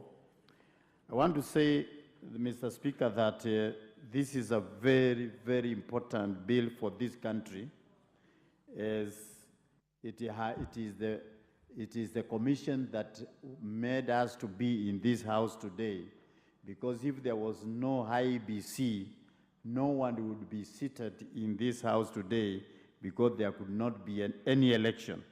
And therefore, I want to say this is a very important bill that we need to amend a few clauses and also add more others, so that we can make this country to be governed by rule of law, rather than imposing some of the laws that are not according to the Constitution. And therefore, I wanted to say that I like the way the committee that sat to be able to come up with a very comprehensive bill that can be able to cure so many things in this country, and especially when they increase the number of the panelists who will be able to nominate the commissioners from the 7 to 9, because especially from the bodies that are in this country, some of the bodies from the religious sector, from the Law Society of Kenya, and others. That is a good thinking, rather than the way it was being done before from the political parties, that we were not being consulted, all of us. So at least Kenya is now being brought together to be included in the lawmaking and also in the decision of picking these commissioners. Number two, I would like to say that I have seen that after the election, the commissioners will have time to sit down and evaluate and write a report. And this report will be able to be brought in this parliament to be able to be checked by the lawmakers on the issues and some of the shortcomings, and also to be enriched by the minds of this house, to be able to bring new blood in the way the election is conducted, and also to be able to be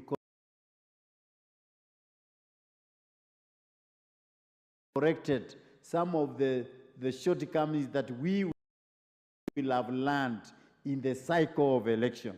And that is a good thing, because it has never happened in this country. So it is a time that we embrace, especially the report to come here, so that we debate, everybody to give his own views on the way the country needs to be governed as far as the election is concerned. To me, that is a plus for this country. The other thing which I would like to say is that in terms of credentials, to have some knowledge in technology and also some accounting, so that when you are given a gadget, you know how to operate it, you can be able to do a few things here and there and make it pick some knowledge and be able to be even to give some people some guidance on where maybe they are lost or they don't know. The only thing that, that I think needs to be considered mostly is the way they are saying they are going to review the boundaries. And already those constituencies have got members of parliament and the constituencies are in operations. And the voters in those constituencies are now used to the way the member of parliament and even his office and all the units that are there, the way they work. Because once it is dissolved, it means so many things will have to be changed.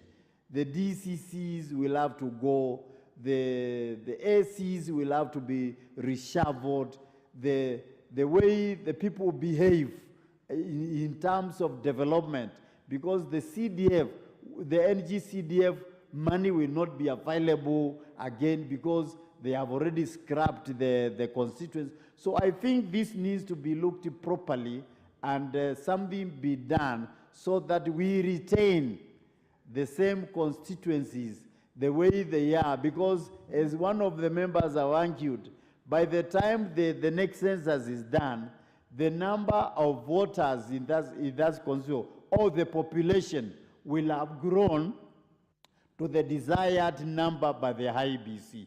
And also those changes will bring some kind of frictions, especially when people will not be comfortable by being merged together with others. So with those few remarks, Mr. Speaker, I want to stop there and say this is a good bill and I support. The Honorable Harrison Kombe, MP Magarini. Asante Mheshimiwa Spika kwa kunipatia nafasi hii nami niweze kuchangia kwa mswada huu wa tume ya uchaguzi na mipaka.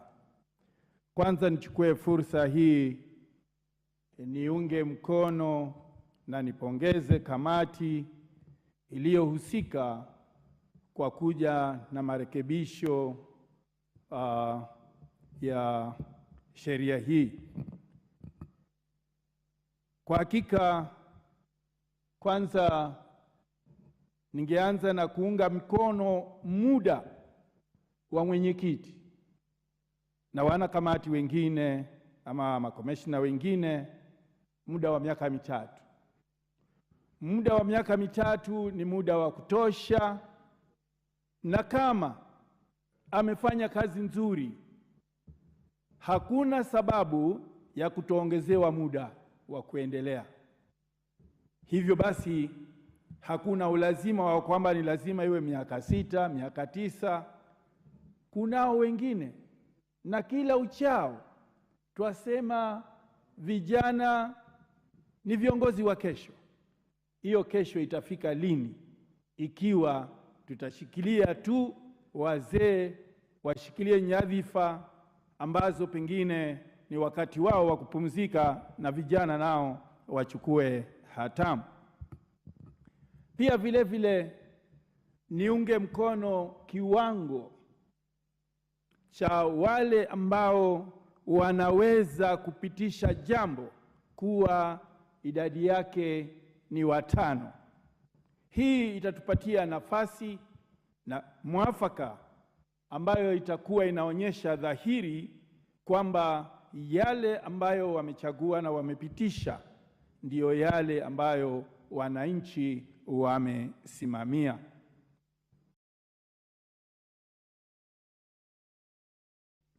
Pia vile vile niunge mkono kule kujumuishwa kwa wale wenye tajriba na pia ujuzi mbalimbali.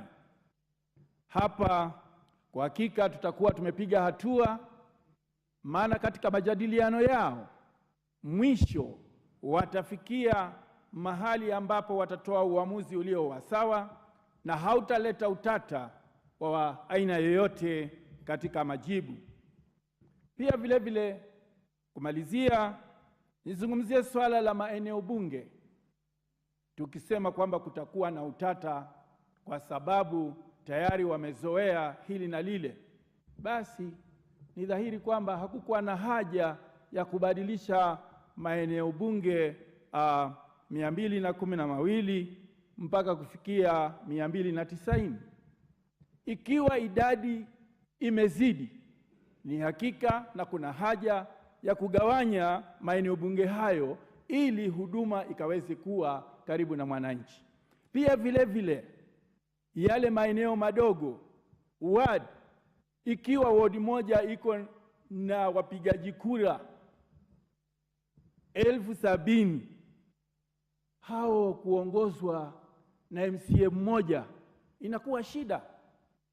Ni dhahiri kwamba inastahili igawanywe, ndio huduma ikaweze kumfikia mwananchi pale chini alipo. Kwa hivyo, Mheshimiwa Spika, rai yangu ni kwamba kuna haja pia ya kuangalia hii mipaka. Na pia vile vile, Mheshimiwa Spika, tumekumbwa na janga ndani ya Magarini, tukizingatia ya kwamba eneo moja kiutawala liko katika eneo bunge lingine.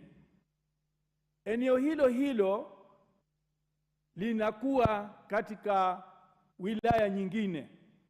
Sasa tukichukulia mfano wa Shakahola, sisi tulipiga ripoti, tulitoa taarifa ya kwamba kuna jambo ambalo haliendi vizuri, lakini kwa sababu niko Magarini constituency ama eneo bunge la Magarini na eneo lenyewe kiutawala liko katika wilaya ya Malindi, haikuweza kushughulikiwa, na yale madhara tuliyoyapata hakika yalikuwa ya kutamausha hapa nchini Kenya na hata ulimwengu mzima.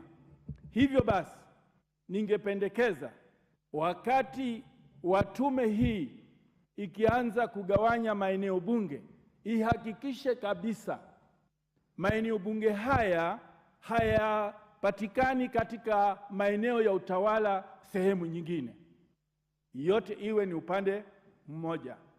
Mfano, nitachukua Magarini na Malindi. Sisi tumegawanywa na mto, lakini nafikia mahali kwamba tarafa moja imegawanywa na mto, iko upande wa Malindi na vile vile iko upande wa Magarini. Wakati huo ukifika wakati inastahili ile eneo ligawanywe, huku kuwe kuna tarafa nyingine na huku nako kuna tarafa nyingine, ili zote zikawe katika wilaya moja na katika eneo bunge moja. Kwa hayo mengi, Mheshimiwa Spika, nasema ni asante kwa kunipa nafasi kuchangia mswada huu. Honorable John Waluke, Member of Parliament, Sirisia. Thank you very much, Honorable Speaker, for giving me chance also to contribute on this very important bill, Honorable Speaker. Honorable Speaker, I rise to support the IEBC Amendment Bill, National Bill number 10, National Assembly Bill number 10 of 2024. Honorable Speaker, this amendment, this bill is going to cure many problems, Mr. Speaker, about the elections. The problems that we have been having in this country, Mr. Speaker, during elections, I'm sure this amendment bill is going to cure. Mr. Speaker, we have been having problems after elections and sometimes before elections. And mostly, Honorable Speaker, it has been during the after elections time, Mr. Speaker. People have been fighting in this country. People have been dying in this country, Honorable Speaker. Properties have been destroyed many times after elections, Mr. Speaker. I want to thank the committee that came up with this amendment, Honorable Speaker.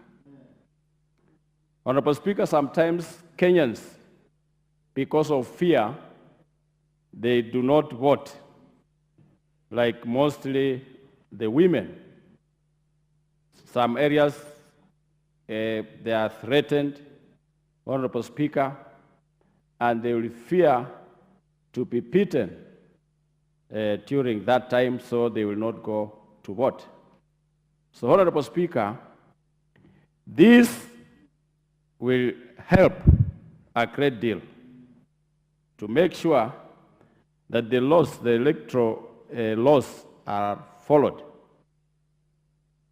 It was with people with integrity in that committee, and I can say that all of them, and they had a goodwill and good thoughts for this country, Honorable Speaker.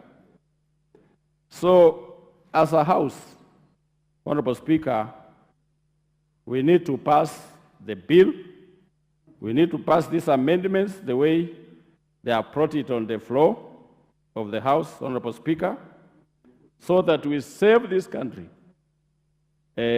for many problems that we have been having. The Commission, Honorable Speaker, there are good changes.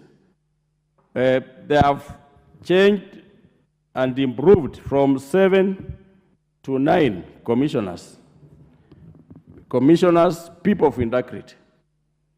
Time of the commissioners, Honorable Speaker, should remain 5 years because they are renewable, Honorable Speaker. Because there are many Kenyans, our sons, who want to become commissioners, who want jobs like others. We cannot say, Honorable Speaker, that we give them 6 years or 9 as others are proposing. No. We go by 5 years is enough for a commissioner to serve, and if they have done a good job, Honorable Speaker, they can be renewed.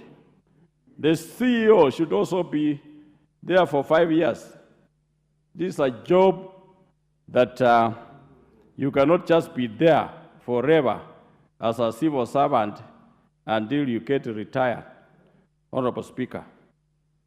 And commissioners, on the side of commissioners, Honorable Speaker, in their changes, the changes of this committee, they have put an accountant also to be among the commissioners, Honorable Speaker, because the problem maybe in this country, Honorable Speaker, has been the counting of the votes after elections. The accountant will manage this because that will be his line of duty to make sure that it is quick and also it will not bring any problem in the country as it has been before, Honorable Speaker. Honorable Speaker, Kenyans always see us as a House, as members of Parliament, because they elected us to represent them. And what we pass here, Honorable Speaker, it will be represented as people of Kenya who are looking at us as members of Parliament, as their representative, to pass a good bill that can make this country move forward, Honorable Speaker. And with this amendment, we can assure Kenyans that Electoral Commission of Kenya is going to be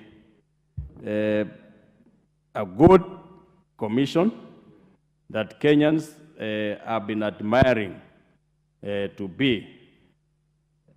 For those few remarks, Honorable Speaker, I raise and support the bill. Honorable Speaker, thank you. Member of Parliament from Mbeere North. Thank you, Honorable Speaker. First of all, I want to commend the committee, Departmental Committee of Justice and Legal Affairs for the work which they have done, as well as the NADCO team, which was both the minority and majority well-composed team to look at the issues affecting our nation. And one of the issues that is, which came out strongly that is affecting our nation is the issue to do with IEBC. Mr. Speaker, the recommendation which the amendment bill is coming up with, they are recommendations which need to be supported. And if you look at definition of what a parliamentary party means, it's a great omission. And Mr. Speaker, it is in this House there have been a very, very big push and pull to be able to define what parliamentary party means. And I remember the Honorable Speaker came up with a ruling which ruled that Jubilee is one of the parliamentary parties. If this was clearly defined within our laws, and in this case, IEBC Act, this House would not have gone through such rigorous ways of coming up with a ruling from the Speaker to define what parliamentary party means. So this is an amendment which is welcome and which will save this nation a push and pull matters politics in terms of fidelity to political parties. Number two, Mr. Speaker, the term limit of the Chief of the Secretary of the IEBC, the recommendation which the amendment has been done that refers the term office of the Secretary to a single 6 years term. From my perspective, Mr. Speaker, this is a welcome recommendation because it is important for whoever will be the hold of the office to have confidence that he will not only sit for 3 years and then start facing panel or going home. This is enough number of years for any innovative secretary to have managed to implement different innovative solutions which can be able to solve quite a number of challenges which we have encountered in the past general elections. And we need this innovative solution in this very important institution for the Republic of Kenya. Because without IEBC, Honorable Chair, Honorable Speaker, this country can sink into anarchy. And therefore, the stability of the office of the Secretary of IEBC is extremely important, and having a term of 6 years is welcome. Mr. Speaker, of very importance is the amendment concerning the delimitation of the boundary. Mr. Speaker, quite a number of constituencies are threatened to be scrapped at the moment, Mr. Speaker. And one of those constituencies, Mr. Speaker, is my constituency, Mbeere North. And the people of the Republic of Kenya and these constituencies, Mr. Speaker, have been, the boundaries have been carved, not just because of the way IEBC want to carve those boundaries, not just because of the population, Mr. Speaker, but of very fundamental things such as customs, such as our culture, the history of the people. Mr. Speaker, these are key considerations. Mr. Speaker, you know very well there are different sources of law, and one of the sources of law is custom. Custom is a source of law. The constituencies of the Republic of Kenya cannot be, or the boundaries of the constituencies of the Republic of Kenya cannot be formed, Mr. Speaker, without considering the customs of the people. And therefore, there is a way you can be insensitive as far as the custom of the people, as far as the origin of the people, as far as even the economic activities of those people. If you are not sensitive as far as those factors are concerned, then not only in this country, we have seen anarchy in other parts of the world, in other parts of the other countries in Africa. It is very easy. Today, Mr. Speaker, we experience anarchy in the Kilgoris. And some of these things are extremely important. You realize sometimes there is a dispute in terms of the boundaries in that surrounding, in that area. And probably that is one of the origins of the conflict which has belabored this nation over the years. So, Mr. Speaker, the delimitation of electoral units, the proposals which this committee or this amendment is seeking to be effected are also well considered. But at the same time, Mr. Speaker, we cannot only talk of the population only. Yes, population is key, population is important, but also we need to talk about other factors, as I have mentioned. Mr. Speaker,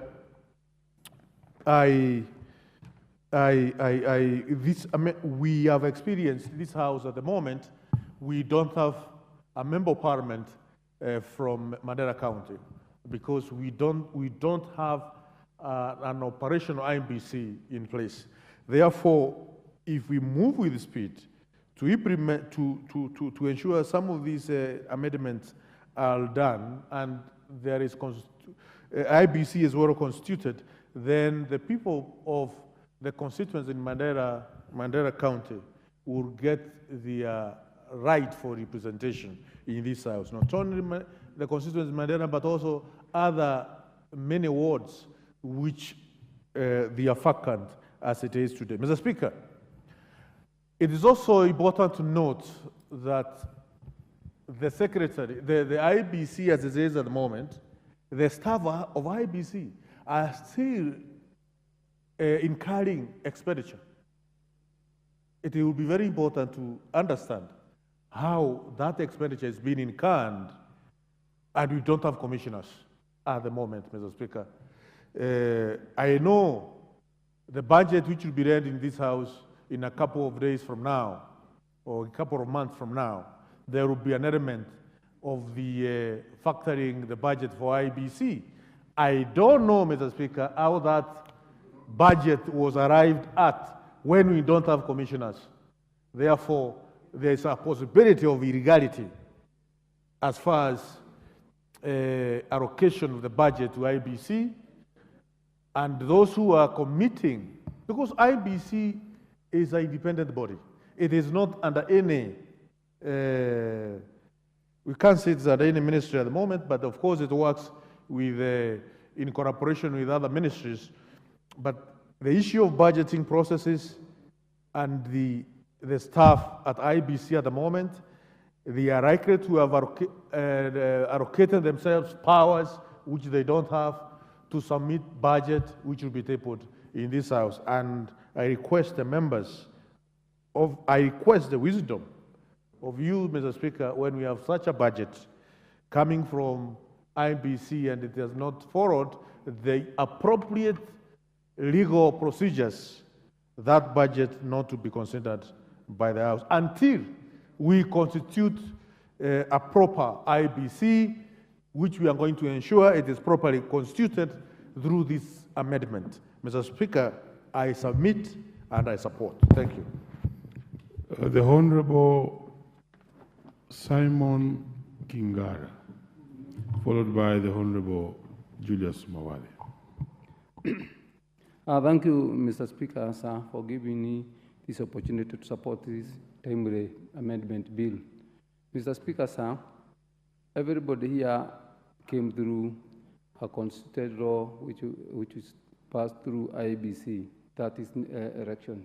As we sit here, Mr. Speaker, the IEBC is not there, so such business cannot make any progress. So this bill is very timely, and indeed, it needs to move with speed, because if we were to align ourselves on election matters, we have to have a set regulation which come through an amendment like which is being brought by this bill today. Mr. Speaker, you also know that after a given time, we are supposed to review our boundaries. It is through IEBC, Mr. Speaker, then we can use the aligned IEBC regulations to amend boundaries or do review. It is also noted that the bill is adhering to the NADCO agreement, whereby we came together and decided to own our country as a one unit. And one of the areas of owning our country is to work with the regulations which will accommodate everybody. And when you look at this bill, actually, it has found it worth to increase the panel of the selection team from 7 to 9. This will allow many participants to be included when they are doing the shortlisting and the like. And then, when everybody is accommodated, then the running of the activity is smooth. Having said that, we know everybody might not be accommodated, but when a good number is accommodated in a process, then we'll have smooth elections and smooth development of our country. Mr. Speaker, as it was said earlier, it is out of election performance which leads to the growth of any institution. If the election or the conduct of the same election is not done in the right manner, then you do not expect a good result from the same. Once again, you also find that the bill is sensitive on the performance of an individual.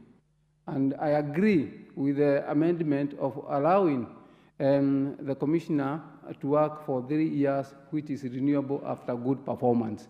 If the performance is not there, then the commissioner can give room for any other person to work on the same. The proposal also of finding it worth to do a review after a general election and conduct a good review which now take care of the shortcomings which can be used to improve the future election. Now that Mr. Speaker, now shows that progressively we are going to improve our status and standard of our election to match any other part of the world, especially noting that we are part of the Commonwealth where we are supposed to do things in the right way. Mr. Speaker, if you look at an area like Ruiru where I represent, we have very many people. Look at the 2019 census. If you do this progressively, Mr. Speaker, with maybe a 10% growth, you are heading to maybe over 500,000. Now that without IEBC, which has taken a bit of time to be constituted, then you can see we cannot be able to even have that review. And in fact, I have even written to this Honorable House through a petition, which is becoming to your table anytime soon. Because it is out of good representation where you can make progress, matters, development in a given area. And also, subside pressure which comes when things are not done the right way. We know, Mr. Speaker, the country have decided to work as one team. How do we work as one team? It's constitute laws which will make us work as one fold. And one of the areas to do the same, Mr. Speaker, is to have a body which will conduct credible genuine and accommodatable election, and that is IEBC. Then how do we have this IEBC? It is through a panel which is fully representing the community around. So for me, I stand to support this, and I wish that everybody else support this amendment so that it goes to the next move. And in fact, if it is worth, may it be done before we go for the short recess. Thank you, and I support.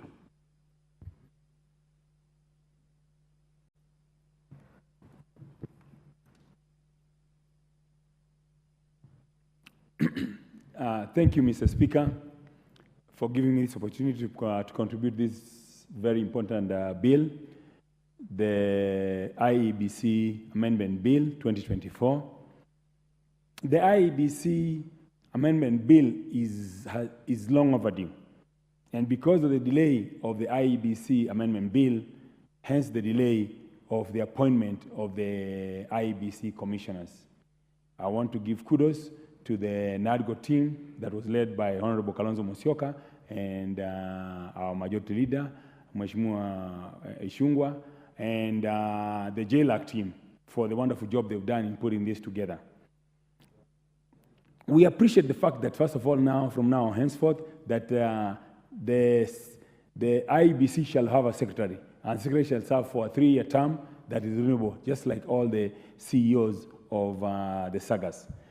Also, the issue of the selection panel, it's actually it cuts across very, very well, because now there's an appointment of the Parliamentary Service Commission, but also the Political Party Liaison Committee, and one by the Law Society of Kenya, and one by Institute of Certified Public Accountants, and the others by the political parties. Mr. Speaker, there is need to talk about, because of the independence. If the referee is not neutral, there is a chance of there being squabbles. For the last 3 elections, we've had issues following the elections. We've had challenges following the elections. And that indicates, that falls back on how the IEBC is perceived to have performed, how the referee is perceived to have performed. We must this time around come up with an independent referee who does not favor to the left, they favor the left or the right. So that's why I think this issue of putting up a bigger panel is better, and also a panel that comes from across the board. The other thing is the issue of the independence of the I in the IEBC. They must be independent. The B in the boundaries, I'll talk about the elimination of boundaries because it is affecting us, especially us, the members of parliament for Nairobi and the surrounding areas. If you look at Embakasi South constituency, the population has grown up by approximately 84%, for just a little bit over 300,000 to about 580,000 people, with 169 registered voters. There is need to subdivide such constituencies. So because within out of the 290 constituencies, there are some constituencies that have about 60,000 residents or 80,000 residents in total, and yet one is bigger than 3 counties. Embakasi South has more population than Tharaka Nithi. Embakasi South has more population than Lamu. We need to figure out a way to really delimitate and reduce the population. At the time of the delimitation, or us to really think about how we'll delimitate and reduce. The population in Nairobi was about 2-point-something million. It's now 4.6, 4.8 million. There is need to delimitate and subdivide the constituencies, not only within Nairobi County that had been given an allocation to subdivide to get additional 12 more, but also within places like Kiambu, where the people, where they have the majority. And I know there's that discussion that the elimination of constituencies should not be based on population alone, but when you serve the human beings. The human beings that are counted to form up the population. Some constituencies carry a slightly heavier load than others. Thank you, Mr. Speaker, and I support. Very well. The Honorable Daniel Kiritho, and then the Honorable Antonio Luoch. Thank you, Mr. Speaker, for giving me this opportunity to add my voice on this very, very important amendment bill on electoral boundaries. Mr. Speaker, it's very, very important to have a commission in place that is so human-friendly and that is very concerned about the well-being of the electorates. Mr. Speaker, especially on the clause whereby the Commission shall, after every general elections, review its operations and make the necessary changes. Mr. Speaker, human beings are to error, and even the Commission can make mistakes. It's good that they will now have a chance to review on their performance and make changes. And even after reviewing and making after reviewing and necessary changes required to make its operations more efficient, effective, transparent, and accountable, they will still publish the report in the Gazette and submit the report to Parliament, which means the Commission, we can have an opportunity to observe and see how they have performed and where there are errors we can correct. Mr. Speaker, the Commission will also have effective leaders. The commissioners will be picked as per the panel that is responsible for picking the commissioners.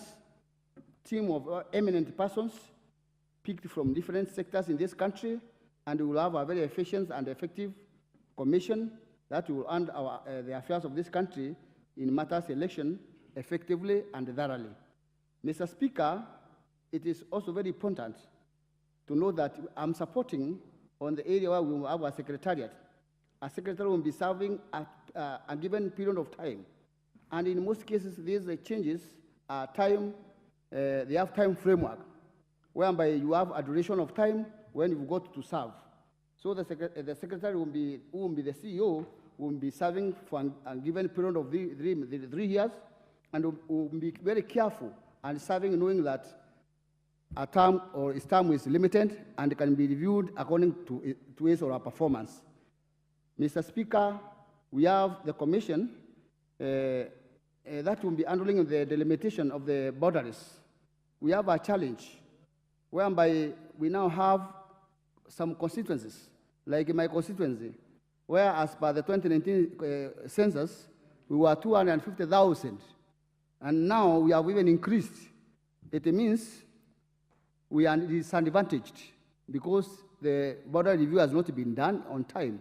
And if it's done on time, we could be having maybe 2 or 3 constituencies in my constituency, which means the services will be closer to the people and the resources will be adequate compared to other constituencies with maybe 50, 70 electorates who are also getting the same resources that I'm getting with more than 250,000 electorates.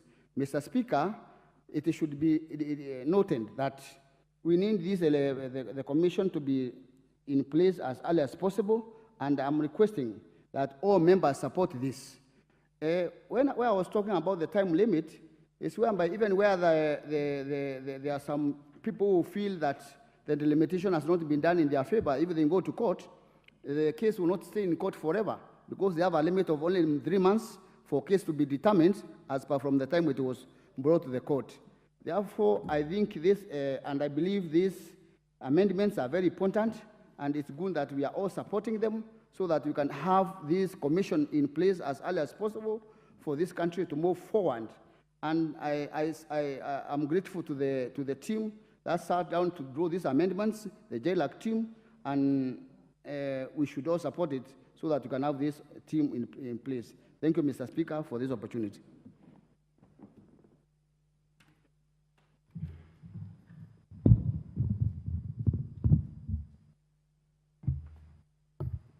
Anthony Loach, Honorable.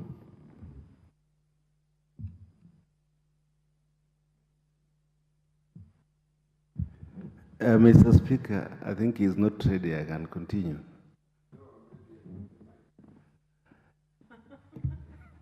Very well. We shall go to the Honorable for Kibra, and then we come back to Anthony Loach. There's some technical hiccup. Coming back to you. Proceed, Honorable Member for Kibra, Mwalimu Raro. Now I have the mic. Thank you. Honorable Speaker, I thank you for giving me this opportunity. Order. I think now we have to put it correct that the Honorable Anthony Loach is the one speaking on this matter. Proceed, Honorable Anthony Loach. Thank you for that, Honorable Speaker. I thank you for the opportunity, as I also thank the committee, the NADCO team, the bipartisan team that came up with this very elaborate bill alongside 8 other bills which should come that would give effect to the bipartisan approach that came as a result of protracted issues that arose post the election. This bill raises a number of things, and I think the first one that I want to speak about is one that talks about the additional qualifications that has been put so that a commissioner, in addition to the other things that are required of person to hold this office, that ICT and accounting be one of those qualifications. And Speaker, I think this is an important qualification because among the requirements under Article 38, one very important duty that is required of the commissioners is one that they should be able to collate. And there has been a lot of contestation during the elections and in particular on the day of announcements on the questions of addition, collation, and the delays that accompanies this during the election that holds this country in a lot of suspense and tension that is unnecessary. But I think one more important thing why this qualification is important is that our data and the election results are stored in some servers which for some reason we outsource to persons outside of this country. When we indeed put and pass this recommendation that one of the commissioners should have this qualification, we must also have accompanying regulations that demand that our election results need not be stored on servers outside of this country, which touches on, among other things, the question of sovereignty, which touch, among other things, on questions of intellectual property rights when it comes to times when we have disputes on election and you have to call a foreign country in Venezuela in order to get the result. And among the things that have become very, very contentious is when you come to questions of audit of elections. These servers and the systems where we store our results should be resident in this country, and I think one of the commissioners, if the responsibility will be on that particular commissioner, would be to develop system on how we can be able to store our election data here. I also agree that we need to increase the selection panel from 7 to 9. When you conduct an election, one of the things that you must do is to imbue confidence among the players and among the people who will vote, so that when they exercise their rights under Article 38 of the Constitution, there is that confidence that the election referees will be impartial. That impartiality and putting that impartiality on Kenyans begins with the selection process.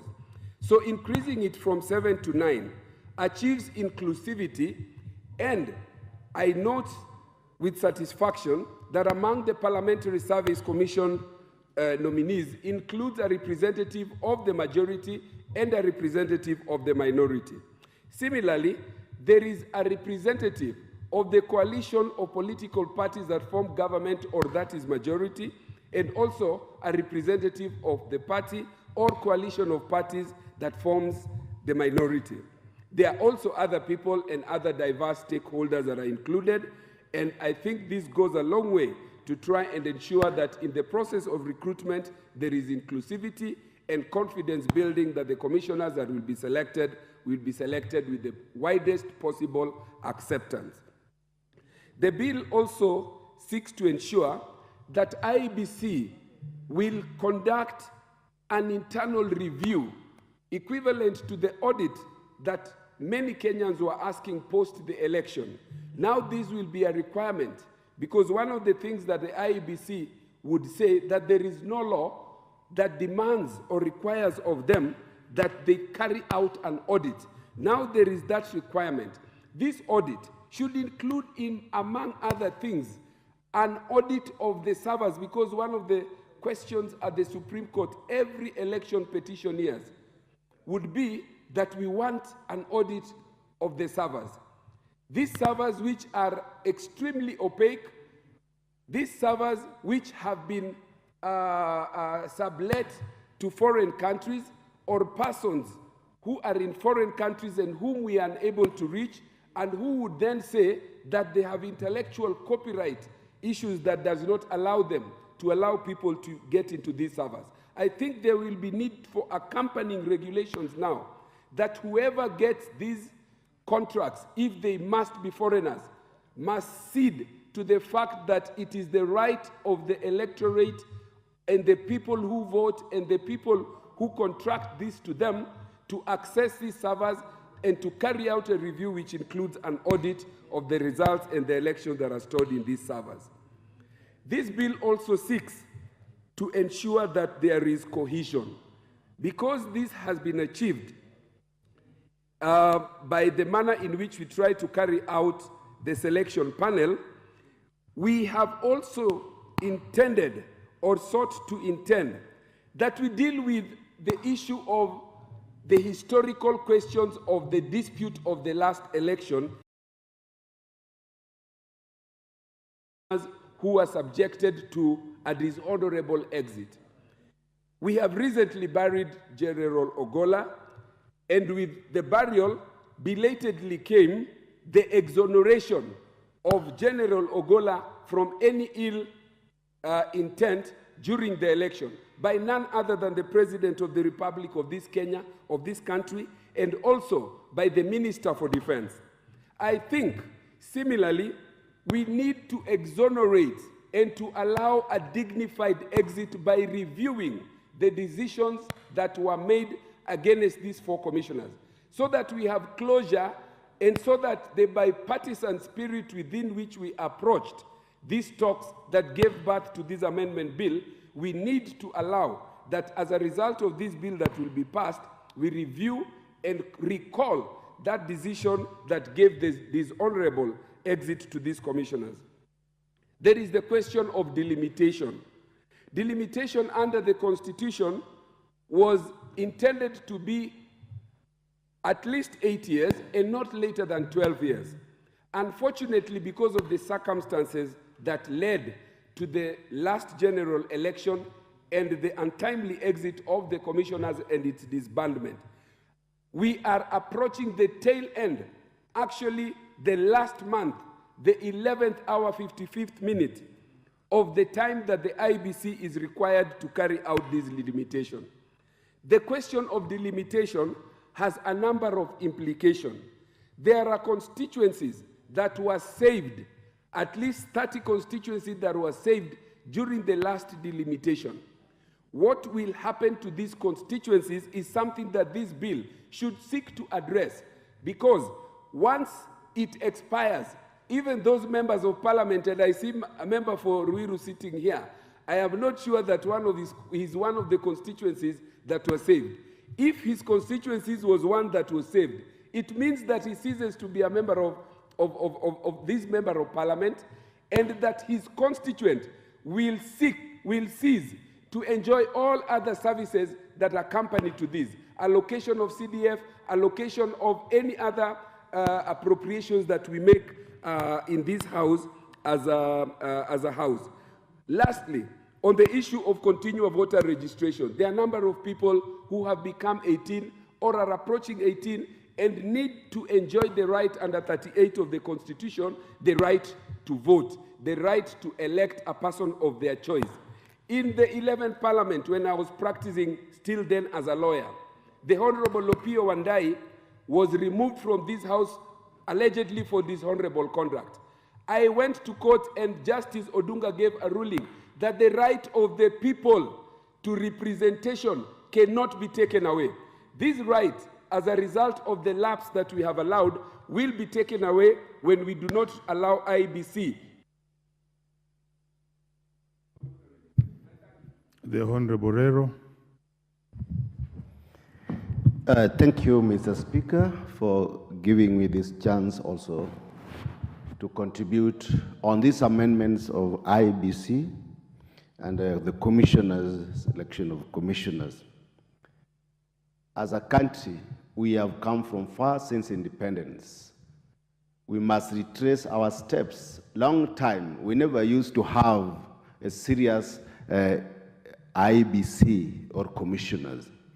We were a single-party state, and when we changed to a multi-party democracy, then people realized that we need to have a democratic space in this country. From that time, as a country, we thought that we need to have a commissioners with a lot of integrity. I want to say that this bill has come because of the last general election. And every other year that we have election, we always have issues with the conduct of or how these elections are conducted. We cannot refuse to take cognizance to the fact that the composition of these commissioners came as a result of a NADCO report. Initially, the ruling government had decided that this commissioner would be appointed with or without the other side of the government. But because of the serious conflict that came after the elections, it was only necessary that this country come into one and bring out formalities and modalities of choosing these new commissioners. I suggest that the term limit of these commissioners just be put at 5 years because they undergo a very, very vigorous process. During the voting, I think it is this country in the world that we have so many features in our voting cards during election.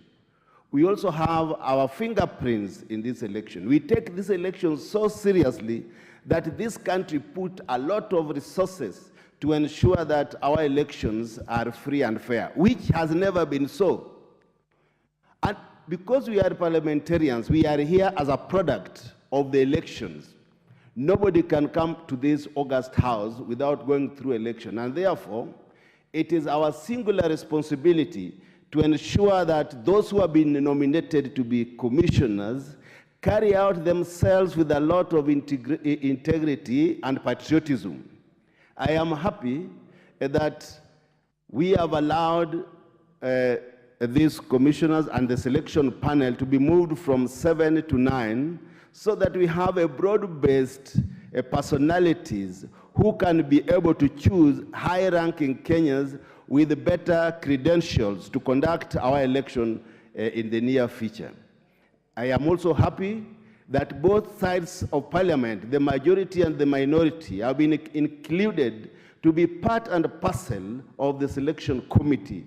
Now, I think this will ensure that the right personnel are included with the commissioners so that the future general elections will be conducted in a free and a conducive environment.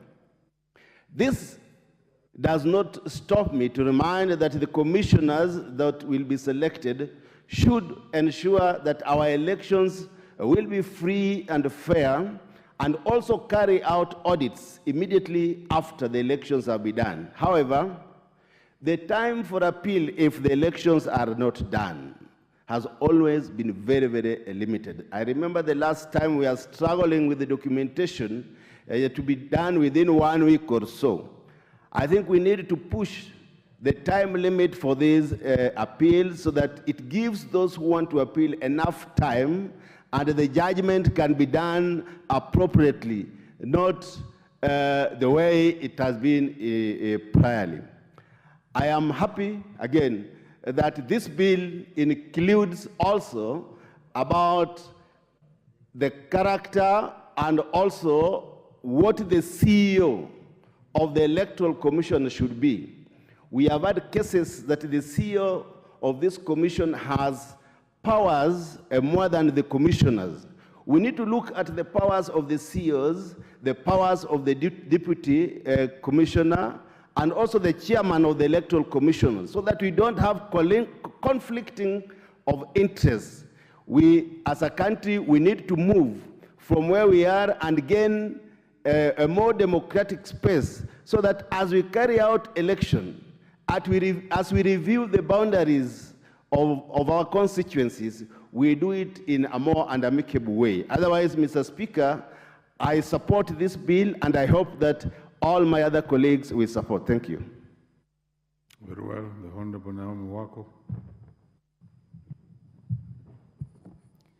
Thank you, Honorable Speaker, for allowing me to add my voice to this very important debate on Independent Electoral and Boundaries Commission Amendment Bill 2024. Honorable Speaker, it is now over 1 year since our other commissioners vacated their office, and the gap is so huge because we have so many things that needed to have happened within the past 2 years after the last election, and especially after the last commissioners have vacated their offices. We've lost some MCS, and many counties and wards are looking forward to have a replacement of the people who have transited. Honorable Speaker, we also have some members of parliament, especially our colleague whom we lost, and the members of his constituents are eagerly waiting, because that has remained as a gap, and they are not receiving the services that they ought to receive. And that is why, as I stand, I support this bill, because it is the only way we can have in place qualified commissioners in place so that Kenya can progress. Honorable Speaker, I support this because in the past we know very well that the other commissioners, Isaac Hassan Commission, Wafula Chebukati and his team, have faced a lot of challenges in the past, because after every election, Kenyans are so passionate and they do a lot of things with a lot of energy, and they have not had peace in their work. And if we give all the attention that this bill deserves, then we will be able to have in place people who are qualified, people who will give service to our country. I stand and support this because the issue of reconstitution of the IEBC is a matter of national importance.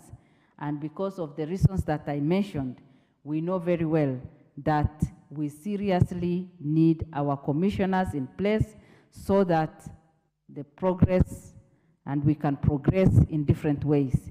Honorable Speaker, again, I support this bill because when we put into consideration the critical function of IEBC under Article 88 of the Constitution, we cannot afford not to have IEBC in place anymore. Because we are almost halfway, and this is the 3rd year. We are done with the 2nd year. We are getting into our 3rd year. And after this, preparations for the next election should start. And if we are not careful, then we will have a lot of work that has not been attended to.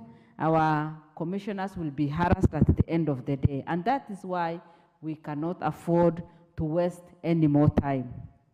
Again, the bill proposed amendment to the Independent Electoral and Boundary Commission Act to increase the number of members of the selection panel from 7 to 9. Honorable Speaker, this is also very important because the number 7 somehow limits. And when we add the 2 and get number 9 of the representation from wide spectrum of stakeholders and also take care of different groups, then we will have satisfied many people. As we all know, Kenyans have a lot of interest in this particular commission, and everybody is keen, even when it comes to application and people applying for this. Thousands and thousands of people apply, but when we put into consideration the methods that will guide us to get the qualified people, then we are doing the right thing. Again, it is proposed that 2 persons nominated by Parliamentary Service Commission representing majority or coalition of parties. This confirms that even our interest will be taken care of.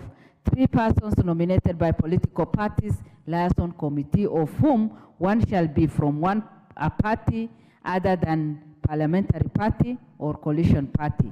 1 person shall be from parliamentary party coalition, and then 1 shall be from parliamentary party or coalition of parties not forming national government. Every interest will have been taken care of, and that is why I strongly support. And then number 3 of that, 1 person nominated by Law Society of Kenya. This excites me because even Law Society of Kenya will have a representation, and they'll give their input as the process experience in information and communication, technology, and accounting as professional qualification. This is very important because when it comes to counting the votes and putting into consideration the many things that happens, this particular qualification, among the many qualifications, is quite important. And well-qualified people should be considered, and they will guide this nation into another level. Again, Honorable Speaker, additionally, the bill seeks to ensure that IEBC is efficient in the manner in which it performs its function. That is all we need as a nation, because the bill has proposed amendments to IEBC Act to provide that the commission shall, after every general election, review its operation and make necessary changes. As we know very well, after every time we have our elections, normally Kenya gets into a mood of crisis where supporters or electorates move onto the road and do a lot of demonstration and other things. This will help the commissioners to sit and reason and see where maybe the gaps are and also correct in future. So it is also very important to do that. Again, Honorable Speaker, the issue, the other issue that the bill is proposing is expected that once the IEBC is constituted, it shall look into the issues of boundary and limitation as provided for Article 89. We know very well that we've had issues to do with conflict, and this boundary limitation needs to be given a lot of attention.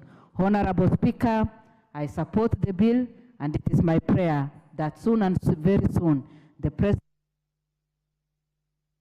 The Honorable Archie.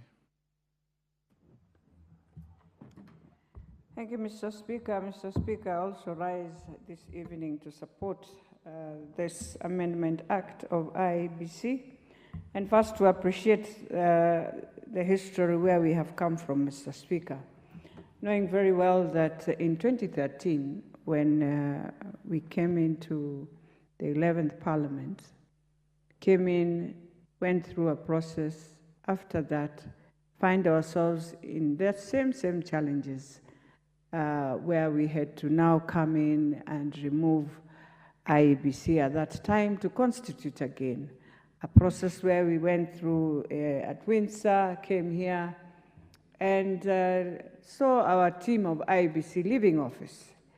And after that, I think we've continued as a country to always have the same challenges. And one of the things we need to ask ourselves before even we do all this is there a time we shall appreciate that sometimes it is all of us politicians who find ourselves messing up our own institutions by trying to see how we find things work better. But I think for the future, we need to ask ourselves, as we do all these amendments, after we've gone through NADCO, and here we are now. Again, we've gone through a very crucial process where every time we have young people who will always fall and become fallen soldiers, I'll call them that, for us to move on as politicians. And so I'm hoping, as we bring in these amendments, we are carrying in very serious thoughts and reflecting in what we have gone through. And so, Mr. Speaker, when I look at our elections every time, and sometimes the structure itself, while I appreciate the amendments we have, starting to where I see the bill, and especially when I look at the functions of IEBC are normally like 6, Mr. Speaker. And one of the key functions that we need to also ask ourselves in this House, even as we approve and amend the Act, is how now they work very closely with political parties. Because if we do our nominations well and we finalize, knowing very well the structure is that you will ensure IEBC now regulates for you all the issues you have brought from political parties and accept. From that start, Mr. Speaker, you will find a country that is very calm, and we always go to our elections that way.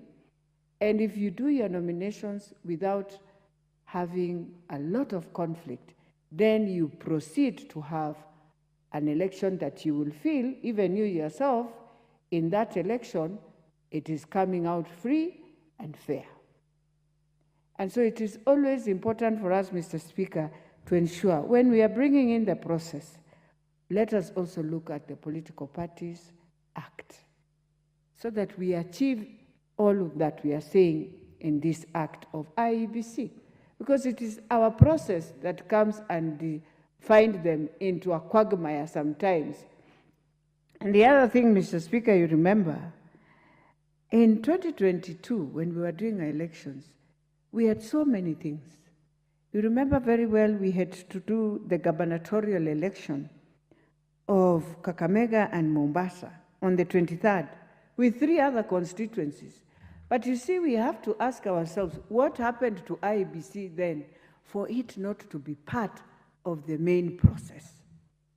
So we agreed with them, we moved, but we have not gotten to them a solution in this act to say, if an election, because the country is normally at that time at a very high tension, Mr. Speaker. So we must resolve that. How do we do it? We either put it in the regulations or it needed to go into the Act so that we don't find ourselves in that quagmire again, Mr. Speaker. The other thing is good that we have moved now within the first schedule, because always everything are now brought in the first schedule into the main Act, which I think now makes it better than the way it has always been in the schedule. And that is another thing. Mr. Speaker, one thing I want us to also ask ourselves is the whole structure now of IEBC, which I know when we talk of, and the critical people are the presiding officers, who are also temporary officers, but they are the ones who do the key job before we finalize. They ensure you have gone, they have picked the materials of elections, they have come, they have organized where the polling centers will be. They are the ones who will make sure they tally, finalize, and hand it now over either to the constituency officer or to the county as it moves. But everything is done at that polling center, which I agree now with the Act, that now you finalize everything and you announce at the polling center. And we are hoping this, Mr. Speaker, will close this chapter of not agreeing, disagreeing. The other thing is that, Mr. Speaker, I don't know why we are not talking about the period we've given ourselves during nomination. After nomination, Mr. Speaker, for example, the official campaign started on the 29th of May in 2022. So you go for 3 months, Mr. Speaker, in this vigorous campaign, and how I hoped that we can think of how to efficiently tell IEBC most of these things you do before the election. We give you a time frame within the act, and we say parties must ensure your list, your everything is taken to the political parties, to the registrar, the way we normally do, and finalize. So that when you are coming to the campaign, the official campaign, we have finalized all these things that take us back. The only thing I think, Mr. Speaker, that will remain there are these disputes that we do, that we have during nomination, because I know we have a period also like 30 days for our disputes. But after that, can't we reduce the official campaign time, that when you have finished nominations and you have done all these other things, you can cross in and do it in 2 months, so that the country does not go into, because in 3 months, Mr. Speaker, even you, by the time you're coming to finalize that leg, you have gone through quite something. So it is something we can think of, which was not there. But then also, we have to, as we reorganize ourselves and ask ourselves, do we want to see an IEBC that is functional, Mr. Speaker, is first to agree at a ground level that we are going, even at this time, we have agreed we shall have 2 from Parliamentary Service Commission, all that. That is now the panel. But then going forward, whoever Kenyan from either side that we pick, we must accept they are Kenyans in the first place. And we must look at it and appreciate that whether you do what, we must look at the Secretariat. And Mr. Speaker, I agree, yes, for the 3 years, renewable, but one thing we must ask ourselves, how do you deal then? For example, now we removed the commissioners, Mr. Speaker. You have all the returning officers, they are still in structure. How do you work? Why can't we say, if we have had a returning officer who has presided these elections, for example, Mr. Speaker, for the 4 elections or 3 elections, we allow them to leave and we bring in new. We start on a new slate, all of us, so that when it comes to mess up, we will not be blaming the Secretariat or this other team. So for me, Mr. Speaker, as I support, we have to look at the Secretariat. You can't just give it on the CEO, but you are leaving the key structure. That key structure is what runs the whole, is the engine. So if we want to relook at the whole structure, we must look at so many things. So, Mr. Speaker, with those few remarks, I beg to really support this bill. Thank you. Very well. There being no further interest in this debates, I want to call upon the mover to reply. Therefore, Honorable Githinji.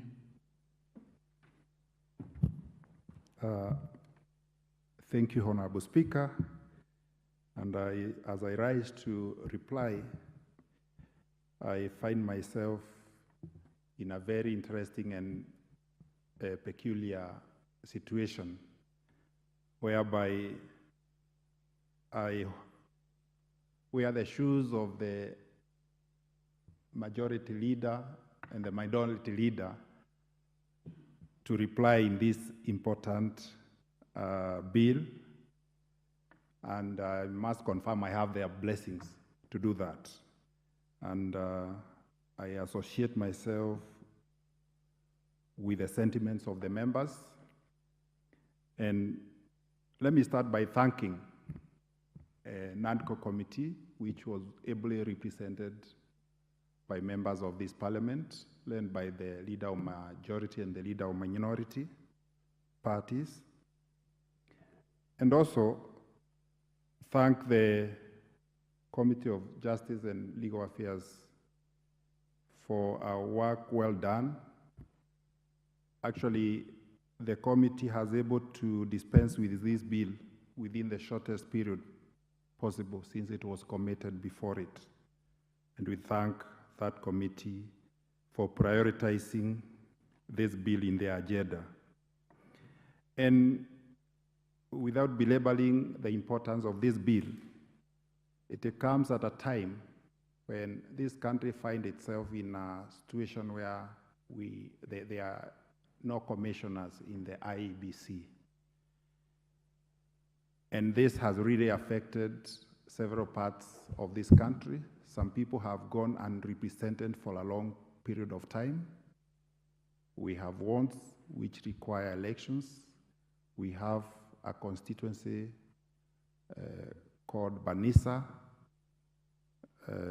whereby we lost Honorable Kulo, may his soul rest in eternal peace.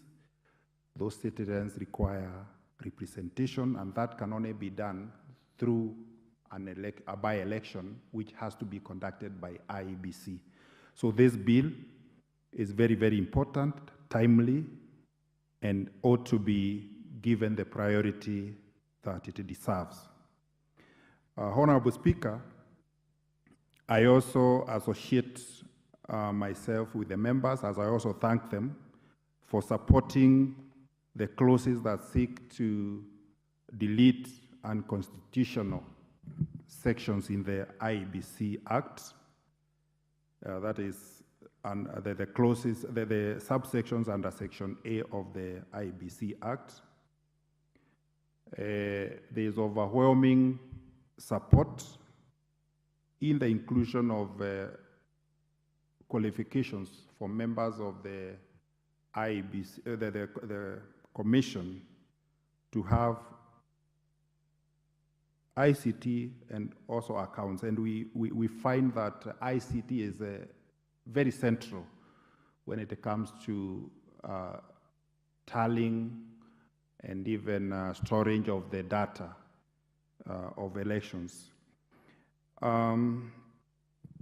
The increment of members from 7 to 9 has also received a lot of support from the members, so that at least all the stakeholders and interested groups can also be covered, so that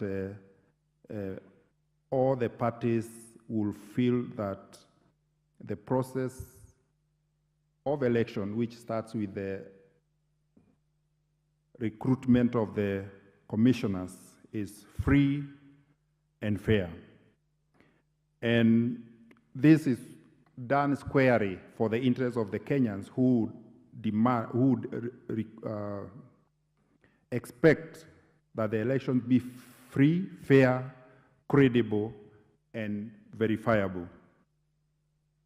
Of importance is also the definition of a parliamentary party in the Act, so that now it will be in tandem with the Political Parties Act, and also with the standing orders of this House, so that it will also be easy for political parties to share the spoils when it comes to the political parties' fund without much litigation or misunderstanding. Honorable Speaker, let me take this opportunity to thank all the members who have really supported this bill. It has really it has received overwhelming support of the entire House. Though members had reservations on specific clauses, those reservations are also in the spirit of the NANDCO report. They have not deviated in any way. It's only that the legal procedure of lawmaking must be followed, and members also have a leeway and the freedom to make their reservations on the bill and possibly have them accommodated in the committee of the whole.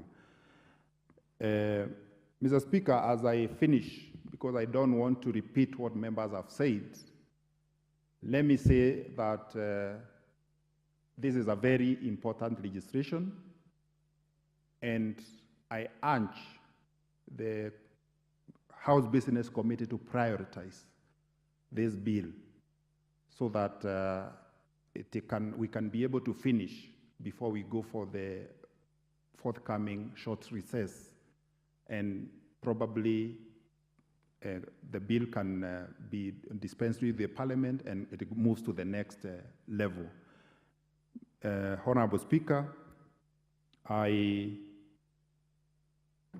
also want to say that the NANDICOL considered all these matters after there were many recommendations on what should be considered at NANDICOL.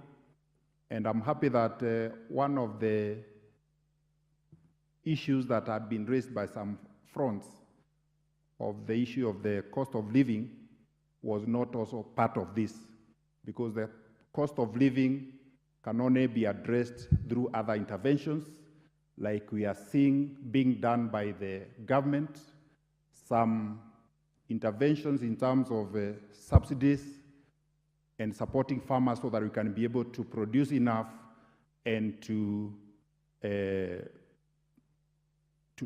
eradicate, to have enough food to feed our people.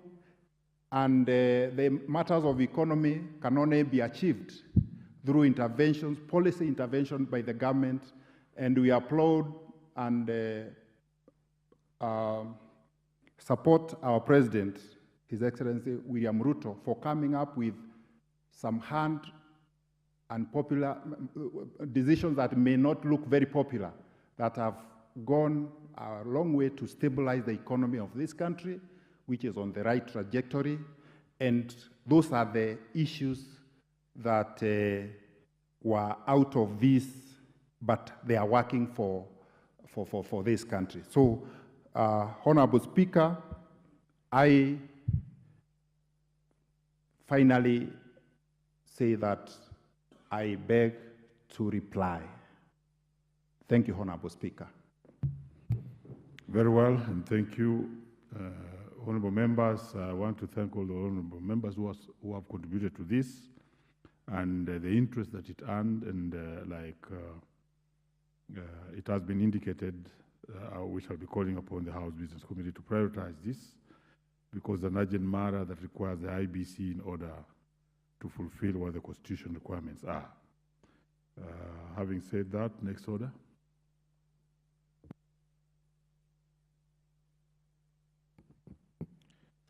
Order number 10, ratification of the Kenya-European Union Economic Partnership Agreement.